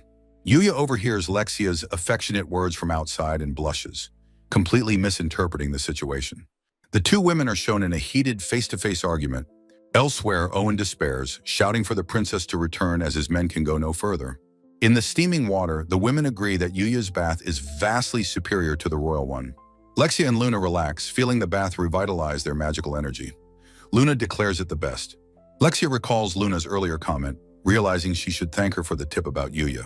Luna's expression turns sharp as she reveals a startling fact. Yuya acquired the bath from a monster. Lexia is comically aghast, realizing the bath's beautifying effects are a monster drop perk. Lexia tries to join Yuya outside, but he insists a princess cannot lounge in an open-air bath. A small, smug Luna lets out a satisfied from the water. Yuya has a frantic internal monologue, panicking over the crime of washing a princess's muddy clothes. A clean, folded white hoodie is shown, a simple solution to the problem. Yuya offers the new hoodie to a flustered Lexia as a temporary change of clothes. Lexia blushes, thinking this gift closes the distance between them, while Luna warns her not to bother Yuya. A close-up of Lexia's eyes shows her lost in thought, a new idea forming. She turns to a startled Luna in the water, directly asking if she has feelings for Yuya. Luna erupts in denial, shouting that she and Yuya are nothing more than friends. Lexia presses on, claiming she sensed a faint affection between them, though Luna dismisses it. Luna insists it is perfectly normal to think fondly of a friend. Lexia smiles sweetly, her eyes twinkling as she asks, "Oh, is that so?" She then concludes that there would be no problem if she were to marry him. Luna shoots up from the water, shouting that such a thing is absolutely not okay. A close-up captures Luna's deeply blushing and shocked expression, her true feelings exposed. Lexia calmly asks why it would be a problem, stating she understands without being told. A flustered Luna stammers, unable to find the words to explain her outburst. Lexia watches her struggle with a soft and knowing smile. Luna sinks into the water, admitting with a blush that she honestly doesn't know how she feels. She reflects on her precious time training with Yuya, a time she regretted had to end. She remembers how her hand froze, unable to strike when she realized her target was Yuya. Lexia listens patiently, her expression softening as she says, "I see." A silent panel of ellipses signifies a moment of quiet contemplation between them. Lexia rises from the water with sudden resolve, declaring that she has made her decision. Pointing dramatically at Luna, she makes a stunning announcement. "I declare war on you!" Luna stares back in utter disbelief, repeating the words, "A declaration of war?" Lexia explains that Luna's attraction is already love, and that she, too, is in love with Yuya. Luna looks down, flustered by the very idea of being in love. Lexia states that she will proceed as if Luna loves him, regardless of her denials. She vows to pursue Yuya relentlessly, telling Luna she won't allow her to give up. Striking a confident pose, Lexia proclaims that her marriage to Yuya will be her victory. She challenges Luna, asking if she is truly willing to let Yuya be taken from her. Luna remains silent, her mind and heart in turmoil as she processes the ultimatum. Her face flushes a deep red as she clutches the towel to her chest. With newfound fire in her eyes, Luna declares that she won't allow it. Yuya is hers. Lexia is delighted, confirming that Luna has officially accepted her declaration of war. A bright, triumphant smile spreads across the princess's face. Lexia extends her hand, naming Luna her bodyguard and rival, warning her not to cry when she loses. The two women, once enemies, now rivals, share a genuine and heartfelt smile. The scene transitions to the peaceful night sky over the sage's house. Yuya enters the house, nervously telling Lexia that Luna has now woken up. Inside, the two women are having tea, and Lexia wonders if they should return to Owen. She quickly changes her mind, insisting they must stay the night for Luna's recovery. Lexia throws a friendly arm around a surprised Luna, dismissing any objections. Yuya looks on from the doorway, a nervous sweat beading on his forehead. He thinks to himself that his healing potion mends wounds but doesn't restore stamina. Relenting, Yuya allows them to stay for one night. Lexia cheers in triumph. Lexia celebrates her victory with a delighted Luna and one of the forest creatures. Yuya watches the two women, a small, warm smile gracing his lips. Seeing them getting along, he decides to cook a meal to help Luna's recovery. Lexia's eyes light up as she eagerly volunteers to cook for her beloved Yuya. A small, deadpan drawing shows Yuya and Luna looking completely unimpressed by the offer. The scene shifts to the rustic, well-equipped kitchen of the sage's house. A large, glistening, otherworldly pumpkin sits among an array of fantastical vegetables. Lexia raises a large kitchen knife high above the pumpkin with intense focus. She hacks at it wildly and ineffectually, frustrated by her lack of progress. Yuya worries if leaving her in charge is a good idea, while Luna resolves to stop her. With a final mighty swing, the knife slips from the pumpkin's tough skin. Yuya yelps as he catches the flying knife just inches from his face. Luna restrains Lexia, reminding her the opponent is a vegetable, not a rival for Yuya's love. Yuya asks if this is her first time cooking, and she cheerfully confirms it is. Sweating, Yuya apologetically asks if he could perhaps take over the cooking duties this time. He explains he wants to make a restorative meal for Luna and is more used to the ingredients. Luna thinks to herself that she's hungry and praises Lexia's excellent timing. Lexia gazes at Yuya with adoring eyes, saying she supposes it can't be helped.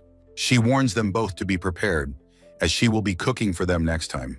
The scene shows a magnificent feast spread across the wooden table, sparkling with deliciousness. Yuya presents the meal, hoping the nourishing food will help them regain their strength.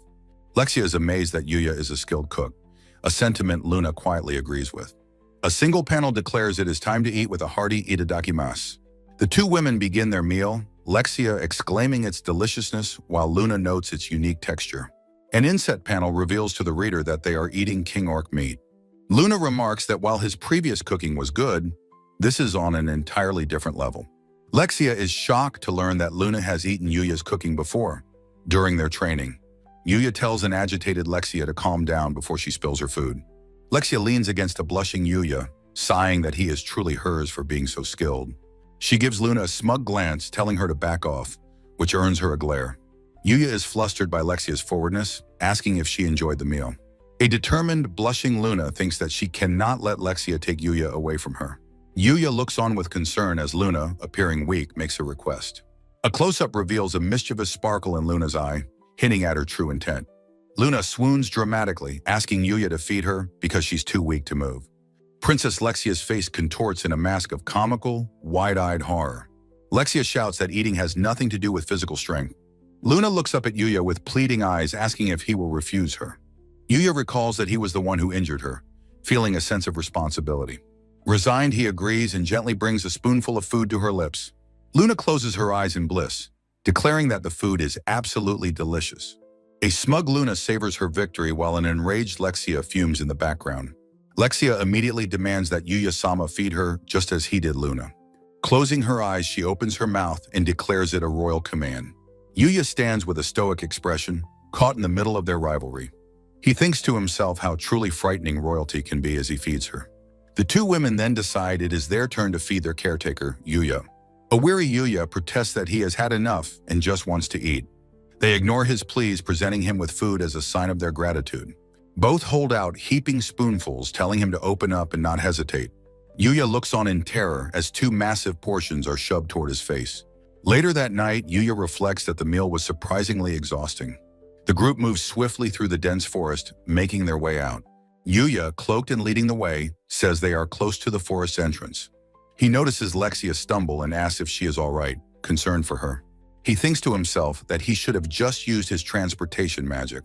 Lexia brightly insists she is fine, flexing her arm to prove her strength. She advises him that it's better not to use that magic in front of people. She explains that such a powerful spell is a feat that could overturn history. The ability to instantly move people and supplies is perfect for war and assassinations. Yuya looks startled, suddenly realizing the grave military implications of his power. Lexia smiles, saying it's best if other mages don't try to copy him. He agrees, admitting he hadn't considered the consequences and will be more careful. Lexia playfully leans on him, saying she will be quiet if he carries her. Winking, she puts a finger to her lips, calling it their little secret. A flustered Yuya can only stammer his agreement to her bold request. Luna suddenly stops, pointing ahead to alert them to figures in the distance. They see a group of knights, and Lexia recognizes her royal guard, Owen. The princess waves cheerfully, shouting Owen's name to announce her arrival. A blur of motion erupts from the trees as Owen rushes towards them. He loudly scolds the princess for her reckless actions and lack of caution. Luna watches the scene, muttering about how much the king must worry. Yuya starts to apologize to Owen, feeling that he is somehow to blame. Lexia also offers her apologies to the stern knight for all the trouble. Owen pinches the bridge of his nose, letting out a long, weary sigh. He mutters that he expected Lexia's willfulness, but Yuya's presence complicates things. He sternly tells them that next time, they must give him a warning. His eyes finally land on Luna, and he asks who this strange woman is. Luna stands silently with her arms crossed, her expression unreadable and calm. A close-up on Yuya's eyes shows his anxiety. The critical moment has arrived. He knows he must explain the situation carefully, as Luna's very life is at stake.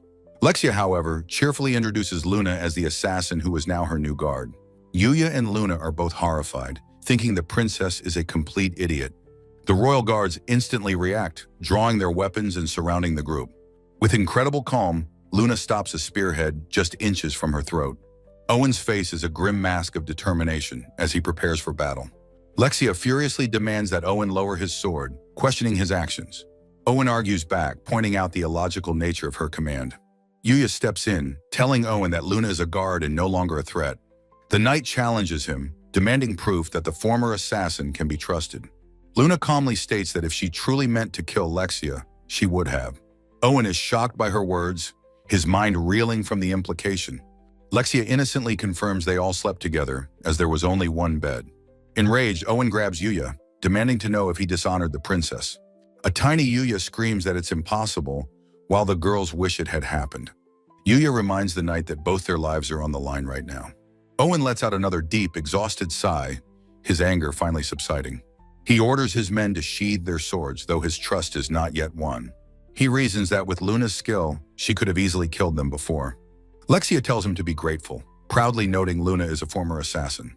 Owen turns to Luna, asking her to reveal the mastermind behind the assassination plot. Luna looks on with a serious expression, preparing to answer his question. She agrees to tell them what she knows, her gaze fixed on the horizon. She says the client was certainly a royal noble, though their name was hidden. Owen demands to know the basis for her claim, wanting concrete evidence. Luna reasons a commoner wouldn't pay so much to have the princess killed. The client must be someone who despises Lexia, like another ambitious noble. She adds that she tricked the client into revealing his desire to please the first prince. Lexia is shocked, whispering her brother's title in stunned disbelief. Owen confirms that while there is no proof, he has heard similar rumors. Yuya is taken aback, unable to comprehend a brother wanting to kill his sister. He looks at Princess Lexia with sympathy, wondering why this happened to her. Knight, sensing the somber mood of the group, lets out a small whimper. Luna interrupts, saying that is not the end of the story. She looks directly at Yuya, revealing that the contract also included him. The request was to eliminate the person who had helped the princess in the forest. The client knew the first group of assassins sent after Lexia never returned. It was logical to assume someone had helped her survive the demonic forest. Yuya now understands the gruesome remains he found belonged to those assassins. Owen grimly admits he knew Yuya's existence would be discovered eventually. Luna suggests that the princess returning with Yuya will reveal his identity. Lexia plots to have Yuya visit alone so they can investigate discreetly. She whispers to Yuya that she is glad he and Luna seem to be friends. Yuya turns to Lexia, asking if she is truly okay with all of this. Lexia looks back at him, her expression serious and her eyes wide. Her face then breaks into a warm, gentle, and completely reassuring smile. Owen gets in Yuya's face, demanding to know when he can visit the capital. Yuya panics, his mind filled with images of tests, classes, and homework. He bows apologetically, explaining he can't just leave on such short notice. Owen relents, agreeing to arrange a formal visit when things have calmed down. Yuya gratefully thanks the knight for his understanding and flexibility.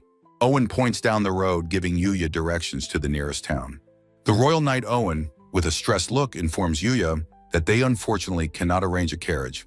With a sweep of his arm, Owen announces that the royal party is preparing to depart. Luna confidently tells Owen that she will handle guarding against any treacherous guild members. Princess Lexia asks Yuya with sad eyes if he is absolutely sure he won't come with them. With a kind smile, Lexia relents, saying she will give up for now to avoid troubling him. She makes him promise that he will absolutely come to the capital to visit her soon. A beaming Lexia declares that next time, she will treat him to a proper home-cooked meal. Yuya watches from a distance as the princess is escorted towards a waiting royal carriage. Luna turns to Yuya, sincerely apologizing for all the trouble she has caused him. He reassures her that it was no trouble and that he is simply relieved her future is now secure. Luna blushes, a soft smile on her face, as she quietly thanks him for his concern. Knight the Fenrir lets out a friendly bark, looking up at the former assassin. Kneeling down, Luna is touched that Knight was also worried about her, petting his head fondly. An impatient Lexia calls out from the carriage and Luna tells Yuya that she must go. Luna takes a single step away, beginning her walk towards the waiting princess. She suddenly stops in her tracks, planting her feet firmly on the dirt path. Turning back, she tells a confused Yuya that she had forgotten just one thing. In a breathtaking moment, Luna leans in and gives the stunned Yuya a kiss on the cheek. From inside the carriage, Princess Lexia lets out a series of horrified, piercing shrieks. A close-up shows Yuya's eye, wide with utter shock and disbelief at the sudden gesture. The camera focuses on Luna's lips as she gently pulls away from his face. Blushing furiously, Yuya can only stammer, completely at a loss for words. With a triumphant blush, Luna declares that her kiss was both a thank you and a declaration of war. Lexia screams Luna's name from the carriage as Yuya stands frozen in place. Overhearing the commotion, Yuya hears Owen trying to calm the princess and the horses. From a distant mountain pass, Lexia's furious voice vows that she will kiss Yuya too. The scene transitions to a new setting, marking a shift in the story. At Usei Academy, a teacher excitedly announces the upcoming ballgame tournament, a bonus on the line. She thinks to herself, urging the students to do their best for the sake of her bonus. A female classmate shows Yuya a flyer for the tournament, happy that things are getting lively. The students gather on the large, fenced-in soccer field, ready for PE class.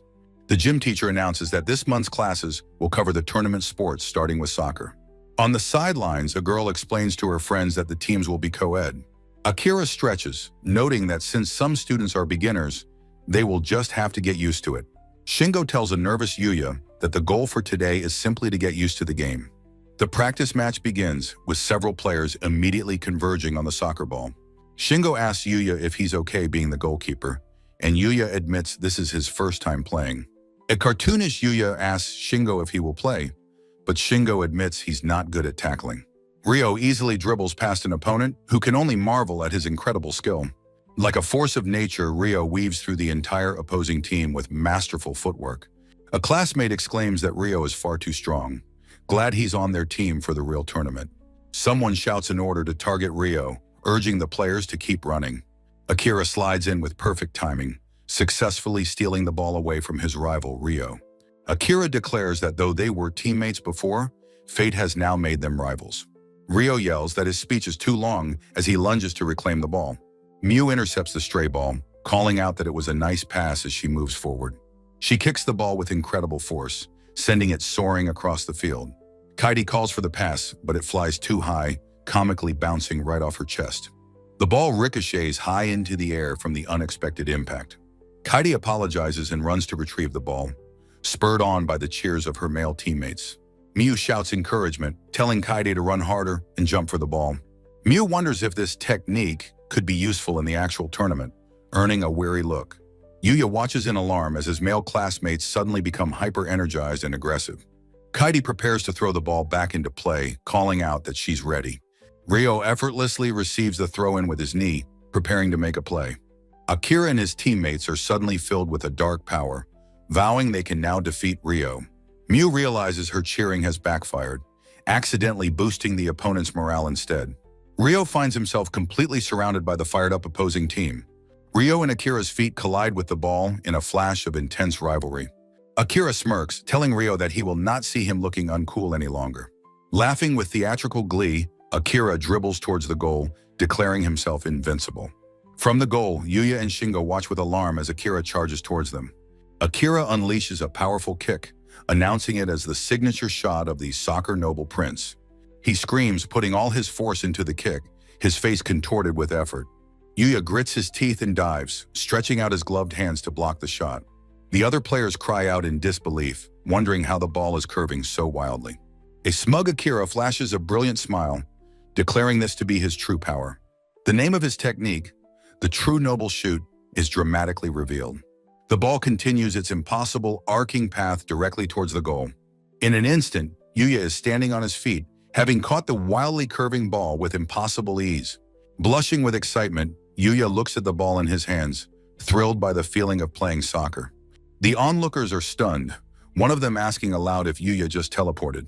Yuya looks to Ryo, asking what he should do with the ball now that he has it. Ryo grins, telling him to just throw it back with all his might. Clutching the ball, Yuya says he understands and prepares to throw. He winds up, deciding to throw the ball as far as he possibly can. With a look of intense focus, he unleashes the throw, sending the ball flying like a missile. Ryo flinches as the ball hurtles past him at an incredible speed. Miu and Kaidi recoil in shock as the ball zips between them like a blur. Another player ducks for cover, his face pale with fear as the projectile passes. The opposing goalkeeper is left stunned and smoking as the ball blasts into the net. Ryo and Shingo stare in utter disbelief, unable to process what just happened. Yuya looks at his hands just as confused and surprised as everyone else. The ball rolls to a stop inside the goal, and Yuya wonders if that counts as a point. The scene shifts to a calm city street, cars driving past tall buildings. A sleek, white luxury sedan speeds down the road with purpose. The driver informs his passenger, the president, that they are about to arrive at Usei Academy. The president smirks, musing that she will finally get to meet him. Her assistant worries about the impromptu visit, but the president is unfazed. The assistant wonders why they even bothered looking into other potential candidates. Shingo despairs, lamenting his own defeat and wondering why he even bothered. The president smiles, noting that attending Usei Academy gives her target exceptional publicity.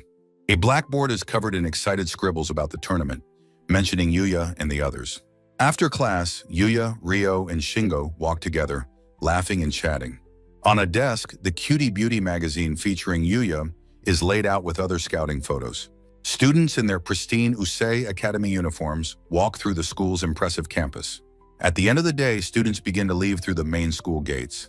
Ryo remarks that Yuya ended up in a surprising event, and Shingo asks if he's really okay with table tennis.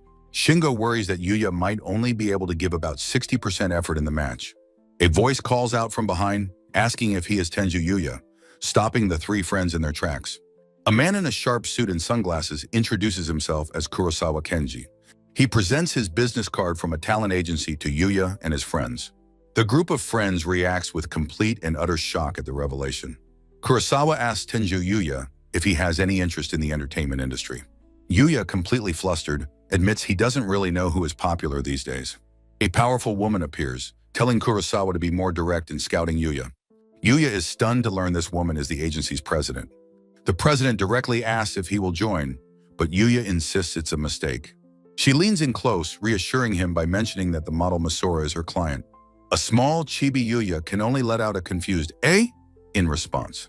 The famous model Masora Hikaru steps from a car, asking the president not to pressure Yuya. Yuya turns, surprised and speechless, to see Masora standing right there. Masora offers Yuya a warm and slightly bashful smile of encouragement.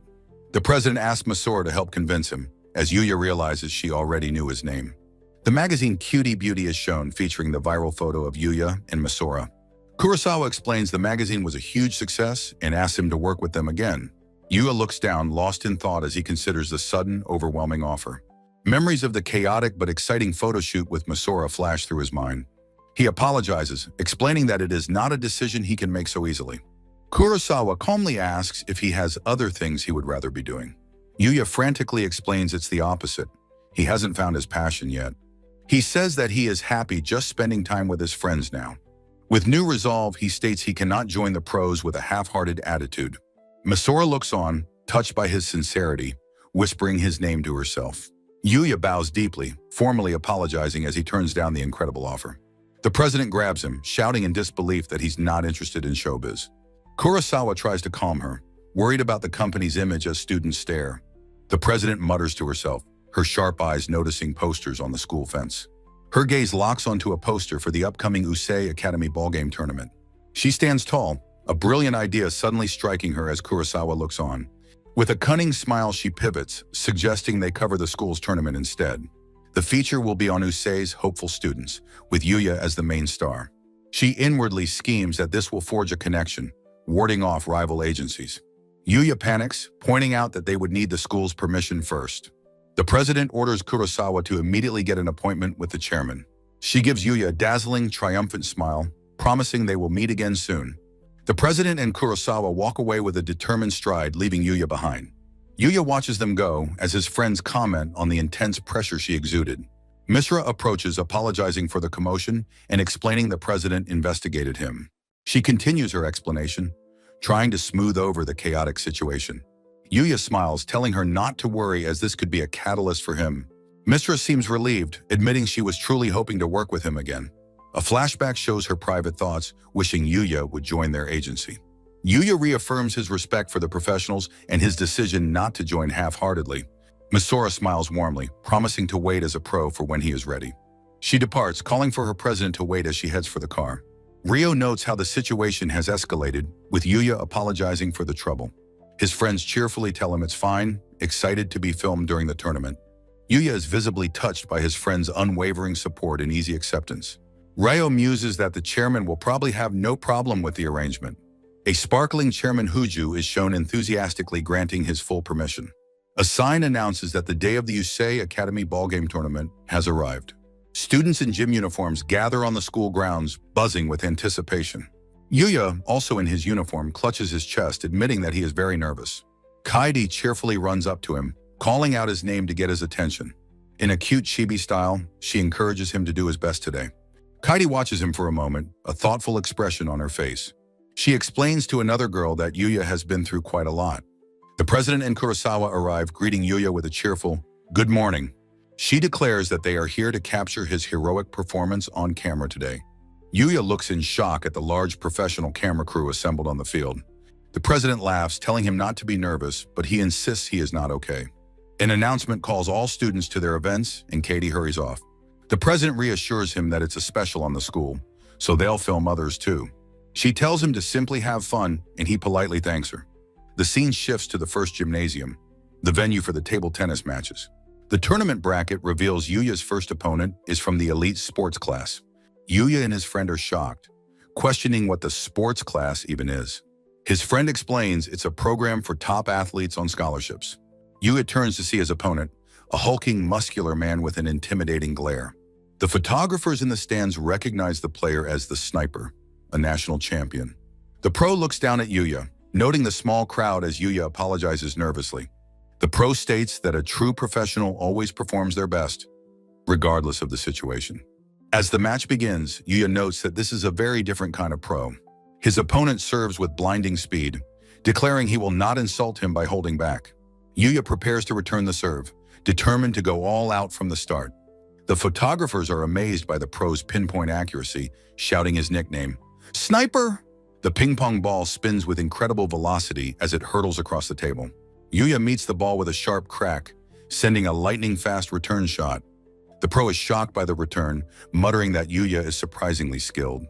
The rally continues, with Yuya completely focused on the ball's movement. The pro unleashes a powerful backhand shot, sending the ball flying back. Yuya swings his paddle, meeting the intense volley with equal force.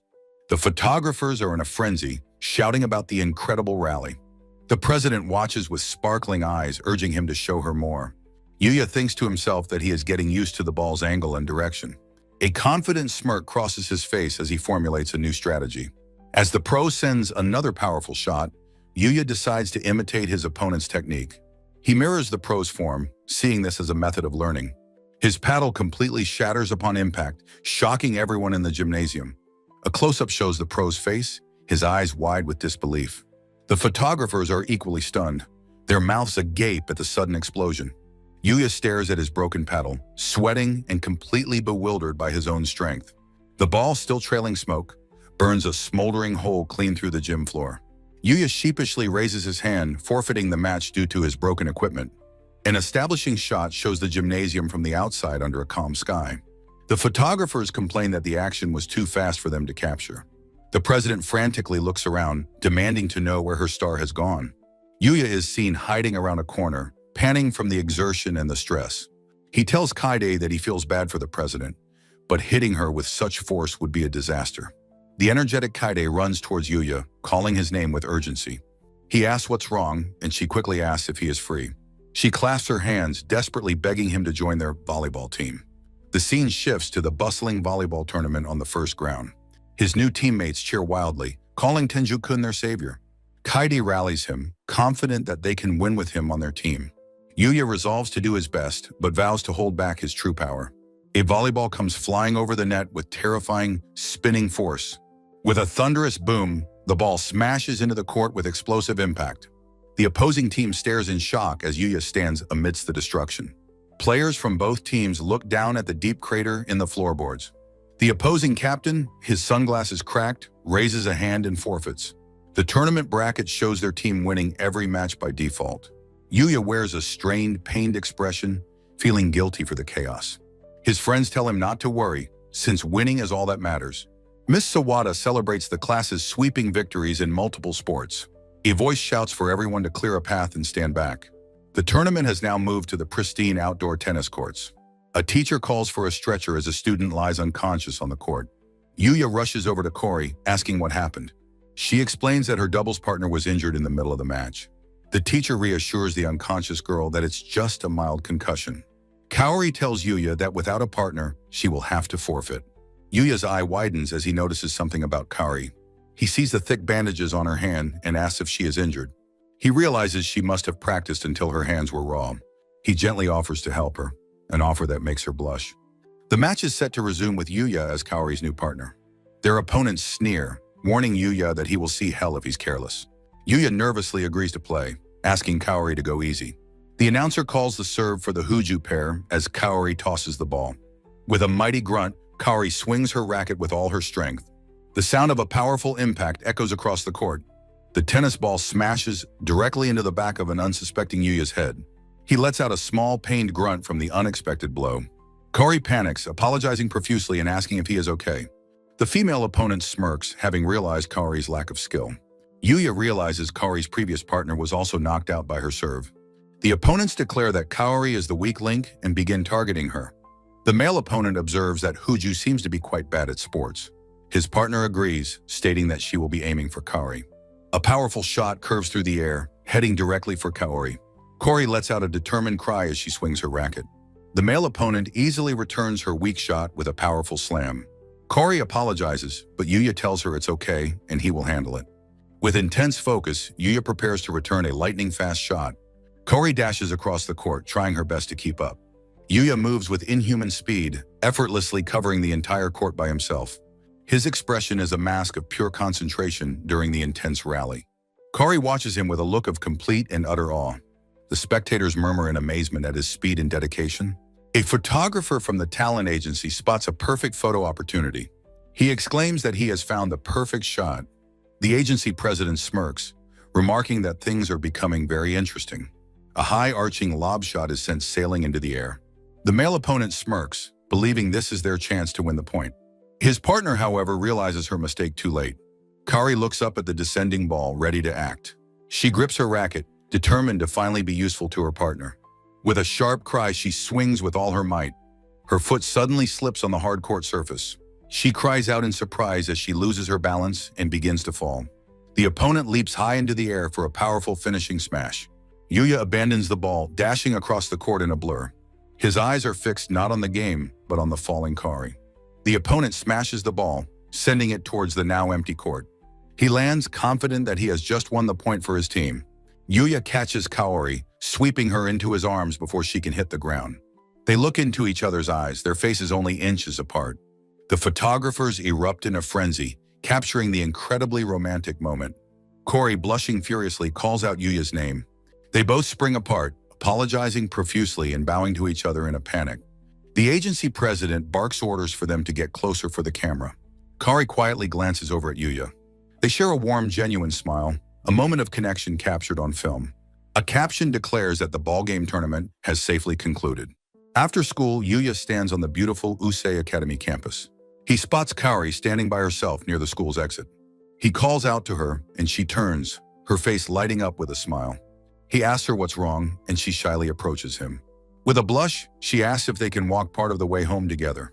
He agrees, and they begin their walk through the city streets. She says it's a way to thank him for saving her yet again. Yuya remembers the other times Kaori has shown him kindness after school. He is overjoyed, realizing he has been invited out as a true friend. Kaori nervously says she can't repay him all at once, but hopes they can hang out. He warmly tells her that just being with her is more than enough for him. His sincere and gentle words leave Kaori completely stunned. She becomes flustered, stammering as she tries to find the right words. She bites her lip, stealing her resolve for a bold move. She asks Yuya if he would please close his eyes for a moment. A chibi version of Yuya panics, wondering what is about to happen. He sweats nervously as he squeezes his eyes shut. Kaori stands on her toes, leaning in close to him. She plants a soft, gentle kiss on his cheek. She pulls back, telling him that he can open his eyes now. He touches his cheek, asking if something just hit him. Kaori turns with a radiant, blushing smile, telling him it's a secret. The scene cuts to the dark other world, filled with menacing skeletal wraiths. Yuya stands surrounded, noting the overwhelming number of swift monsters. With a look of desperation, Yuya turns to his companion, pleading, "Night, please." Night, the black Fenrir, opens its jaws, gathering a sphere of crackling dark energy. The loyal beast unleashes a powerful torrent of shadowy magic at the enemy horde. The blast of darkness tears through the ghostly figures of the skeletal wraiths. Yuya's eyes narrow as he thinks that it's much easier to target them all at once. On a forest path, he thanks his companion, and Knight responds with a happy bark. He clenches his fists, frustrated that he can't use his weapons and magic together effectively. Yuya looks off into the distance, thoughtfully pondering the limitations of his current abilities. Suddenly, a fluffy, pig-like creature happily trots up beside a cheerful Knight. Yuya stands utterly bewildered as the two small animals look up at him. His mind is filled with a single, simple question: who are you? Using his appraisal skill, he identifies the creature as a level 490 mythical hog. The hog nuzzles his leg, and a notification confirms he has successfully tamed it. His skill evolves from appraisal to discernment, allowing for more detailed analysis. The new skill reveals the hog's sacred magic and Knight's dormant divine power. Under the night sky, Yuya marvels at how incredibly amazing his two companions are. They venture into a strange new area filled with black trees and glowing crystals.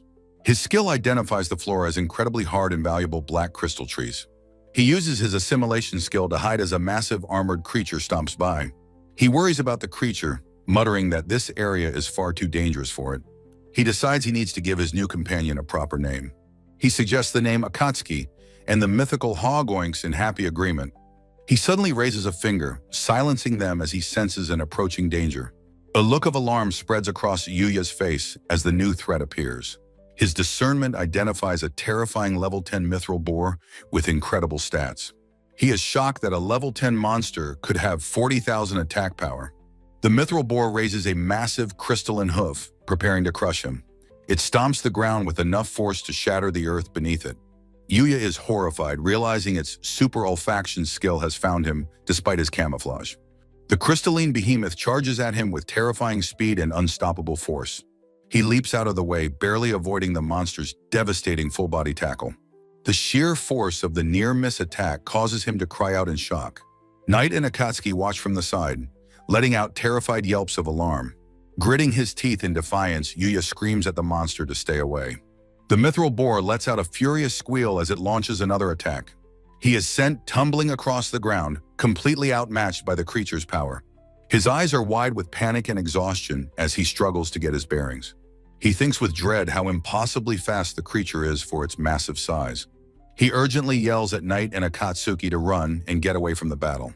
He kneels, accepting his mistake in underestimating such a powerful opponent. His eyes widen in despair, realizing the gap in their stats is simply too vast. Suddenly, a small bubble of energy deflects a flying shard of crystal. A tiny white foot smashes into the mithril boar's seemingly impenetrable hide. The impact shatters the crystalline armor, sending fragments flying through the air. A small white rabbit lands with perfect balance, striking a powerful martial arts pose. Yuya stares in total disbelief, questioning if he is truly seeing a rabbit. The mithril boar squeals in rage as the rabbit leaps up to attack it. Annoyed by the noise, the rabbit effortlessly delivers a powerful kick to the beast. The impossibly strong kick sends the massive monster flying into the distance. The rabbit lands softly, dismissing the fearsome boar as nothing but a small fry. Yuya looks on, his face a perfect mask of shock and utter bewilderment. The rabbit turns its attention to him, calmly stating that now it is his turn. His discernment skill reveals the kick rabbit's legendary titles and unbelievable stats. Yuya can only conclude that he is looking at something far beyond an ordinary rabbit. The rabbit explains that the important thing is whether or not it is an enemy. It points a paw directly at him, demanding that he show it his kick. Now sitting on the ground, Yuya questions the rabbit's bizarre and unexpected request. Knight and Akatsuki watch with sparkling eyes, excited by the strange turn of events. Yuya tries to stop them, but the rabbit challenges his companions to try first. Akatsuki, going first, headbutts a crystal, making no impact whatsoever. The rabbit dismisses Akatsuki's attempt as being completely out of the question. Knight, going second, unleashes a powerful attack that manages to crack the crystal. The rabbit admits that while Knight has potential, he still has a long way to go. Yuya notes that even the ever-cautious Knight seems to have let his guard down. The rabbit turns its calm, confident gaze back to Yuya, stating it's his turn. Standing in the starlit forest, Yuya quietly agrees to the rabbit's strange challenge. With a sharp cry, he unleashes a powerful and focused kick against a crystal. The rabbit watches his technique with its arms crossed, remaining silent and impassive. It hops around him, acknowledging that it can see a glimpse of his raw talent. However, it declares that at his current level, his technique is completely useless. A powerful shockwave erupts as the rabbit demonstrates its own superior technique. The force of its kick is so immense it seems to warp space itself. This incredible display of power causes Yuya's discernment skill to evolve once more. A notification confirms that his skill has now become the illustrated guide. The rabbit tells him that he cannot just rely on the brute force of his stats.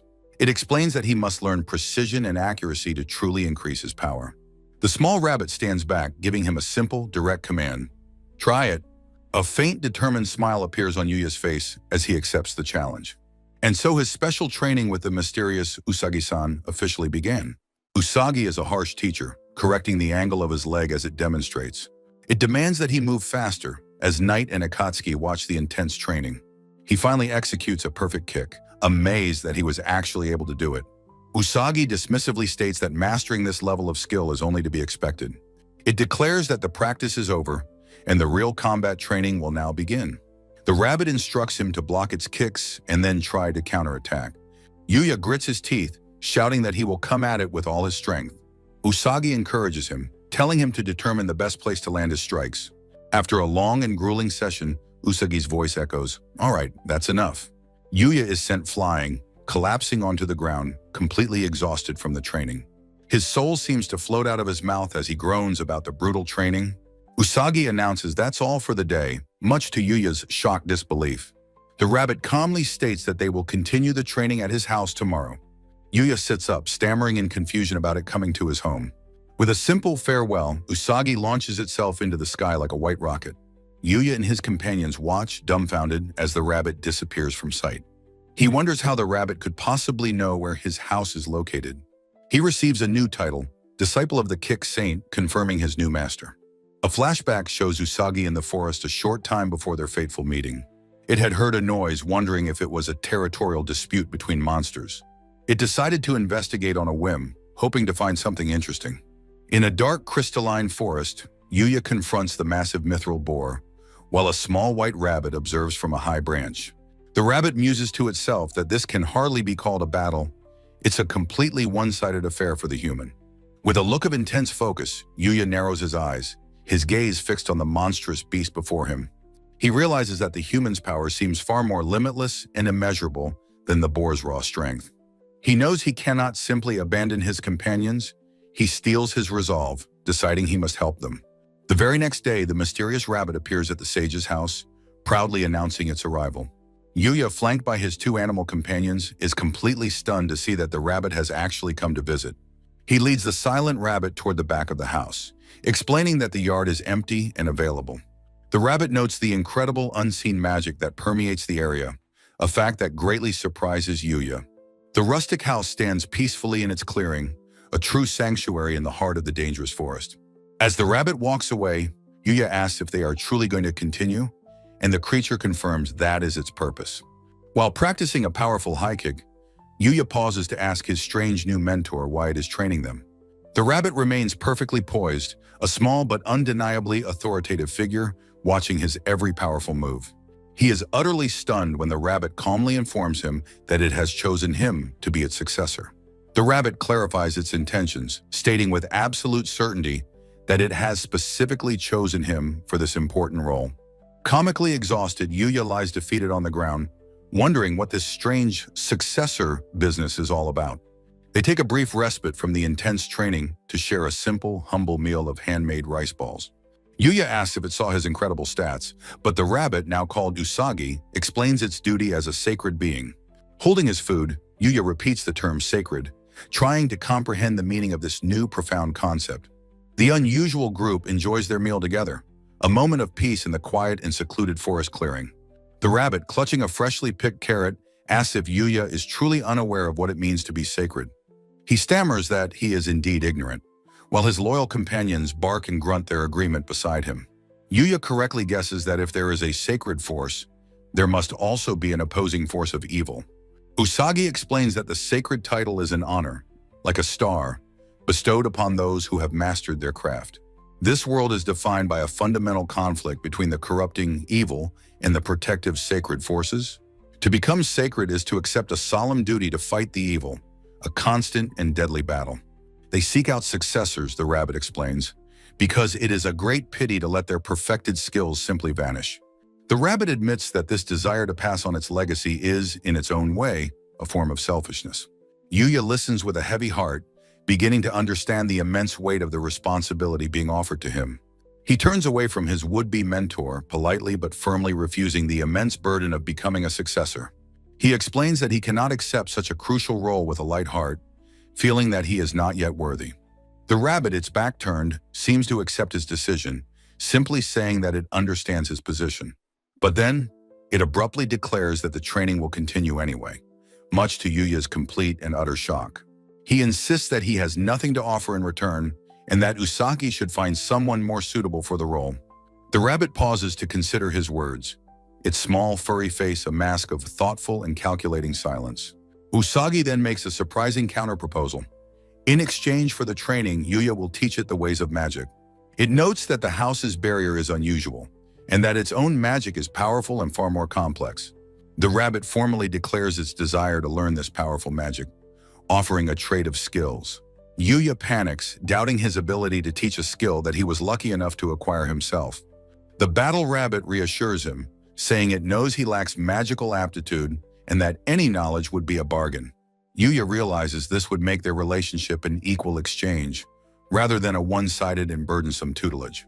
A determined and confident smile crosses his face as he accepts this new and more balanced arrangement. He formally agrees to the deal. He will teach magic to Usagi, and the special training will continue. Usagi begins its magic practice, effortlessly forming and manipulating a crackling sphere of pure energy between its paws. It finds the magic theory to be new and unheard of, but remarkably simple and easy to comprehend. Yuya feels strange just staying cooped up inside the safety of the house's powerful, impenetrable barrier. He explains to his new student that the magic theory he knows is not actually his own creation.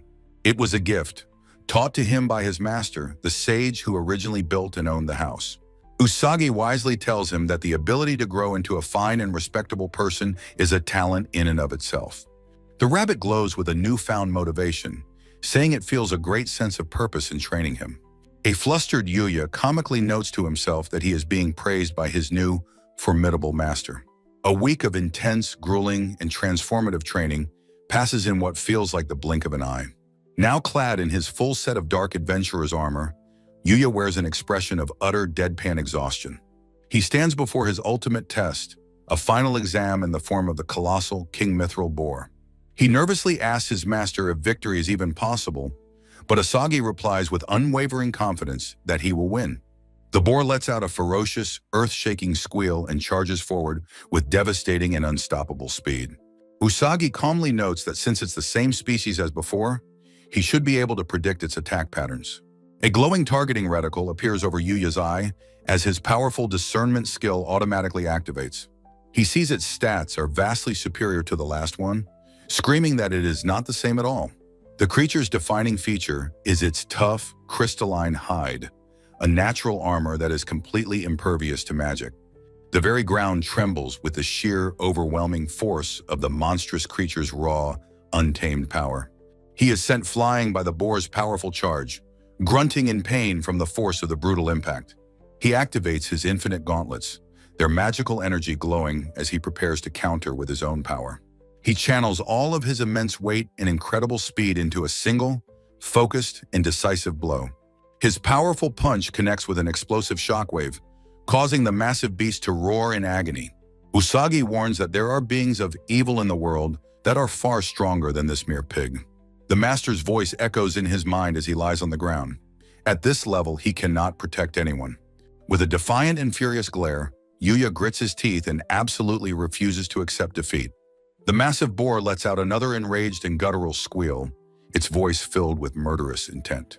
He charges forward once more, weaving with incredible speed past the boar's barrage of devastating crystal shards. With a mighty roar, he lands a powerful punch that shatters a large piece of the creature's crystalline armor. His master watches the impressive display, giving a simple but profound nod of approval at the good kick. The beast screams, its cry a mixture of pure, unadulterated pain and unrestrained, furious rage.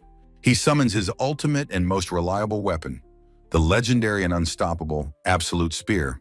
He leaps, driving the spear forward with a powerful cry as Usagi explains the essence of its unique technique. It is not just about the kick, but about the step-in and the run, the very foundation of all movement. The divine weapon finds its mark, piercing through the boar's supposedly impenetrable defenses with a brilliant flash. His loyal companions, Knight and Akatsuki, bark and squeal, watching the epic and desperate battle unfold. The mighty beast stumbles, its massive crystalline body beginning to fracture and break under the relentless assault. He leaps high into the air, his dark form silhouetted against the sky, positioning himself for the finishing blow. He unleashes a final, powerful spinning kick, his body a whirlwind of focused, destructive energy. The kick connects with a deafening crash, and the king mithril boar shatters into a million glittering pieces. Bruised and utterly exhausted, he can scarcely believe that he has actually emerged victorious from the fight. He celebrates his hard-won victory with pure, unadulterated joy, screaming his triumph to the heavens. Usagi calmly informs him that he has just defeated an SS-rank monster, a fact that leaves him completely shocked. He questions the existence of such a high rank, believing that S rank was the absolute pinnacle of power. A chart reveals a terrifying power inflation in this world, with ranks like SSS and Legend existing far beyond SS. The evil beings are L rank, foes so powerful that even a sacred being cannot hope to face them alone. This new incredible challenge only serves to fuel his determination to grow even stronger in this dangerous world. Suddenly, a brilliant and blindingly white light engulfs his entire body, startling his nearby companions. A system notification announces that he has leveled up and that a species change is imminent, causing him to panic. Usagi calmly explains that this is merely the preparation for his evolution, a concept that terrifies Yuya. The master clarifies that this is a rare evolution into a higher human species, a shocking and unprecedented event. He comically imagines himself growing demonic horns and desperately asks if he can somehow cancel the process. Usagi reassures him that the change will likely be minor, a guess that does little to calm his nerves. The intense light finally fades, revealing a seemingly unchanged Yuya, much to the confusion of his sniffing companions. He frantically checks his body, patting himself down, finding no obvious physical changes from the so-called evolution. His master advises him to check his status, explaining that the most significant change is not a physical one. His new status screen reveals his evolution to a transcendent human, with his stats soaring to incredible new heights. His extensive list of powerful skills and profound titles is displayed, a testament to his incredible and ongoing journey. A complex status screen displays Yuya's vast and impressive array of skills. In a sun-dappled forest, Usagi-sensei asks Yuya why he is moping. The rabbit explains that evolution is a cause for celebration, a sign of greater strength. Yuya, looking surprised and a bit lost, asks if that is truly the case. His loyal companions, Knight and Akatsuki, chirp and woof in agreement. Usagi muses that this evolution has made Yuya's future unpredictable and wonders about the others. In a lavish book-lined study, a sinister nobleman listens to a cloaked subordinate's report.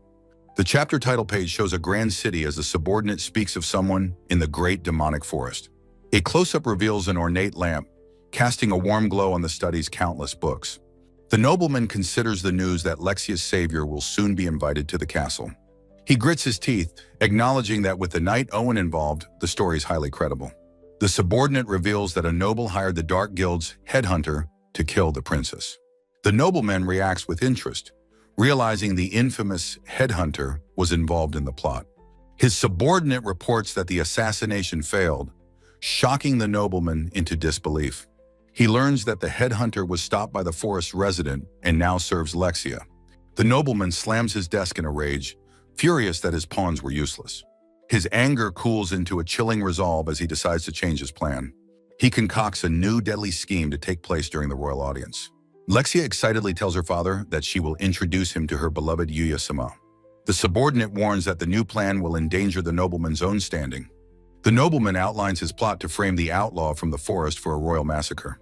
His subordinate understands the grim command: everyone in the throne room must die. The nobleman notes that a private audience with few attendees is the perfect opportunity. He presents his agent with a powerful artifact, the magic nullifying sealing sphere.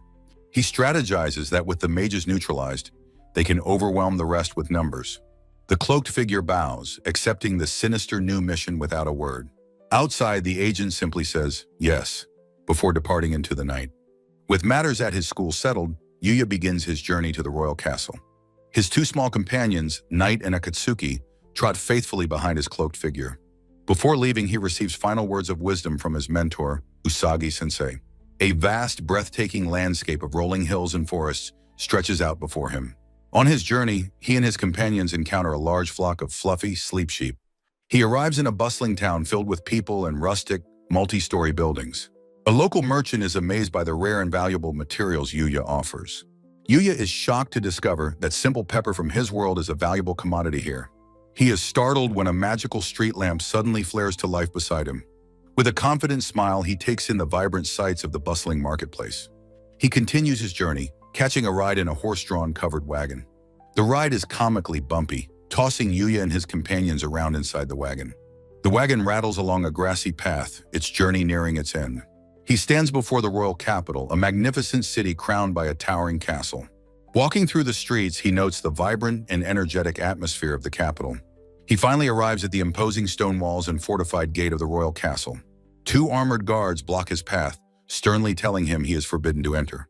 A flustered Yuya frantically tries to explain that he was invited by the knight Owen. The guards are visibly shocked upon hearing the name of the royal guard's captain. One guard immediately apologizes, realizing he is in the presence of the esteemed Yuya-sama. The knight Owen appears, warmly greeting the arriving Yuya Dono. Yuya greets Owen, who notes that he arrived a bit earlier than expected. With a welcoming smile, Owen gestures for Yuya to follow him inside. They walk down a grand sunlit corridor lined with magnificent arched windows. Yuya is startled when a line of servants bows deeply as he passes. The castle grounds feature beautifully tiered gardens and cascading waterfalls. Knight and Akatsuki are utterly captivated by a decorative bowl of floating flowers. Yuya asks where they are headed, and Owen reveals their destination, the audience chamber. Yuya panics, realizing he is about to meet the king with no knowledge of royal etiquette. Owen laughs, reassuring him that the king is not concerned with such formalities. Before the grand doors, a nervous Yuya mentally practices different ways to bow. An announcer's voice booms, declaring the arrival of Yuya Tenju as the doors gleam. The throne room is a vast, imposing chamber, with the king seated at the far end. Owen and Yuya walk the long path towards the throne, flanked by his 2 companions. 2 stoic mages, holding ornate staves, stand guard on either side of the throne. Yuya feels the immense pressure of the court's collective gaze upon him. Princess Lexia greets Yuya-sama with adoring eyes, much to Luna's annoyance. The king sits on his throne, his face shadowed, a figure of immense authority. Yuya sweats, realizing this imposing man is the king of Alceria. The king looks down with a stern expression, his regal dignity palpable. Owen formally announces that he has brought Yuya Tenju before his majesty. The king tells the kneeling Yuya to rise, asking if he is indeed Lexia's savior. His expression twists into pure rage as he bellows, accusing Yuya of bewitching his daughter. A stunned Yuya wonders what he did as Owen tries to explain the misunderstanding. Lexia scolds her father, only making it worse by mentioning Yuya cooked for her at his home. The king calms himself, formally introducing himself as Arnold, the ruler of Alceria. Yuya nervously introduces himself and his 2 small companions, Knight and Akatsuki. The king formally thanks Yuya, but the young man finds the situation incredibly intimidating. The king then asks if Yuya came to see his daughter without bringing a gift. Lexia protests her father's rudeness, but the king insists on honoring her benefactor. In a panic, Yuya frantically rummages through his item box, searching for a suitable gift. The king quietly asks Owen if Yuya truly possesses an item box, which Owen confirms. A brilliant idea for a gift suddenly strikes Yuya. He presents the Supreme Futon, a rare drop, suggesting it as a gift for Lexia. The king and Owen are struck speechless, their faces masks of pure, unadulterated horror. The other members of the court are equally shocked, sweating nervously at the gesture. Yuya thinks it's a good, non-threatening gift, as everyone knows sleep is important. A blushing Princess Lexia is overcome, whispering how bold her Yuya-sama is. The king erupts in fury, roaring at Yuya for his audacity in front of the throne. Owen frantically tries to calm the king, asking a confused Yuya if he knows their customs. He explains that giving a bed to a woman is a marriage proposal, horrifying Yuya. The king demands Yuya atone for trifling with Lexia's heart by facing a national treasure. Knight's ear suddenly twitches, and the Fenrir lets out a low, menacing growl. The Fenrir's ear twitches again, sensing an imminent threat. With a fierce bark, Knight and Akatsuki leap into a defensive stance, ready for battle. Yuya's expression snaps from social terror to deadly seriousness as he senses danger. Masked assassins drop from the ceiling, their blades glinting as they descend. One of the assassins holds aloft the glowing Wasar ceiling sphere, its name displayed ominously. Owen shouts for the king to get back, while Luna moves to protect Lexia. The king, his expression grim, demands to know the identity of their attackers. The lead assassin smirks, declaring that those about to die have no need to know. A new chapter begins as the assassins, led by the wielder of the sphere, face the heroes. The king attempts to cast a protective spell, but the artifact nullifies his magic completely. The lead assassin reveals a glowing orb, the magical sealing sphere. He activates the sphere, unleashing a powerful wave of anti-magic energy. The assassin smirks, declaring that no one can use magic here. He gives the order for his men to kill Princess Lexia and King Arnold. The Royal Guard Captain Owen bravely intercepts an assassin's attack. Luna, the former assassin, prepares to defend the princess with deadly focus. Yuya orders Akatsuki to protect the royals while he and Knight fight. The small but mighty Akatsuki charges forward to begin its defensive duties. Yuya decides to fight hand-to-hand, deeming his weapons too dangerous here. An assassin lunges with a dagger, but Yuya effortlessly parries the blow. Yuya unleashes a powerful kick he learned from Usagi, his mentor. The assassin is sent flying, his dagger knocked from his grasp. Yuya resolves to stop his foes without causing them serious harm. The lead assassin is shocked, wondering how Yuya vanished without magic. Yuya reappears in a flash, delivering a staggering blow to the leader. The leader realizes with horror that Yuya's power isn't magical at all. Yuya is simply overwhelmingly strong, his power beyond their comprehension. The assassins are quickly subdued, bound, and lined up on the floor. Lexia fawns over Yuya's skill as Luna resolves not to be outdone. The king grumbles about his daughter, who reminds him he was just saved. Owen is suddenly startled by a discovery he makes on one assassin. The king notices his knight's distress and asks him what is wrong. Owen reveals a pouch bearing the royal crest of the first prince, Rhaegar. The king, Lexia, and the others are stunned by this damning evidence. Lexia whispers in disbelief that her own brother ordered the attack. Luna confirms it is a well-known rumor that the prince wants Lexia dead. The king orders the captured assassins to be imprisoned under strict guard. Overcome with sorrow, the king declares he is returning to his chambers. Yuya watches with concern as the heartbroken father walks away. Owen apologizes to Yuya for dragging him into their family's conflict. He admits how painful it is to ask for Yuya's help once again. Owen formally requests that Yuya lend his strength to the kingdom's cause. The scene shifts to the dark and ancient great demonic forest. Usagi, the sacred beast, practices magic by kicking a sphere of water. The magical projectile streaks through the forest with incredible speed. It explodes on impact, unleashing a devastating wave of force. A plume of energy and steam rises from the obliterated trees. Usagi looks at the destruction, thinking the result is rather unimpressive. The rabbit muses that magic is a letdown, hoping for stronger spells. A sudden sound alerts Usagi to a new unseen presence. An arrow, impossibly fast, flies through the woods toward the rabbit. Usagi casually kicks the arrow out of the air, deflecting it easily. The rabbit lands gracefully, sensing the attack was merely a test. Usagi is surprised, wondering where the mysterious arrow came from. The rabbit demands that the hidden attackers show themselves at once. A pair of bare feet step silently onto the grassy forest floor. A mysterious young woman with long hair, Yuti, appears before Usagi. Usagi asks if she is picking a fight with it. Yuti praises Usagi's impressive spirit before launching her own attack. She moves with blinding speed, appearing behind Usagi, calling it slow. The rabbit is shocked that the woman managed to dodge his kick. Yuti asks if Usagi intends to challenge the sacred for fame. She calmly states that she has actually come to recruit the rabbit. She reveals her goal, to destroy this world in order to save it. Usagi understands her threat. Refusal to join her means death. The rabbit scoffs at her audacity, calling her a cheeky little girl. Yuti asks coolly if that is Usagi's final answer.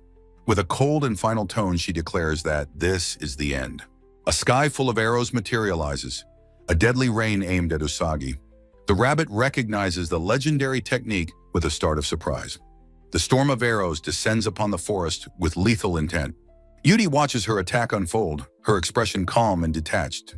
She unleashes a wave of energy, causing the arrows to detonate. The arrows explode in a massive blast, tearing the forest apart. Usagi identifies the attack as the arrow lance of the bow saint. Yuti wonders how Usagi, who struggles with magic, can use it. Usagi retorts that it is in the middle of being taught by Yuya. Yuti's focus sharpens at the mention of the name Yuya. She reevaluates her priorities, marking Yuya as a person to watch closely. Usagi prepares to attack again, demanding she explain everything. The rabbit leaps into the air as Yuti begins to teleport away. Yudi's hand glows with a swirling, dark magical energy. She declares she has no more business here and begins her retreat. Usagi is shocked as Yudi vanishes in a cloud of dark magic. Yudi casts one last glance back before disappearing from sight. Usagi is left alone, sensing the dark energy lingering in the air. The rabbit senses the aura of the evil, wondering who she was. Usagi ponders why the Bow Saint's technique was used by the evil. Sensing great danger, Usagi resolves to teach Yuya more techniques. Back in the kingdom, the spires of Alceria Castle reach for the sky. Owen's investigation confirmed the first prince's plot from the assassin's testimony. A tense atmosphere fills the castle as soldiers move to secure it. Yuya feels completely out of place in his opulent guest room. A tiny, panicked version of Yuya finds it impossible to relax. Lexia and Luna appear at his door, inviting him on a city tour. The new chapter begins, titled The Adventurers Guild. Lexia cheerfully asks Yuya if he would like to visit a jewelry store.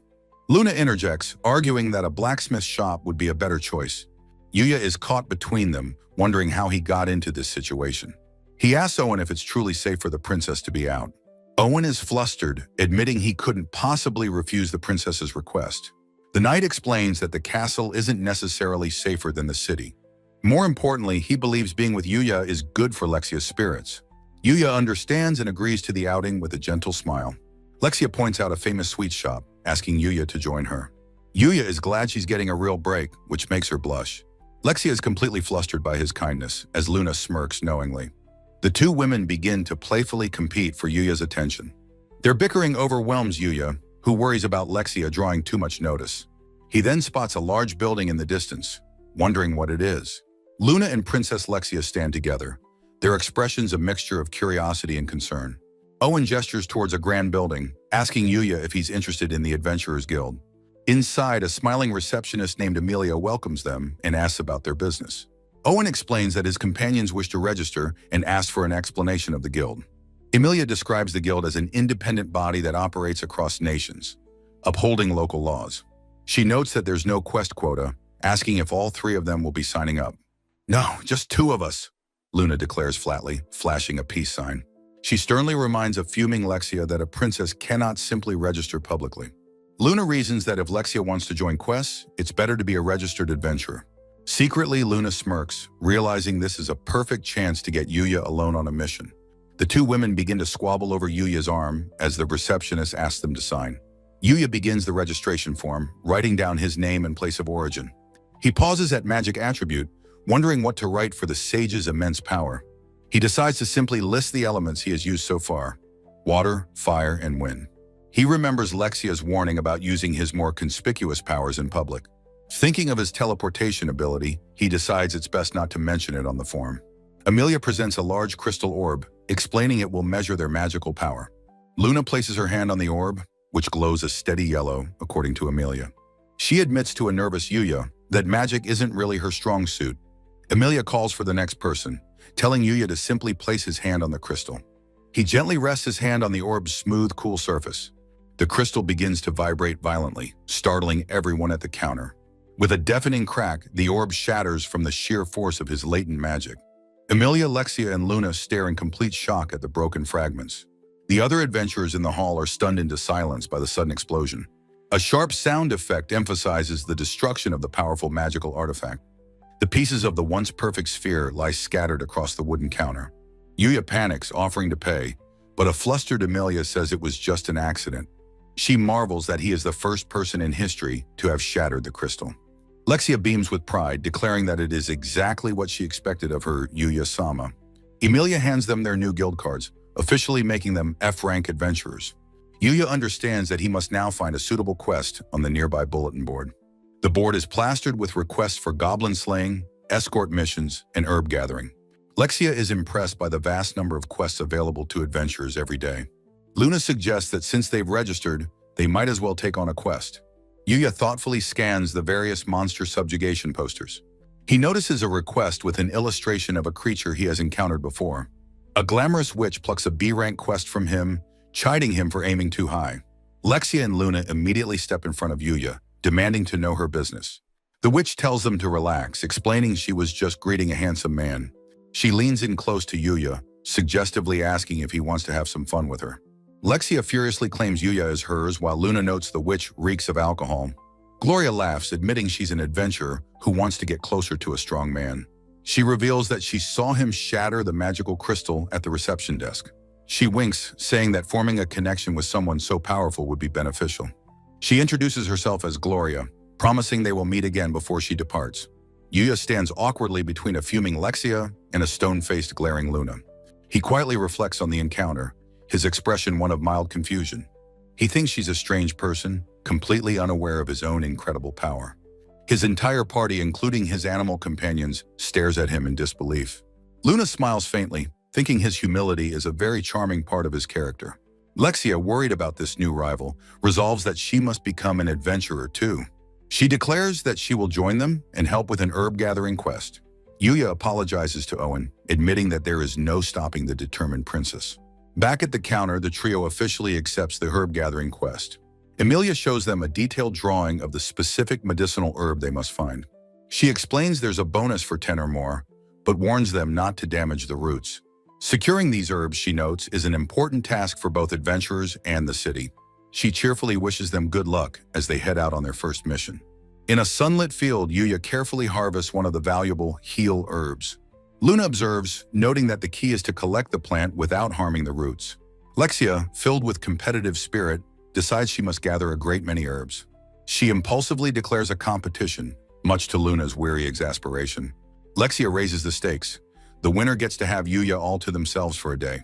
A shocked Yuya is reluctantly appointed as the judge for their sudden contest. With a cry of "Let the match begin!" the two women dash into the fields. Yuya and his companions are left speechless by the chaotic turn of events. Night seems to ask Akatsuki if they should participate in the gathering as well. Yuya wanders off alone, muttering about how he somehow became the prize. Using his appraisal skill, he easily identifies a magic heal herb nearby. He then discovers a poisonous Ichikoro herb, noting its dangerous resemblance. Meanwhile, Lexia and Luna are locked in a fierce whirlwind battle of herb gathering. They proudly present their overflowing baskets, their efforts resulting in a perfect tie. The two rivals stand opposite each other, their competitive auras flaring intensely. A spark of rivalry crackles between the princess and the former assassin. Lexia proudly shows her basket to Yuya as Luna tells her not to get carried away. Luna sighs at Lexia's undignified behavior, causing Yuya to sweat nervously. Lexia retorts that her official manners are perfect when the situation calls for them. She holds up her dirt-covered hands, calling it proof of her status as an adventurer. A smug, sparkling Luna suggests she should probably go wash that dirt off somewhere. Yuya realizes with a jolt that they are talking about taking a bath. Both Lexia and Luna turn to him with bright, hopeful, and expectant smiles. Lexia happily invites him to join them, but he panics, insisting he'll stand guard outside. Back at the guild, Emilia thanks them for the impressive haul of herbs they've collected.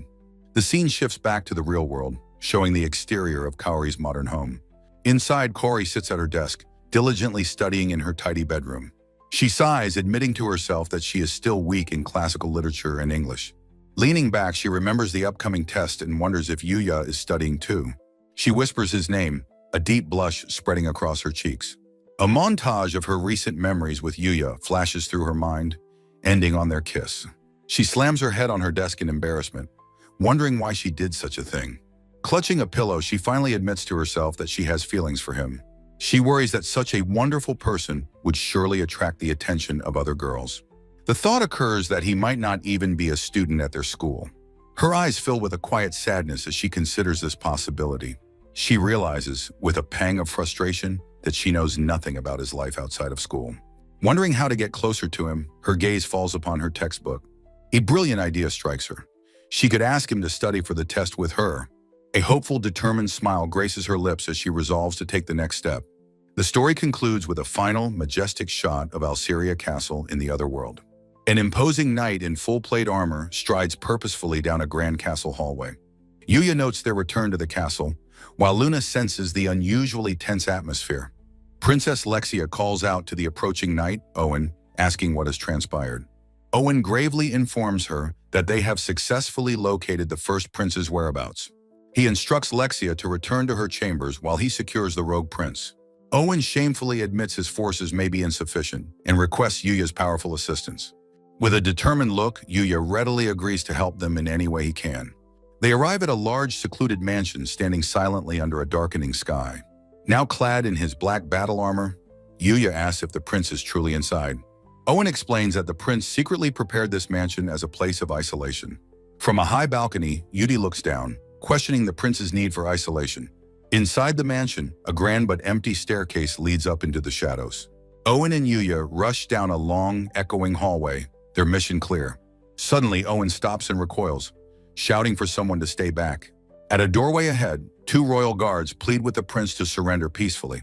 Prince Rhaegar, his face a mask of desperation, holds a sharp dagger to his own throat. Yuya realizes with a shock that this is Prince Rhaegar, the mastermind behind the assassins. Owen tries to calm the prince, telling him there is no need to worry. Rhaegar screams that it's a lie, as no one would be sad if he died. The prince's utter despair leaves Owen and his guard completely speechless. He laughs maniacally, declaring that if he is a wretch, he might as well die.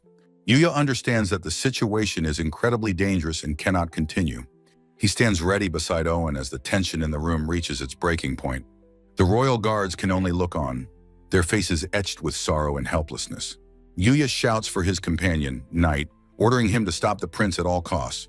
The great Fenrir leaps into action, a blur of motion as he strikes the prince's hand. The dagger is knocked from Rhaegar's grasp, flying through the air to the floor. Owen seizes the opportunity, yelling for his men to secure the disarmed prince. In that instant, the massive windows of the grand hall begin to crack and splinter. The windows explode inwards in a violent shower of glass, stunning everyone. The force of the explosion sends Owen and Yuya reeling, caught completely off guard. Amidst the shattered glass, a single bare foot lands gracefully on the floor. The skilled archer, Yudi, stands framed in the broken window, her gaze fixed on Rhaegar. The prince looks up, his despair momentarily replaced by a flicker of crazed hope. Yudi coldly assesses the scene, declaring that the prince has completely failed. Rhaegar's face falls as her cold words extinguish his last hope. Owen demands to know who the intruder is, ordering her away from the prince. Suddenly, a volley of arrows rains down from outside, pinning the royal guards. Yuya is startled by the sudden and unexpected attack from an unseen enemy. He recognizes the projectiles, realizing they are being targeted by arrows. Looking out the window, he concludes there must be a sniper positioned outside. Yudi calmly informs the distraught prince that his business with her is now over. Rhaegar desperately reminds her of the Dark Guild's plans and their promises to him. She states he was necessary to create a puppet, but the final result was a failure. Rhaegar stares in horror as she delivers the final verdict. He is now unnecessary. She declares that since he is no longer needed, he will now be disposed of. Owen tells Yuya they cannot approach because of the dangerous sniper outside. Yudi questions the existence of a sniper, stating that she is the only one there. She explains her technique, describing the precise step of her right foot and the sweeping motion from her left, a part of her impossible skill. She reveals her secret. She uses foresight to simply place her arrows in advance. She confirms that all of the arrows are already in position, ready to strike. The entire hall is suddenly filled with a deadly storm of arrows frozen in midair. Owen and his guard can only stare in abject horror at the impossible attack. Yudi bids them a cold farewell as the deadly projectiles begin to converge. Yuya moves to intercept, creating a massive vortex of energy with his bare hands. In a blur of motion, his hands catch and deflect the entire volley of arrows. The deadly attack is completely neutralized, the arrows clattering harmlessly to the ground. Yudi watches impassively as a single arrow is deflected just past her cheek. Yuya stands firm, his hands swirling with the residual energy of his powerful defense. Rhaegar sits amidst the fallen arrows, utterly stunned by the incredible display. Owen and his men stand unharmed, saved by Yuya's miraculous intervention. Yudi calmly remarks that his magic is unexpected, and the same as Usagi's. She asks a direct question, wanting to confirm if he is the one called Yuya. Yuya confirms his identity, much to Owen's frantic and panicked dismay. Yudi considers it a stroke of good luck to have finally encountered Yuya. However, she notes with some regret that her supply of attack arrows is now depleted. As she turns to leave, Owen prepares to give chase, refusing to let her go. Yudi leaps gracefully onto the balcony railing, announcing a temporary withdrawal. Owen roars that he will not allow her to escape so easily. A final volley of dark energy arrows erupts from the floor, blocking their path. Owen shouts in frustration, asking if she truly ran out of arrows or not. Bidding them a final goodbye, Yudi leaps from the balcony, vanishing into the night. Yuya and Owen rush to the railing, shouting for her to wait, but she is gone. They arrive too late, watching as her distant figure disappears from view. Owen slams his fist on the railing, cursing that he let her get away. He wonders aloud what kind of being she is, knowing she is no ordinary human. He looks over the defeated and broken prince, his expression grim and weary. He deduces from their conversation that the Dark Guild is clearly involved. Yuya agrees, noting they couldn't have touched such a powerful being anyway. He reflects on the battle, his expression serious as he processes the new threat. He realizes Yudi wasn't even fighting seriously and resolves to tell Usagi-sensei. He recalls Yudi's strange comment about her magic being the same as Usagi's. Owen decides they should return, with the prince's assassins now in their custody. He asks if Yuya knows the woman, but Yuya decides to ask Usagi-sensei later. Back at the castle, the night is calm after the day's chaotic events. Lexia and Luna greet Yuya upon his return, relieved that he is safe. He assures them everyone is fine and that Owen is now protecting the prince. Lexia, clutching Akatsuki, apologizes, believing this is all her fault. Yuya frantically waves his hands, insisting that she is not to blame. She reveals a painful memory of her childhood when her magic went berserk. A flashback shows her younger self inadvertently injuring her brother in the blast. The memory shows her utter horror and shock at what she had done. She recalls begging her father to let her see her brother so she could apologize. Her only wish was to be on good terms with him once again. Her father, the king, listens to her plea with a somber and understanding gaze. He had promised they could reconcile once Reiger's physical wounds had healed, but she has not seen her brother since and believes he still resents her. Yuya and Luna listen to her tragic story with expressions of deep sympathy. Owen returns to the room, announcing that the audience chamber has been prepared. An ornate door stands closed as a voice invites Yuya to come along. Inside the grand throne room, a lone figure faces the seated king. King Arnold of Alceria regards his son with a stern, weary gaze. From the sidelines, Yuya and the knight Owen watch with serious expressions. The king asks his son, Rhaegar, if he has any final words for himself. Rhaegar's head hangs low as a mask slips from his trembling hand. The simple white mask clatters onto the polished stone floor of the court. Yuya looks on, startled by the sudden and dramatic turn of events. Rhaegar reveals his scarred face, asking if his father dares to make excuses now. The king shields his eyes, unable to bear the sight of his son's form. Princess Lexia watches with sorrow, whispering her dear brother's name. Rhaegar's rage turns on her, demanding to know if her look is one of pity. He screams that it is all her fault because of her magical outburst. The king shouts back that he tried everything to heal his son's wounds. Rhaegar explains the magic left a destructive impulse that could never be cured. His mind is a storm of darkness, consumed by the desire to destroy. He writhes in agony, screaming for his retainers to let him break things. His hand clutches his face as he fights his inner demons. He regains a sliver of composure, staring at his father on the throne. The king explains the affliction was like a curse that wounded Rhaegar's very soul. Rhaegar screams that they quarantined him, spreading rumors of the prince's madness. He recalls his utter despair, how no one would help him or end his suffering. He blames Lexia, who was loved and cherished while he was abandoned. His thoughts are filled with a murderous desire to kill them both. In his darkest moment, shadowy figures offered him their power and aid. He screams at the injustice, questioning why he alone had to suffer so. He vows to utterly destroy the world that had abandoned him to his fate. Yuya watches the prince's breakdown with a look of profound understanding. He remembers his own siblings scorning him, calling him a shameful disgrace. He recalls the brutal taunts of his past, being called a fat pig. He remembers his own helpless screams while being tormented by his peers. He sees himself in the prince, a reflection of his own past suffering. But he knows that unlike the prince, he was saved by his friends and family. The king asks his son what must be done, how he can be saved. Rhaegar laughs madly, demanding a miracle if his father can perform one. His eye is wide with a desperate, crazed challenge to the heavens. Yuya steps forward from the crowd, addressing the prince with respect. Rhaegar is taken aback, confused by this stranger's sudden appearance. The king stands in alarm, but Lexia begs her father to wait and see. Lexia reassures her father, her faith in Yuya unwavering and absolute. Yuya looks at the prince, believing he might be able to do something. He approaches, ignoring Rhaegar's warnings to stay away from him. He holds up a glowing vial, telling the prince that it will be all right. He administers the potion as the king and princess watch in shock. A royal appraiser recognizes the legendary item with a gasp of disbelief. He announces to the court that it is the fabled perfection herb. King Arnold and Owen can only stare, their minds reeling at the sight. Lexia and Luna watch with wide-eyed hope, their hands clasped in prayer. Rhaegar sits on the floor, panting as a miraculous change begins. The king calls out his son's name, his voice filled with uncertainty. Rhaegar touches his own face, realizing with a shock that the scars are gone. His face is clear, his eyes wide with wonder as he says he is healed. He grabs Yuya, demanding to know why he used a national treasure on him. He falters, overcome with emotion, unable to comprehend the selfless act. The king bows his head deeply, thanking Yuya for saving his beloved son. Yuya explains that he hoped healing the face would lighten the heart. Rhaegar confirms that the destructive impulse has vanished with the scars. Yuya gently suggests that it is time to reconcile with his sister. The prince believes it is too late, that his sins are unforgivable. Lexia appears before him, her expression serious and determined. A close-up shows her eyes filled with an unshakable resolve. She asks her father to name her brother's most grievous crime. The king confirms that it was attempting to take her life multiple times. With a steady voice, Lexia declares that she forgives her brother. The court ministers are aghast, protesting that the matter is not so simple. She silences them, stating that as the victim, her forgiveness is absolute.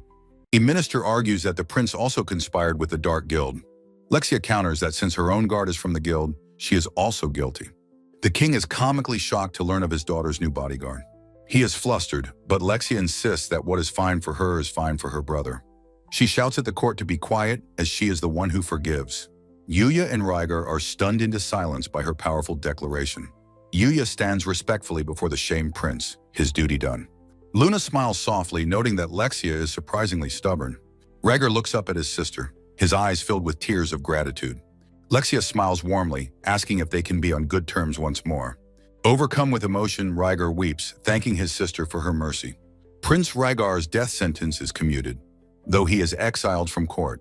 The king announces that Yuya will receive the prince's former titles. Lexia and Luna smile, pleased with the outcome of the royal drama. The court murmurs in agreement, accepting the king's wise judgment. Peace returns to the kingdom, the castle standing tall under a clear sky. Yuya questions if he deserves such a reward for his actions. Luna explains it is a political move to make him an ally of the kingdom. Lexia cheekily suggests that marrying her would have been much simpler.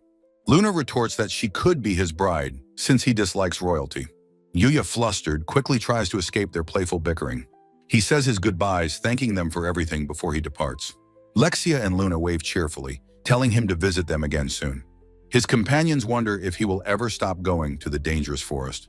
He steps back through the door, returning to his own world and his daily life. The stately buildings of Usei Academy stand under a peaceful sky. The teacher cheerfully announces that it is time for final exams.